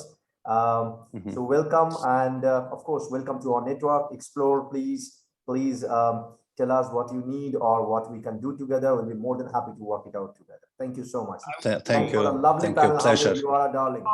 Thank you. Thank you also, Hamid, for the opportunity. See you. See you. Bye. Bye-bye. Thank you. Bye-bye. Bye. Okay, so now is the time I should call upon another speaker who is from Egypt. Oh my God, we have been waiting for you, Doctor. Dr. Asim, are you there with us? Can you please unmute yourself? So Doctor is a GGA, GP and HR, Chairman, Egypt, ASDF, SRCA, Africa President, Chief Engineer, Egyptia. Welcome to World Leader Summit 2021. We are eagerly waiting for your speech and your knowledge and wisdom. Please share. Thank you so much. Is the share right for you? The screen is shared. Hello, can you see the presentation? No, we can only see your face. Okay, okay. Let me. There is a share button. You can click and you can share your presentation. I already gave you the click, but entire screen. Okay.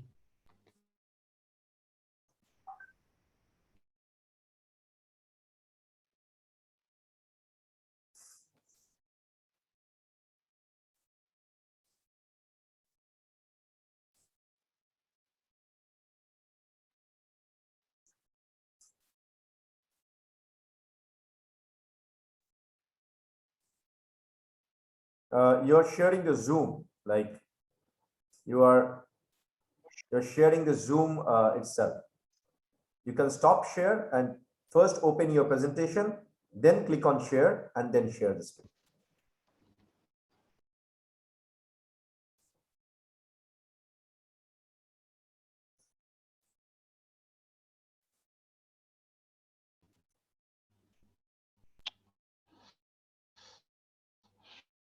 It's still coming. It's showing us it's coming. Is it okay now?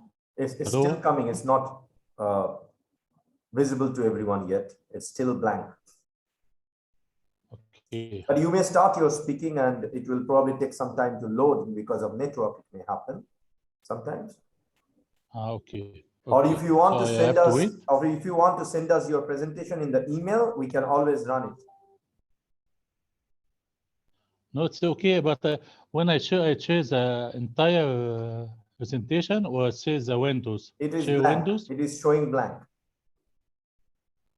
No, he asked me if I choose Windows or choose the all. Go for window. It says that you are Choose Windows. window. Choose Windows. Okay. I'll make it again. Okay. Windows. Okay. Is it okay now? Still blank, doctor. But I choose it. I said window. Yeah, you may present, please. It's okay. Is it? You may please present. Is it? You can see it? Huh? You can please present your talk. Okay. So,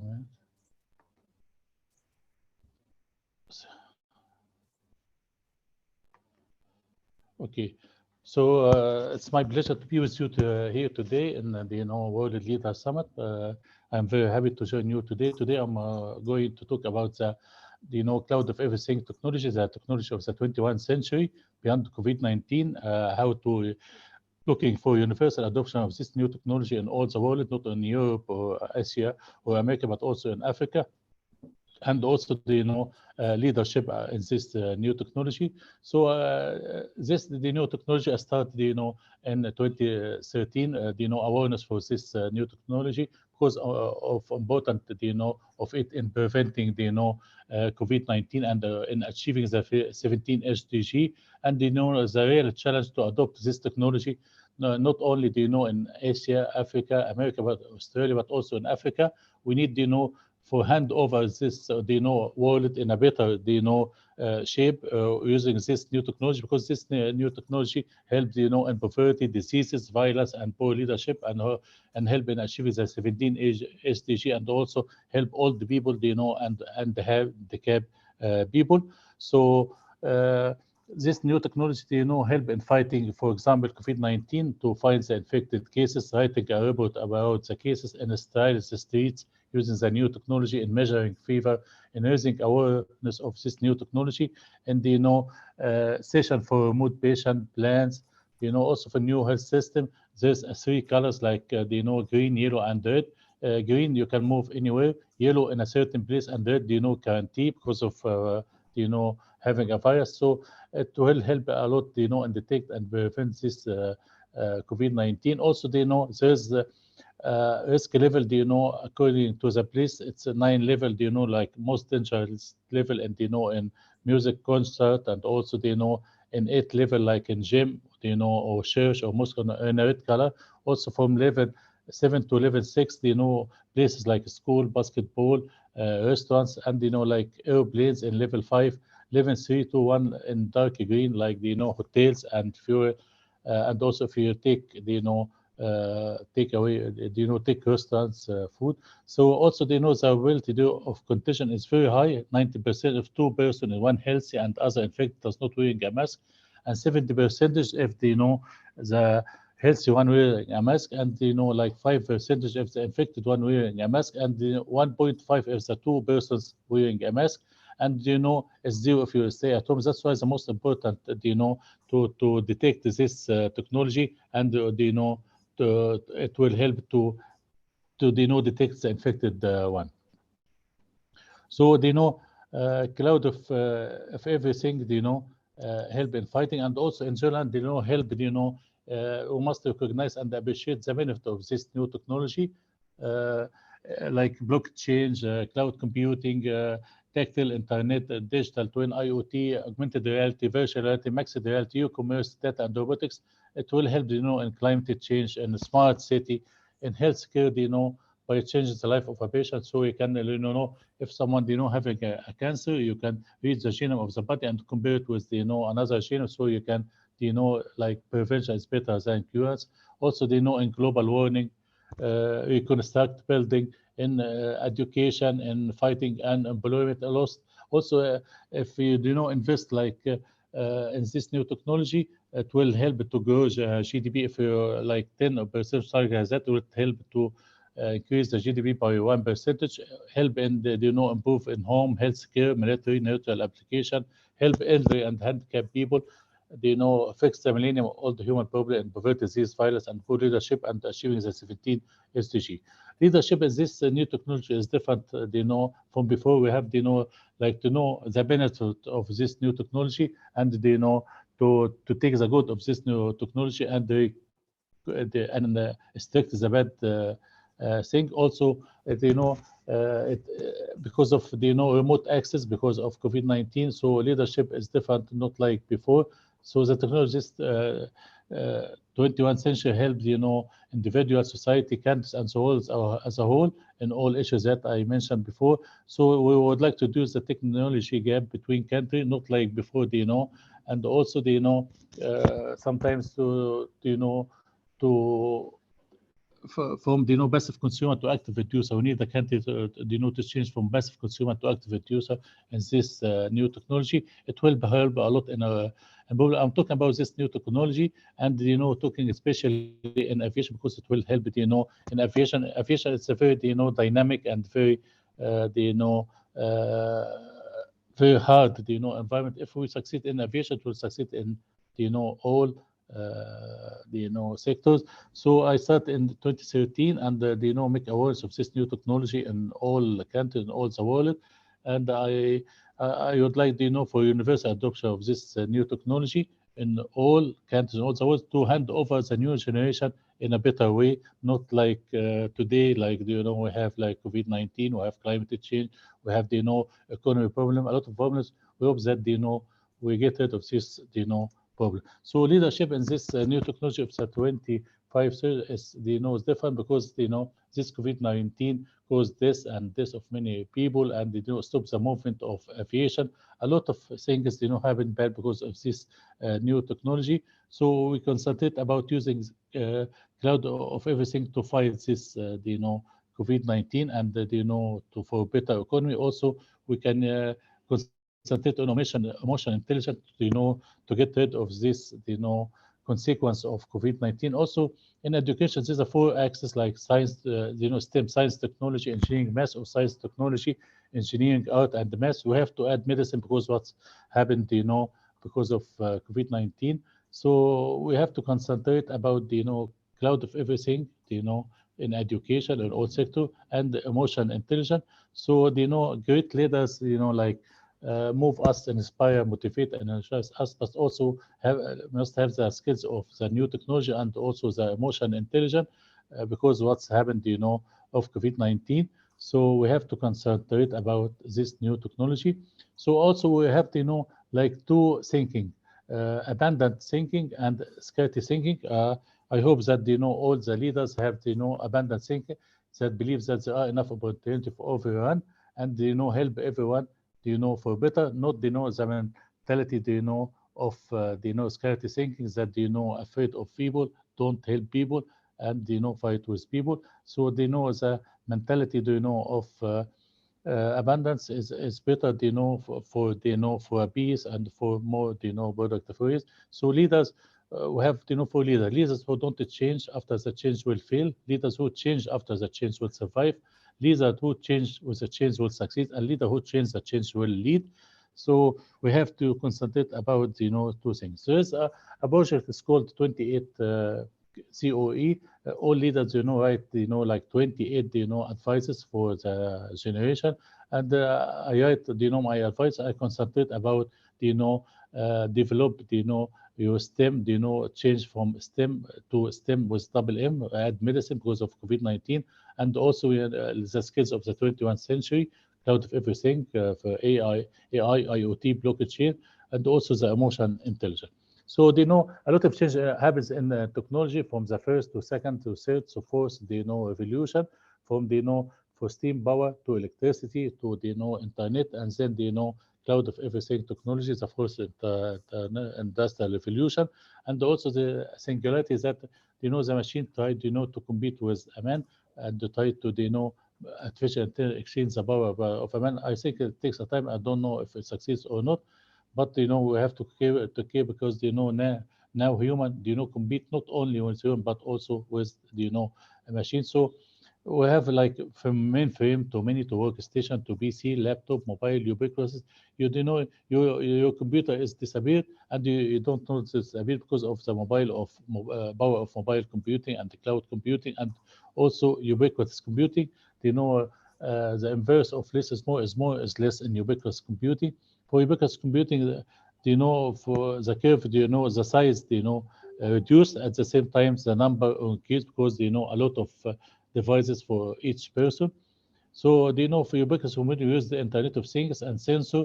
Sensor include power and wireless, and like computing. With this power, you can get information and want to everything. So we can get a lot of benefit from this new technology. You can the refrigerator can offer information to you. Clothes can show the latest fashion, and also the credit card will warn you. A lot of useful thing will happen to us because of this new technology. So information technology, it will be like oxygen. The goal of oxygen is that if you go from one place to another place, the same quantity of oxygen, you cannot live without oxygen. Is essential and it must be free. This is the view of also Internet of Things will exceed the number of people on Earth by 2008, and by 2020 it's about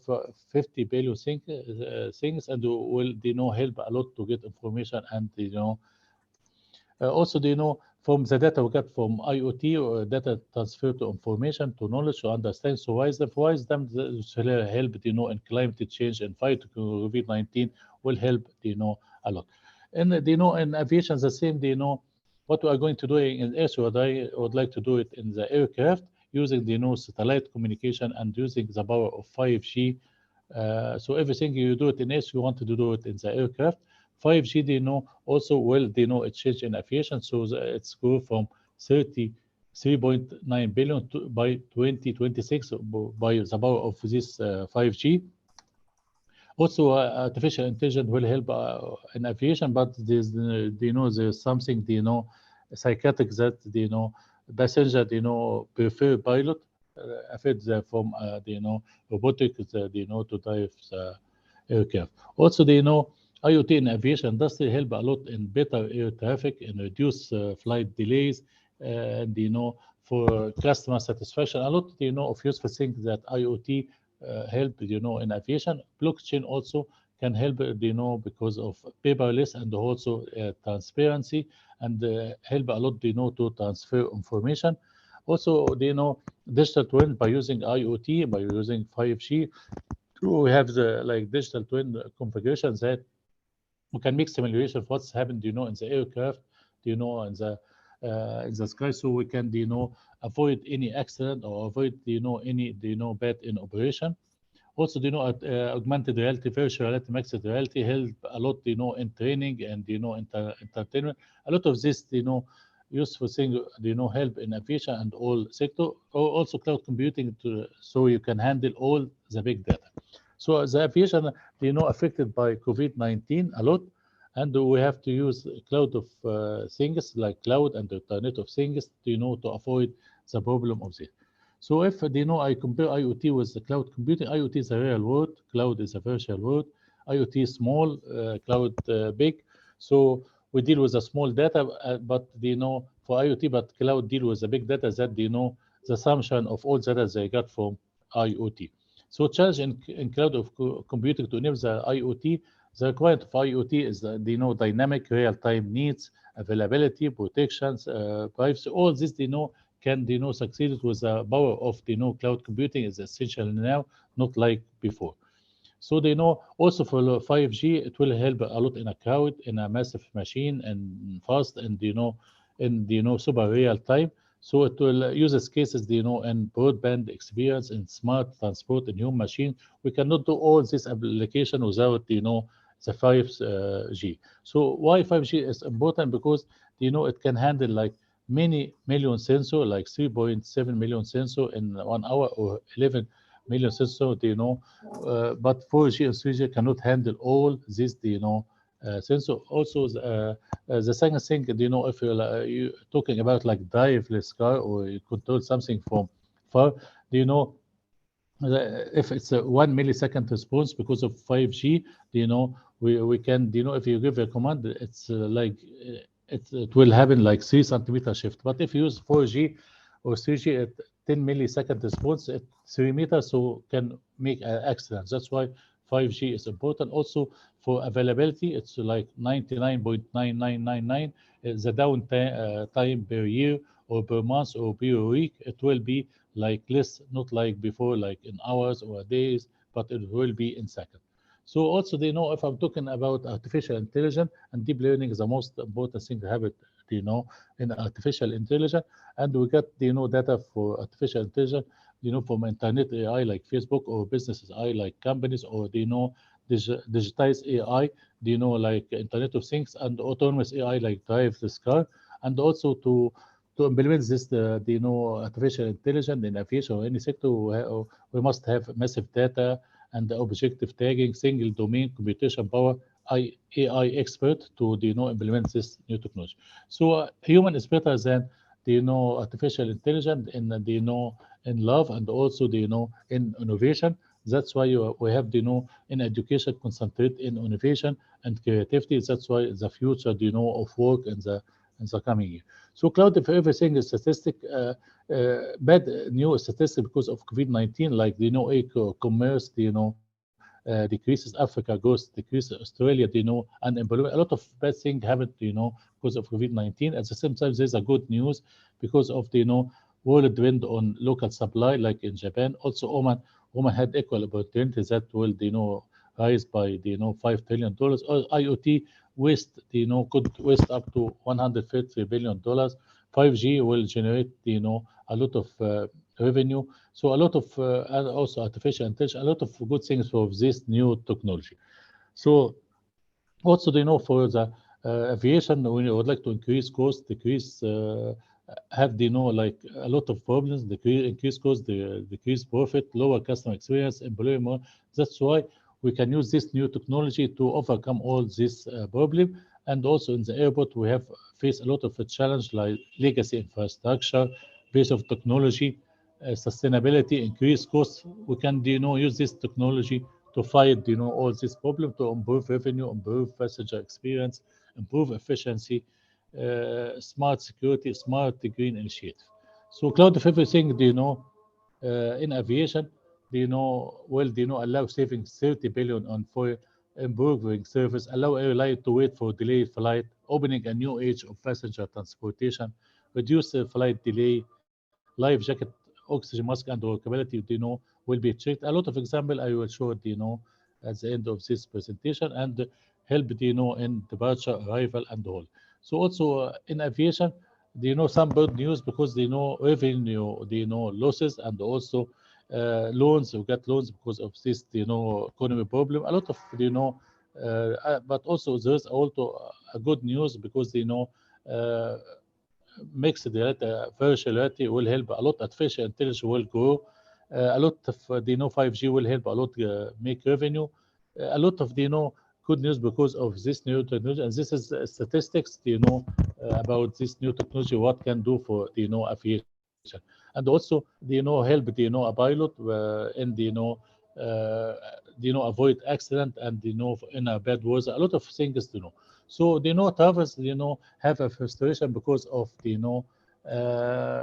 there's a airport automatic transit, taking the stress of the travel, finding the way. A lot of problem of, of the passenger. We can avoid this using the new technology by using intelligent ticket, automated identify, augmented reality, payment with a mirror. Cloud computing will help, a lot for the passenger.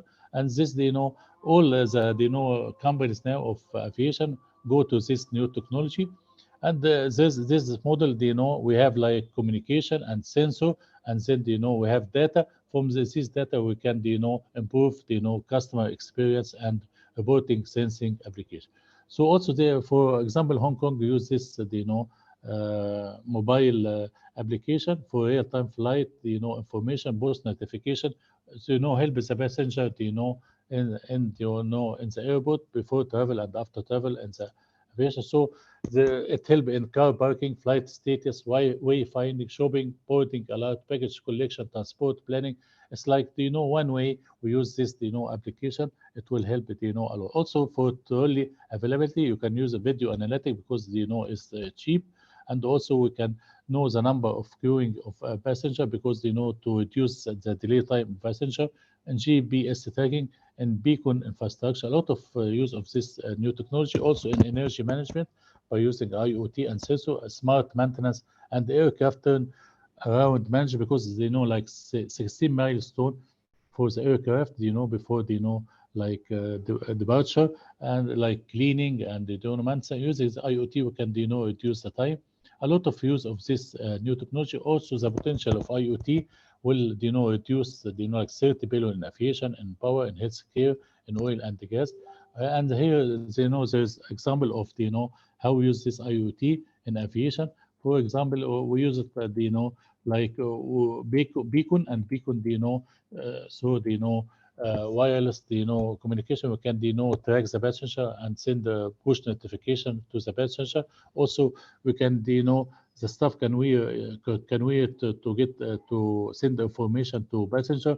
Also for the luggage to track the luggage. Also for the generator of the aircraft to monitor and if anything happened before landing, you can throw drones, you can send the spare parts, so you can reduce the time also for entertainment. A lot of use of this new technology. I have to run it fast because of time.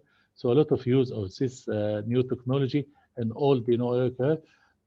Also you can use it for luggage, you can use it for for spare parts, you can use it for a lot of to reduce travel time, for better customer satisfaction.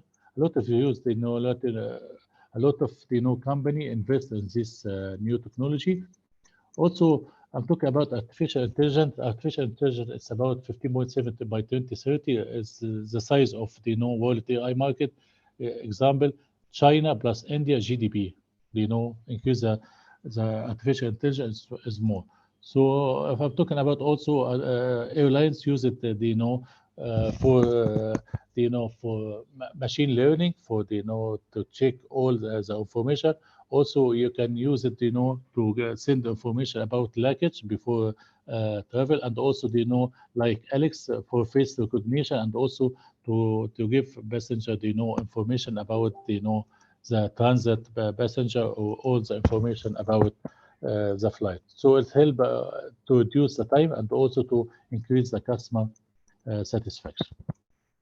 Here a lot of also cloud computing is important because in economic reason like use operation cost, not capital cost, so reduce the cost. Also for functional reason, it's use the best technology of expected results in increasing increased risk mitigation and more rapid time to production, improve security. A lot of useful thing. For example, if I compare tradition with cloud, for tradition you pay for software and hardware. Doctor, I have a quick question. Yes. I have a quick question. When we are talking about deep tech, how exactly Egypt is ready with deep tech technologies like augmented reality solutions, or probably do you have access to all the virtual reality glasses or the latest glasses that is there in the market? How Egypt is ready with that? Is there an ecosystem? I think Egypt go in the right direction, and 5G and using the artificial intelligence. I think it's start going in the right way on this new technology. Okay, let me. Okay, can I complete? Yeah, sure. I just wanted to. Okay. So how many times I have? How many minutes? We are overshooting, but you can maybe wrap up first. 10 minutes, maybe. Can we do it in 5 minutes, please?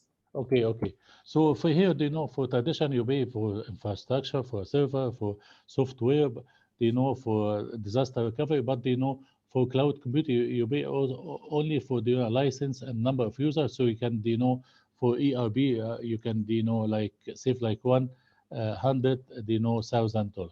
This is a reference, for all the paper I published about this and the presentation. This is a snapshot about what I am talking. So before using this new technology and after, you will see that the engine is okay, no problem, and reduce the maintenance cost. Also, in the aircraft you can check any spare parts if anything bad for it. Also, you can check oxygen, mask, anything using this RFID. Also, in aircraft you increase the efficiency. You can use Google Glass instead of using like tablet or using box. That's why let the pilot concentrate. Also here you can check the queue in the airport to reduce the queue and predict for the second flight. Also for the environment you can check.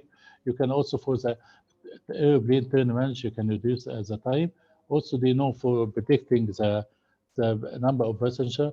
A lot of things use it, you can use like Apple Watch also for airport infrastructure. You can monitor everything. Also wireless cover for video surveillance. A lot of things of use of this network. Also in the aircraft, real-time TV, 3D game, advertising, internet serving. Also, you can use it for a wheelchair for elderly or handicapped people to order like Uber.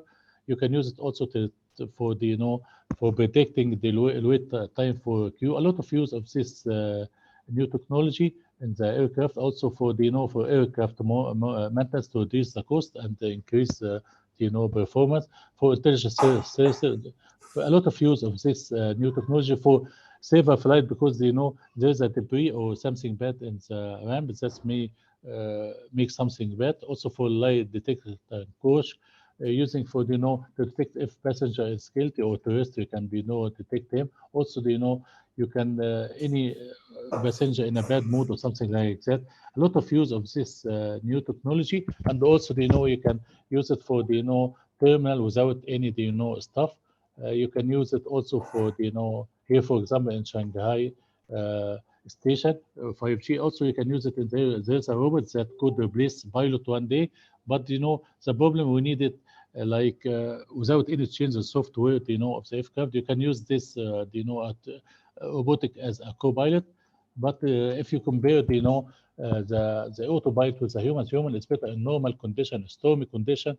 But autopilot is better in foggy, and human is better also in a mountain.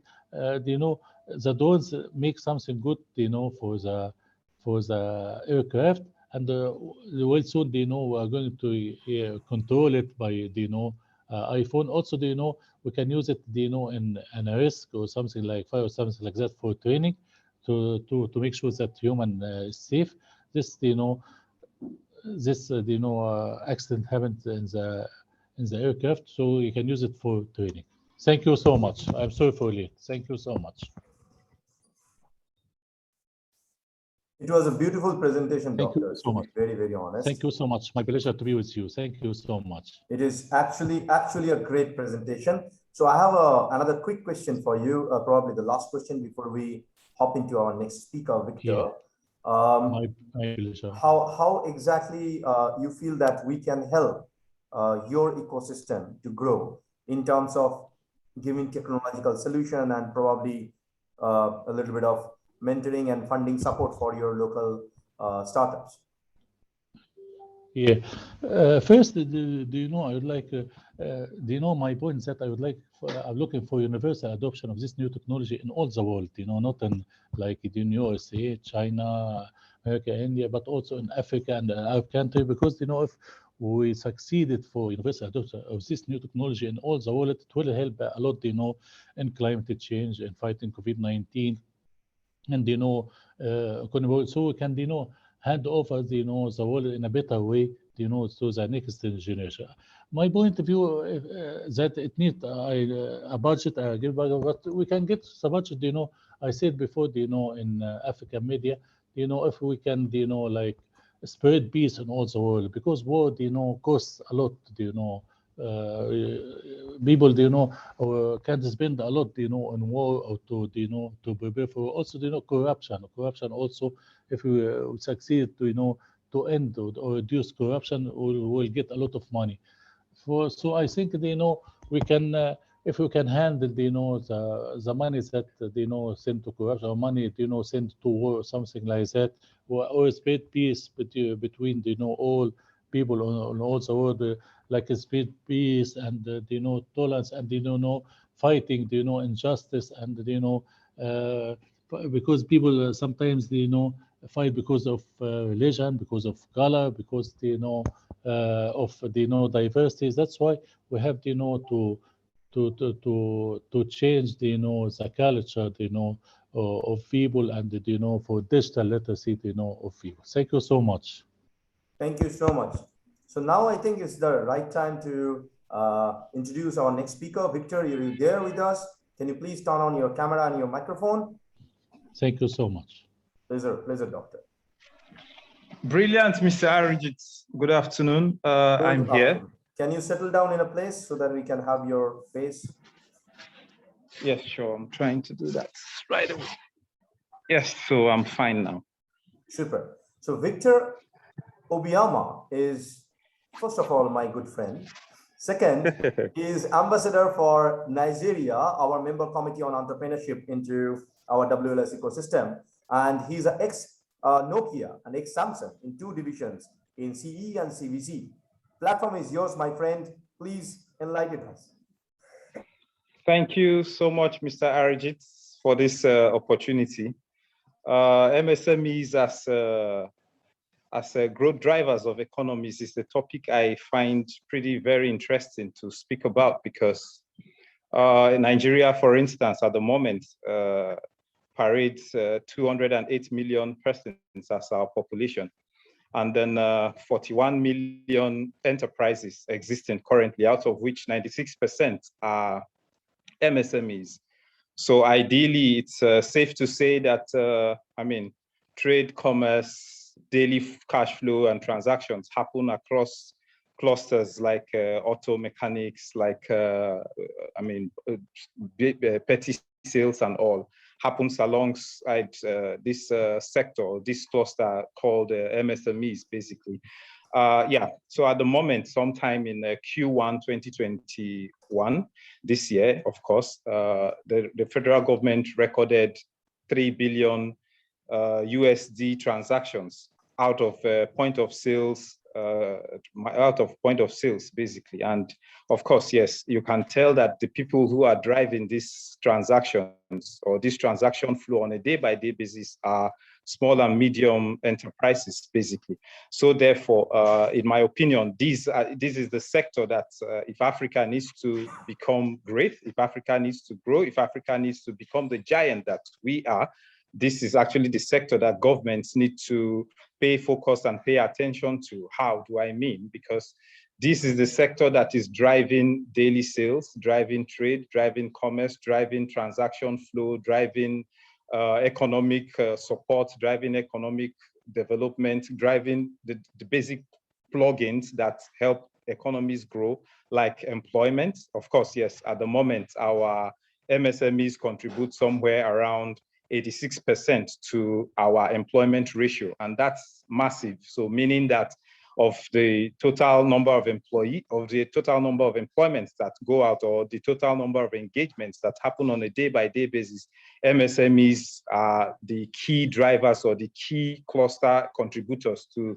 these development indices or growth indices, as the case may be. So going forward, in my opinion, and as a person, as a personal contribution, I believe that stakeholders like myself, who is a business owner as well, needs to, of course, at every point in time, lead the conversations at the forefront of driving every conversation that leads the government to see that, yes, of course, if the economies have to stand and stand firmly from the way they are currently, that MSMEs is the sector where we need to put in a little more attention by, driving, arranging conferences, seminars, having stakeholder engagements, having town hall meetings where these MSMEs can actually somehow speak with the government and use their expertise or use their experience to drive frameworks that enable the right policy,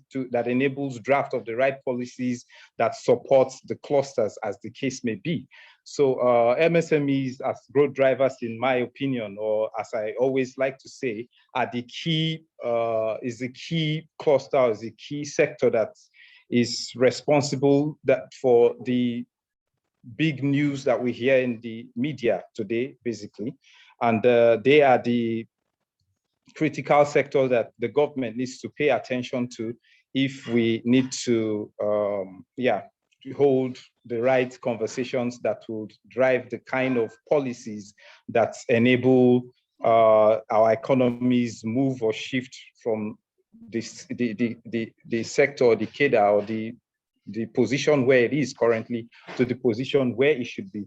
So at the moment in Nigeria, we have a little challenge with our foreign exchange. Our naira continues to lose value, lose strength. And of course, yes, the only person or the only sector that can ensure that this happens is MSMEs, because they are the cluster that will drive semi-manufacturing, semi-production, or semi-cottage industries that would eventually become key production industries and that kind of thing, to ensure that the economy becomes or begins to boom again like it used to be. So as a person, naturally, I try to drive conversations away from having too much reliance on petroleum as it used to be, and rather driving conversations around having, little cluster industries operate, or little sector organizations having little clusters of business support or business operations in fabrication, in order to support the bigger sectors or bigger industries like automobile, who are the chief drivers whose contribution is physically impactful as the as ecosystem support organizations or ecosystem support sectors as it is.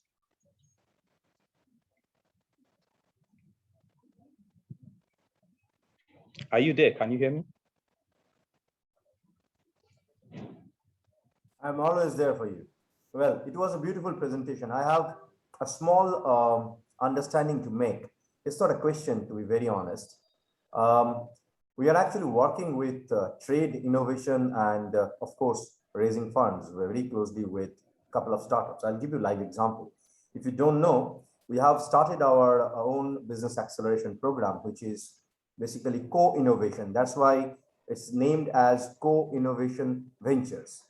So in this platform, any other person who started their company in their revenue stage, they can come and we can do the best matchmaking with another co-partner of them so that they can grow together. And in this process, we help them with mentoring, knowledge sharing, market connect, networking, funding supports, whatever is actually possible for any ecosystem. One single question: how may we help Nigerian youth to grow more and become successful in their life? Because the market is growing like anything rapidly. So if Africa is not touching it at the moment, I think there will be a huge gap. And as per my understanding, Africa is touching it. They are actually growing and they're absorbing all these possibilities. And I know you in person, you have a huge strength, huge energy to connect the dots. So how may we work out together? Brilliant question, Mr. Arijit. Yeah, so the ecosystem in Nigeria, especially as it relates to MSMEs, is it's maturing as the case is. And then, like I mentioned earlier, we as front runners, if you ask me, those who are interested not only to to support on the business angle, but also interested to find interesting platforms and avenues to engage the government to somehow have town hall meetings to craft policies that support MSMEs end to end, basically. So how will your organization help? Yeah. So basically, the first place where you can drive innovation is, if you ask me, can we do a very close pitch deck, probably pitch deck training session with existing startups? Can we do hackathon program in your existing students so that it gives them worldwide phenomena how these things are done? This is really important. Brilliant. I was going to come to that. So like I was saying, I said the first stage is awareness.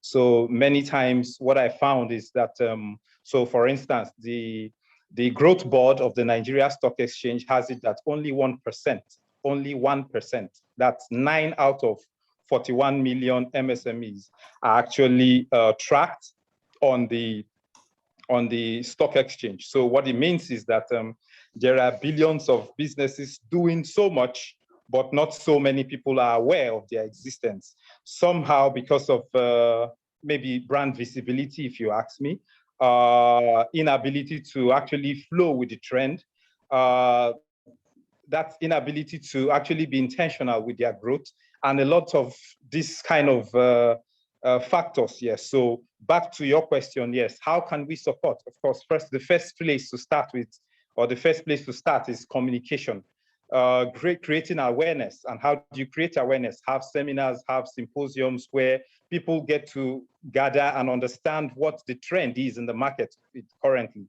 So I'm aware of some guys who are in, for instance, the automobile industry, some guys who are in the lubricants industry, some guys who are in the spare parts industry, which is an industry I'm very much active in, doing big businesses up to 20,000, 30,000, 40,000, 50,000 US dollars, but do not have a website. Some of them do not have a business page. And these are critical elements, critical factors, critical ingredients that anybody who wants to grow and position himself for growth should have. So what is the first starting point? The first starting point is to have seminars, hackathons, like you said, have symposiums, have town hall meetings where you gather these stakeholders, because they are the stakeholders who are driving the transactions, driving the volume, driving the trade, driving the commerce. But there seems to be a disconnect. There seems to be a gap. And so that gap has to be filled by simply having symposiums, seminars, hackathons, accelerator programs, incubator programs, where these persons can actually be told or made to understand what the trend is at the moment.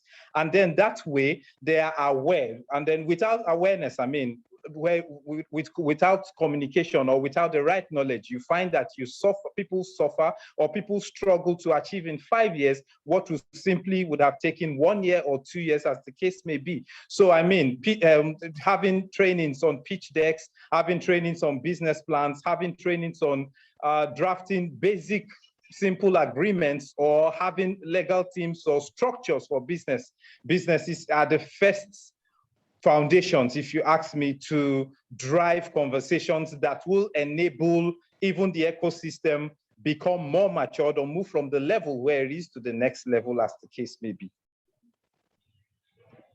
Super. Let's be in touch and work for it. And let's have 2020 in a complete different way, with different sun which is rising through Africa for the world. Thank you so much, Victor, for coming and sharing your insights. And we are happy and blessed to have you and Dr. Asim from Egypt and a couple of others who are actually here in this panel and watching us, listening to us. Thank you, the previous panel speakers. Thank you, everyone. World Leader Summit. This is not the end. We are actually ending this session now. We'll come again after 30 minutes live with a doctor's panel, which is special for health and nutrition.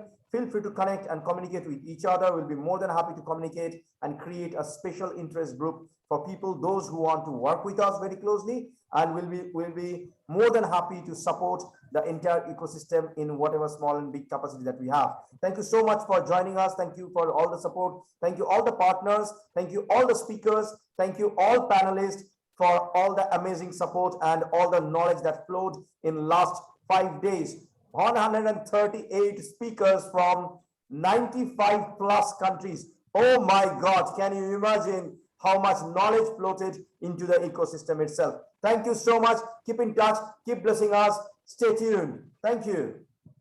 Thank you, Mr. Arijit. And then I have to keep this simple and straightforward so that we don't clash with the time, because I found that Mr. Hassan actually took in part of